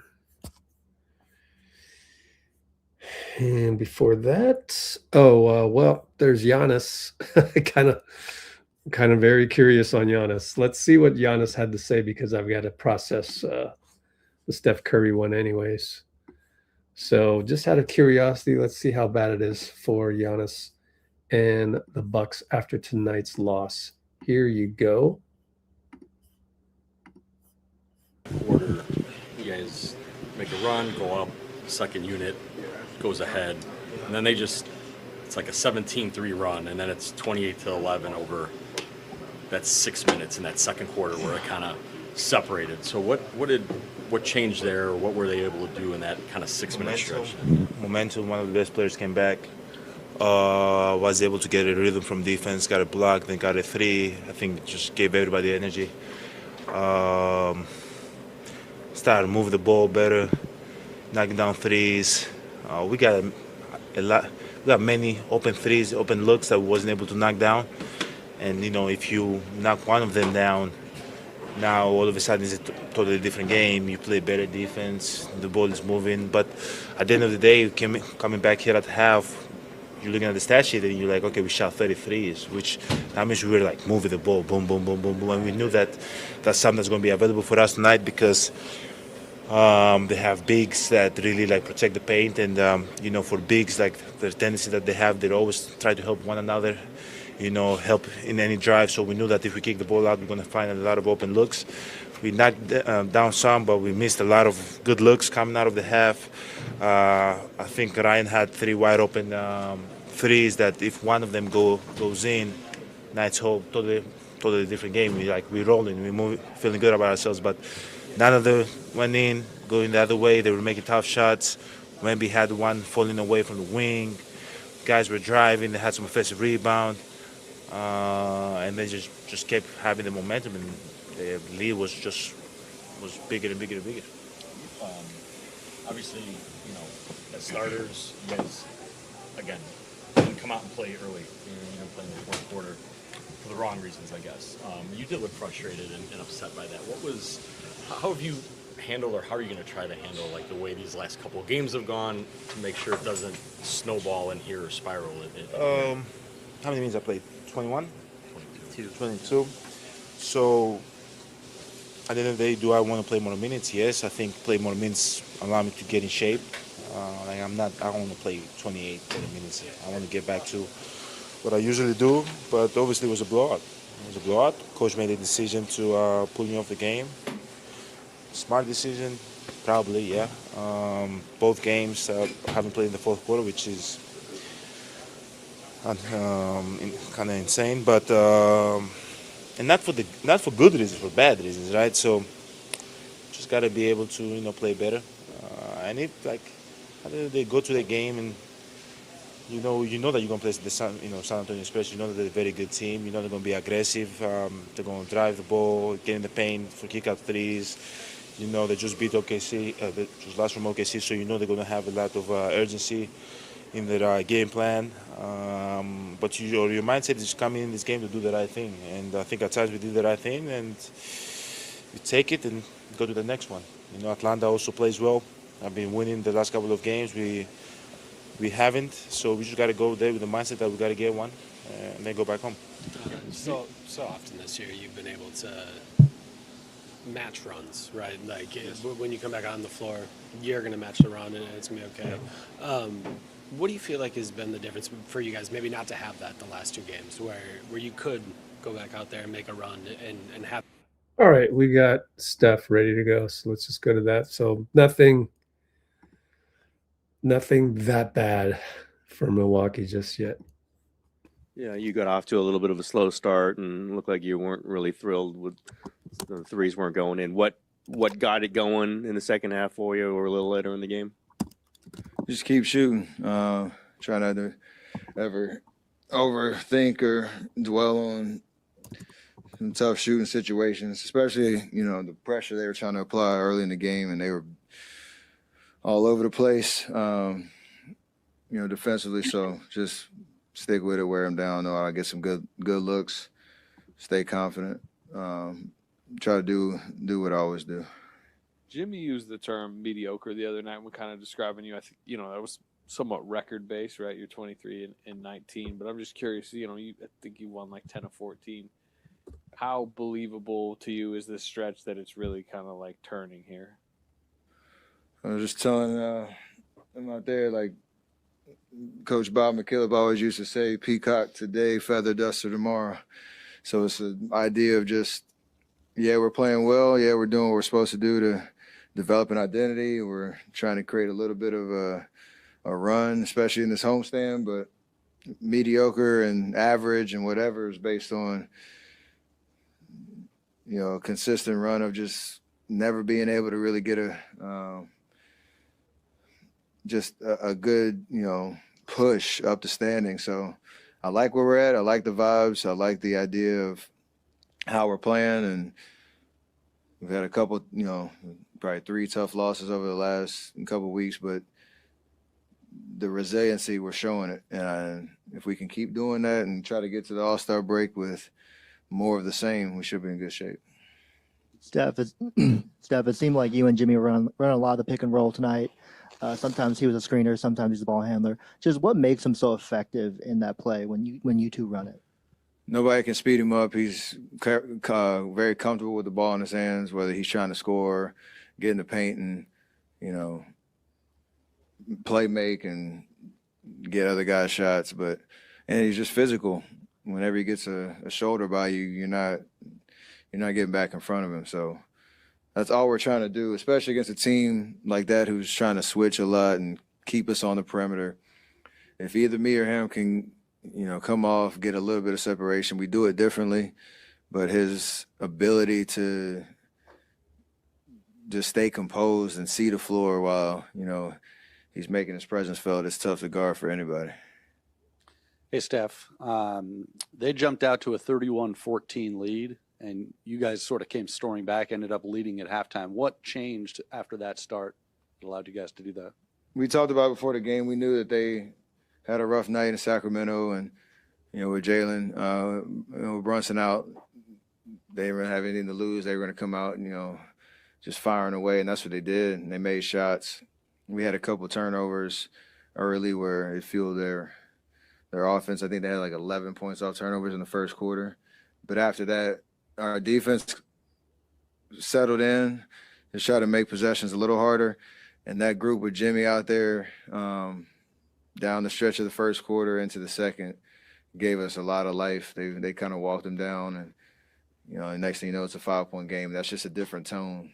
So you're not feeling like you're having to chase for a whole half. And, you know, in the second half, they gave us, you know, some good life. Steph over here. Moses has mostly struggled from the outside the last couple of weeks, but the last 2 games, I think he's 11 for 17, and obviously tonight, right from the start. How does that change sort of the feel of that starting group? I mean, that's obviously one of his big roles in that group is to shoot from 3. When he's on like that, how does that unlock things? It's beyond helpful, and him and Q in that QP in that first you know, group are going to get a lot of good looks. And I know, you know, how you start a game, you want to get off to a good start. It's nice to make your first shot feel good, but as long as they're taking shots, like, we can live with it.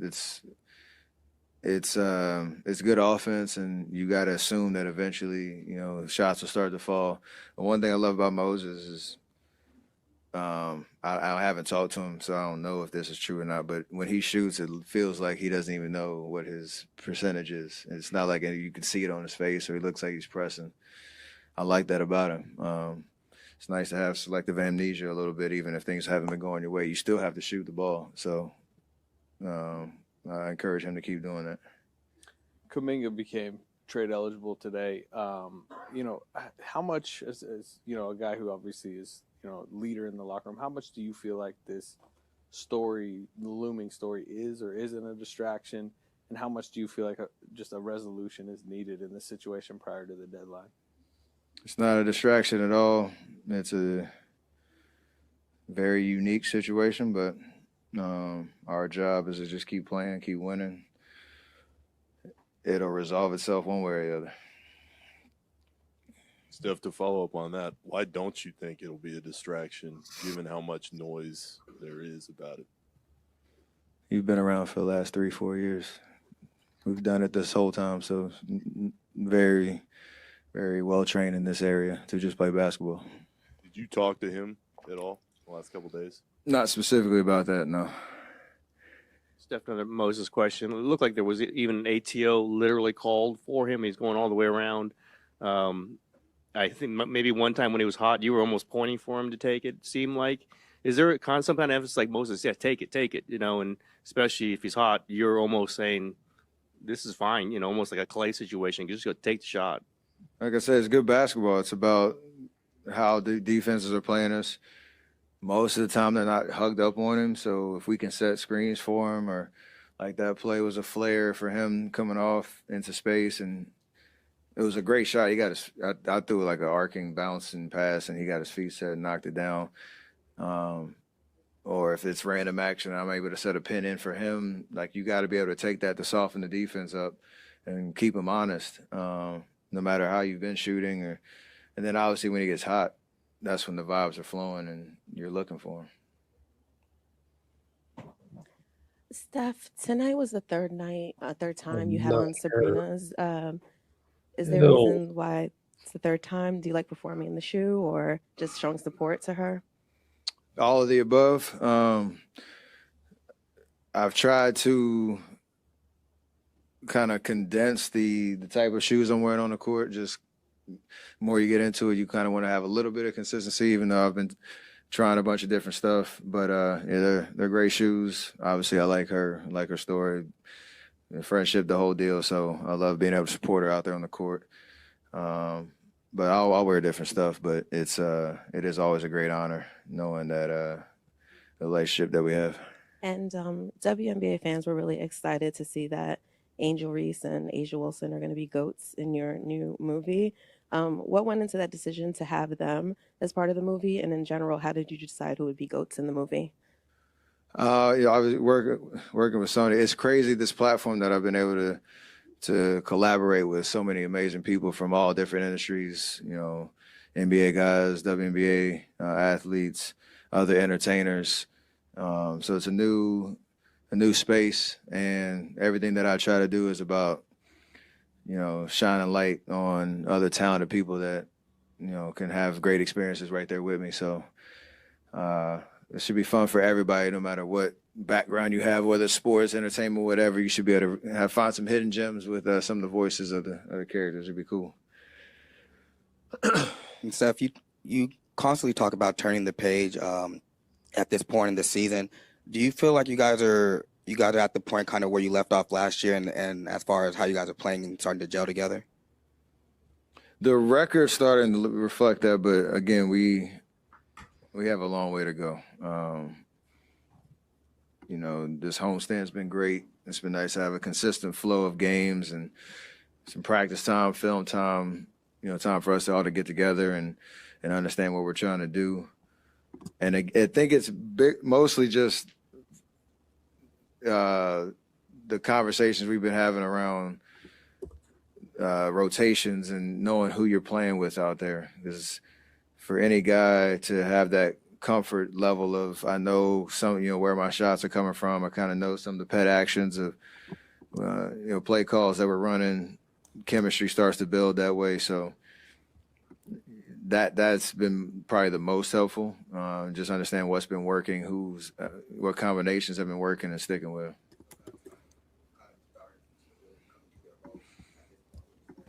Yes, because we're still playing 11 guys. I know Gee got hurt tonight, but 11 guys are playing, at least 10 to 15 minutes. So that does matter over the course of 48.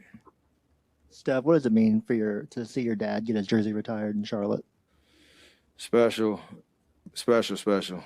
Curry name, and especially in Charlotte, we call him the originator because when the expansion draft happened in '88, and our family moved there and set up shop, and he was a part of the original Hornet team and was the last original Hornet to leave.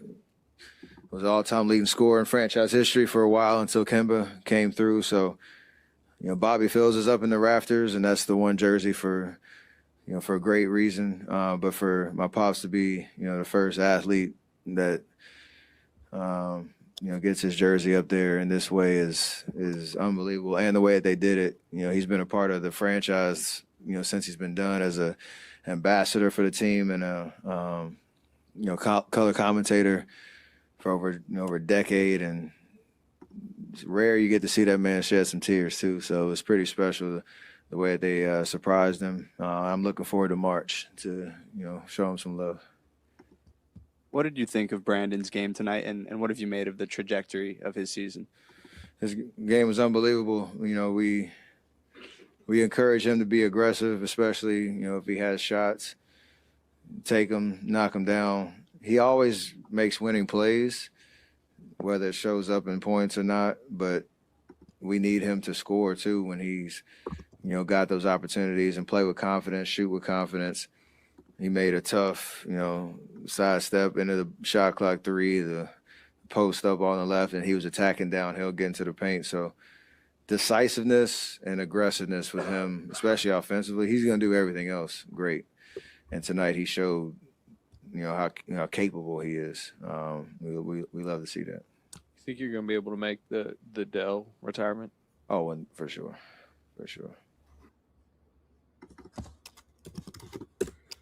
Okay.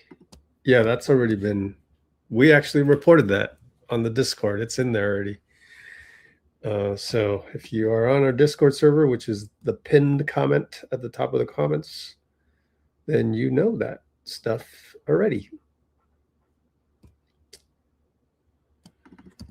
So good for you. if you knew that already. And while I was doing that, I forgot to process the next one. So gonna need to do that, and then we can move on.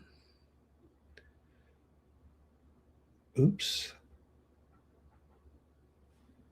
Let me see if there's anybody else. Well, Draymond was in the locker room, so was Jimmy. So those are going to be a little bit tougher to come by. And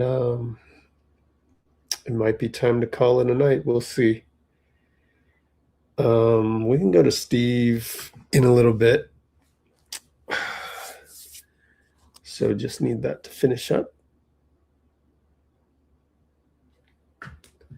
About a couple more minutes.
All right.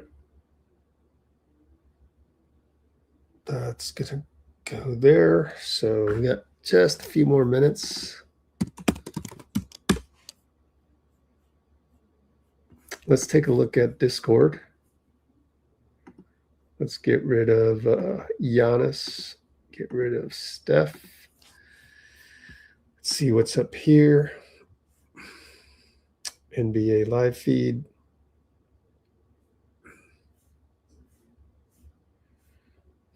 Jeremy Grant. Speaking of which,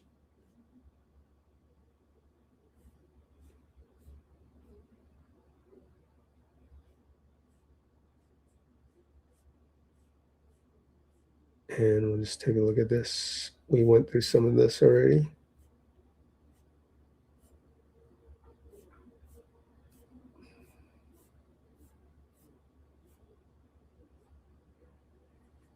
We saw Draymond.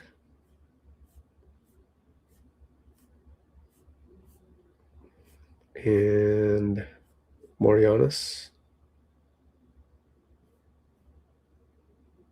talking about Wemby, who he faced tonight.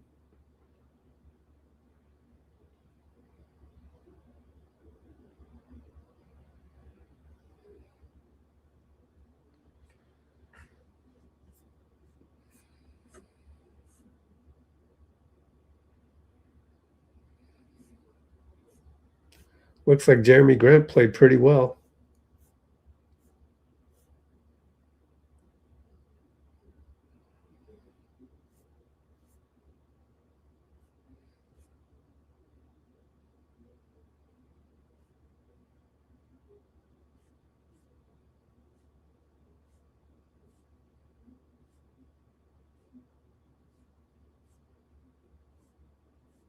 And that's it.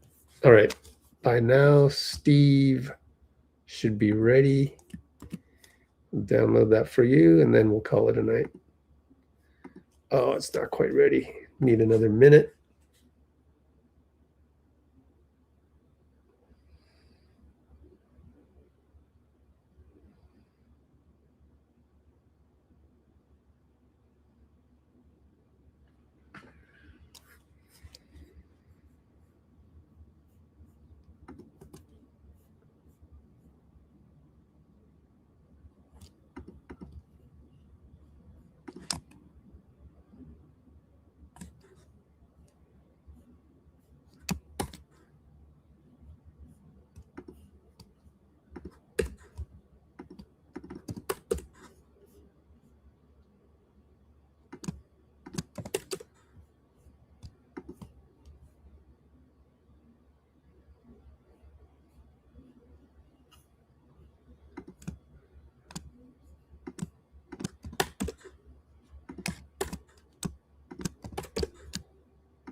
See if it's ready now.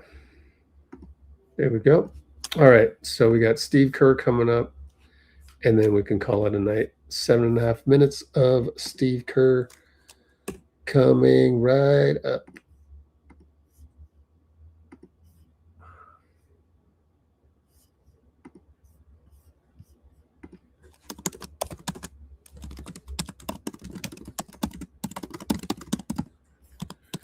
Okay, entire Steve post-game video now on. And here we go.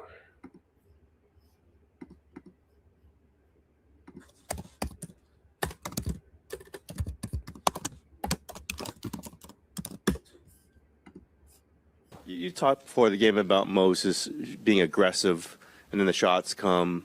Obviously, he made a lot of them tonight. Did you just see it, the energy kind of leads to the shooting, or does the shooting lead to the energy? How does that all work, we think, with him? Last two games, I think the energy that he brought, just right from the beginning, I think helped just with everything. When you bring that kind of activity level defensively and, chasing offensive boards, the ball tends to go in more. I don't know why, but I think Moses has been great the last couple games and much more aggressive.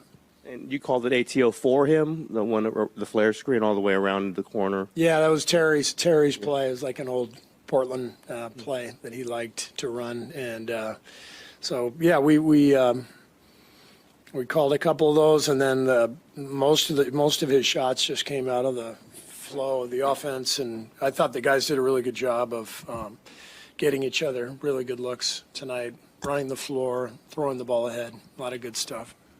Knicks take a 17-point lead pretty early on, and then Jimmy in that second unit comes in and gets the game back under control. What sort of changed after Jimmy and them sort of settled things down? Yeah, that was the key stretch of the game, to go from down 17 to only down 5 at the end of the first quarter. It just felt totally different. So they came in and turned up the heat defensively, got some turnovers, some transition hoops, and Jimmy is he was incredible tonight. I mean, he's so good. He's so dominant in a very subtle way. He just controls the game. He never turns it over. Creates shots for other people, and with the emergence of DeAnthony and Al, and the consistency that they're showing off the bench. Now we have a really, really good second unit around Jimmy, so it's fun to watch. Hey, Steve, just asked Steph whether he thought that the team is starting to get back to the place where you guys were last year, kind of heading towards the playoffs and in the playoffs. And he said that the team still has a long way to go. I wonder just kind of what's your thoughts on where the team is compared to where you guys left off last year, and if you echo those sentiments. Well, we're different. We're a different team. Last year we went on a great run, down the stretch of the season. Jimmy was only here for 30 games, and it just felt like a sprint. This is the marathon all year long. It's a much different dynamic when you're playing 82 versus, playing 30. And so we're in it for the long haul, but we have Melt, we have Al, we have a different team this year than we had last year, but we're starting to catch some momentum and playing pretty well. Steve, kind of following up on Tim's question about Moses. What? Hang on a sec. I got to check something on a weird part. And it's like Moses, yeah, take it, you know, and especially if he's hot, you're almost saying, this is fine, you know, almost like a Clay situation. You just got to take the shot. Like I said, Okay. Back to Steve. What does that do for that starting unit when he's making shots like he has the last two games? I mean, now, that's obviously a big part of his role in that group. Yeah, I mean, he's he's out there because he's a good defensive player, and he guards generally the best perimeter player right out of the gate, and then he's a very good 3-point shooter. You know, he went through a little bit of a cold spell, but catching fire the last couple games, and it's fun to see him, shoot the ball like that. But yeah, I mean, you've got multiple playmakers out there in that starting lineup with Jimmy and Draymond and Steph, so he's going to find some open looks out there, and this is great when he can knock them down. It's a huge factor. What kind of groove is Brandon finding? He's great. I mean, he's just playing with so much confidence. He does so many things out there. He's a secondary ball handler. He's a rebounder. He's a really good defensive player, better than people think. Especially off the ball, he kind of creates a lot of chaos, just kind of roaming, and but he's playing with a lot of confidence. And how's Guy doing? Guy? I talked to him at halftime. He said he didn't think it was a bad sprain, but I haven't talked to Rick yet, so we'll see. I don't have any update. I was wondering, what do you think is causing Brandon to play with more confidence? Is it just a matter of him making shots or a defined role? What? I don't know. The season is long, and all these guys are human. They go through ups and downs, and sometimes you're in rhythm, sometimes you're not. And young players especially go through a little more adversity. And but he's been a really good player, since we got him as a rookie, and I think he's getting better. He's really in a good groove. Hey, Steve. The Athletic published an article today where they basically asked people in sports to rank 5 leaders that they most admired in 2025. You were first. Steph was third. What does it Finally mean beat Steph. Yeah, there you go. Yes. There you go. What does it mean to you to have that type of impact on your peers? Somebody sent me that today, and it was incredibly flattering. I was blown away. Didn't know that was a thing, first of all, but just really flattered that people would say those things. And yeah, I mean, I've been so lucky to be here in this organization and with Steph. I mean, the easiest way to be a good leader is if you have a partner like Steph, because I think leadership within the team is the most important thing for any team. It's, coaches are important, but people like Steph Curry are just so valuable, not just on the floor, but the internal leadership that he brings is incredible, and it makes my job dramatically easier. You've talked about the dog days and trying to get through them. 4-1 on this homestand. Do wins during the dog days sort of feel more impactful? Do they kind of help you get through that? When do they feel what more impactful? Impactful? Yeah. Meaning what? Like do they help you kind of get through those dog days a little bit more? Does what help you get through the dog days? The wins. Oh, wins, yeah. Wins helps everything. Yeah. No, it's I mean, honestly, what has helped is playing all these home games in a row and not having back-to-backs. So, the last 10 days or so, we've been at home, no back-to-backs, no airplane rides. Everyone's more comfortable, more physically and emotionally prepared, just having days off in between games. So this is an important stretch for us. We need to finish this homestand off well, though. We've got 3 and 4 nights starting Saturday, and Charlotte's playing great right now. Toronto and Miami are tough. So, if we could finish this homestand off in a really positive way, then I think it'll feel good, heading back out on the road. Thanks. Well, and sticking well.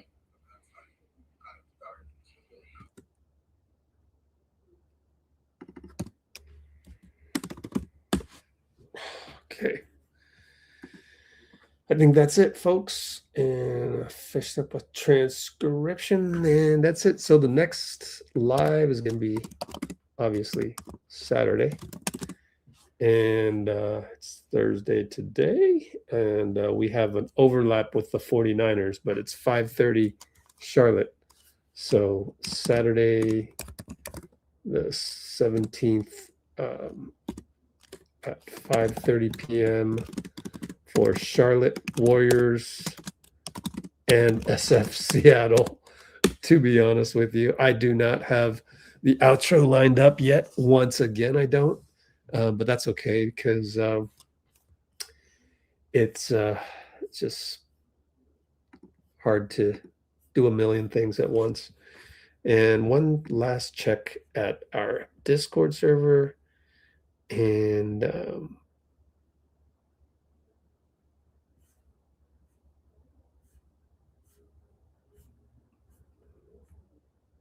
asked Money Green about the cat thing. It's an honor to play against Carl Towns. Let's take a look. I don't want to give my secrets away, but I do like the matchup. You know, but I like playing against all the perennial all-stars and stars in this league. I enjoy those matchups. Those are the matchups that really get me going.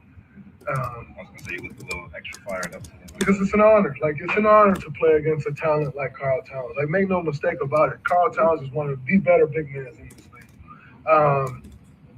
I cherish that opportunity, you know, and so I know I get out there and I talk my junk and I stir the pot a little bit for sure. But the respect I have for talents like that, for guys who's done it, he's been doing it now, 10, 11 years, he's been doing it at a very high level. I have so much respect for guys that's able to keep that level of play. And yet, a guy who I know going into that matchup, I have to be like that, you know, like, or he gonna drag me, you know, and so for guys that bring the best out of me, I'm always grateful for that opportunity. So, you know, I talk my junk and, you know, we'll play them in March and at the Garden. And I'll talk and I'll approach the game the same way, but make no mistake about it. I got so much respect for Carl Towns and what he's done as a basketball player, what he brings to this league on a nightly basis. But when you step in between those lines, there's no time for that. It's time to compete. It's time for me to try to get the better of you because you're going to try to get the better of me. And that is one guy in this league that brings out the best in me, and I'm always grateful for the opportunity.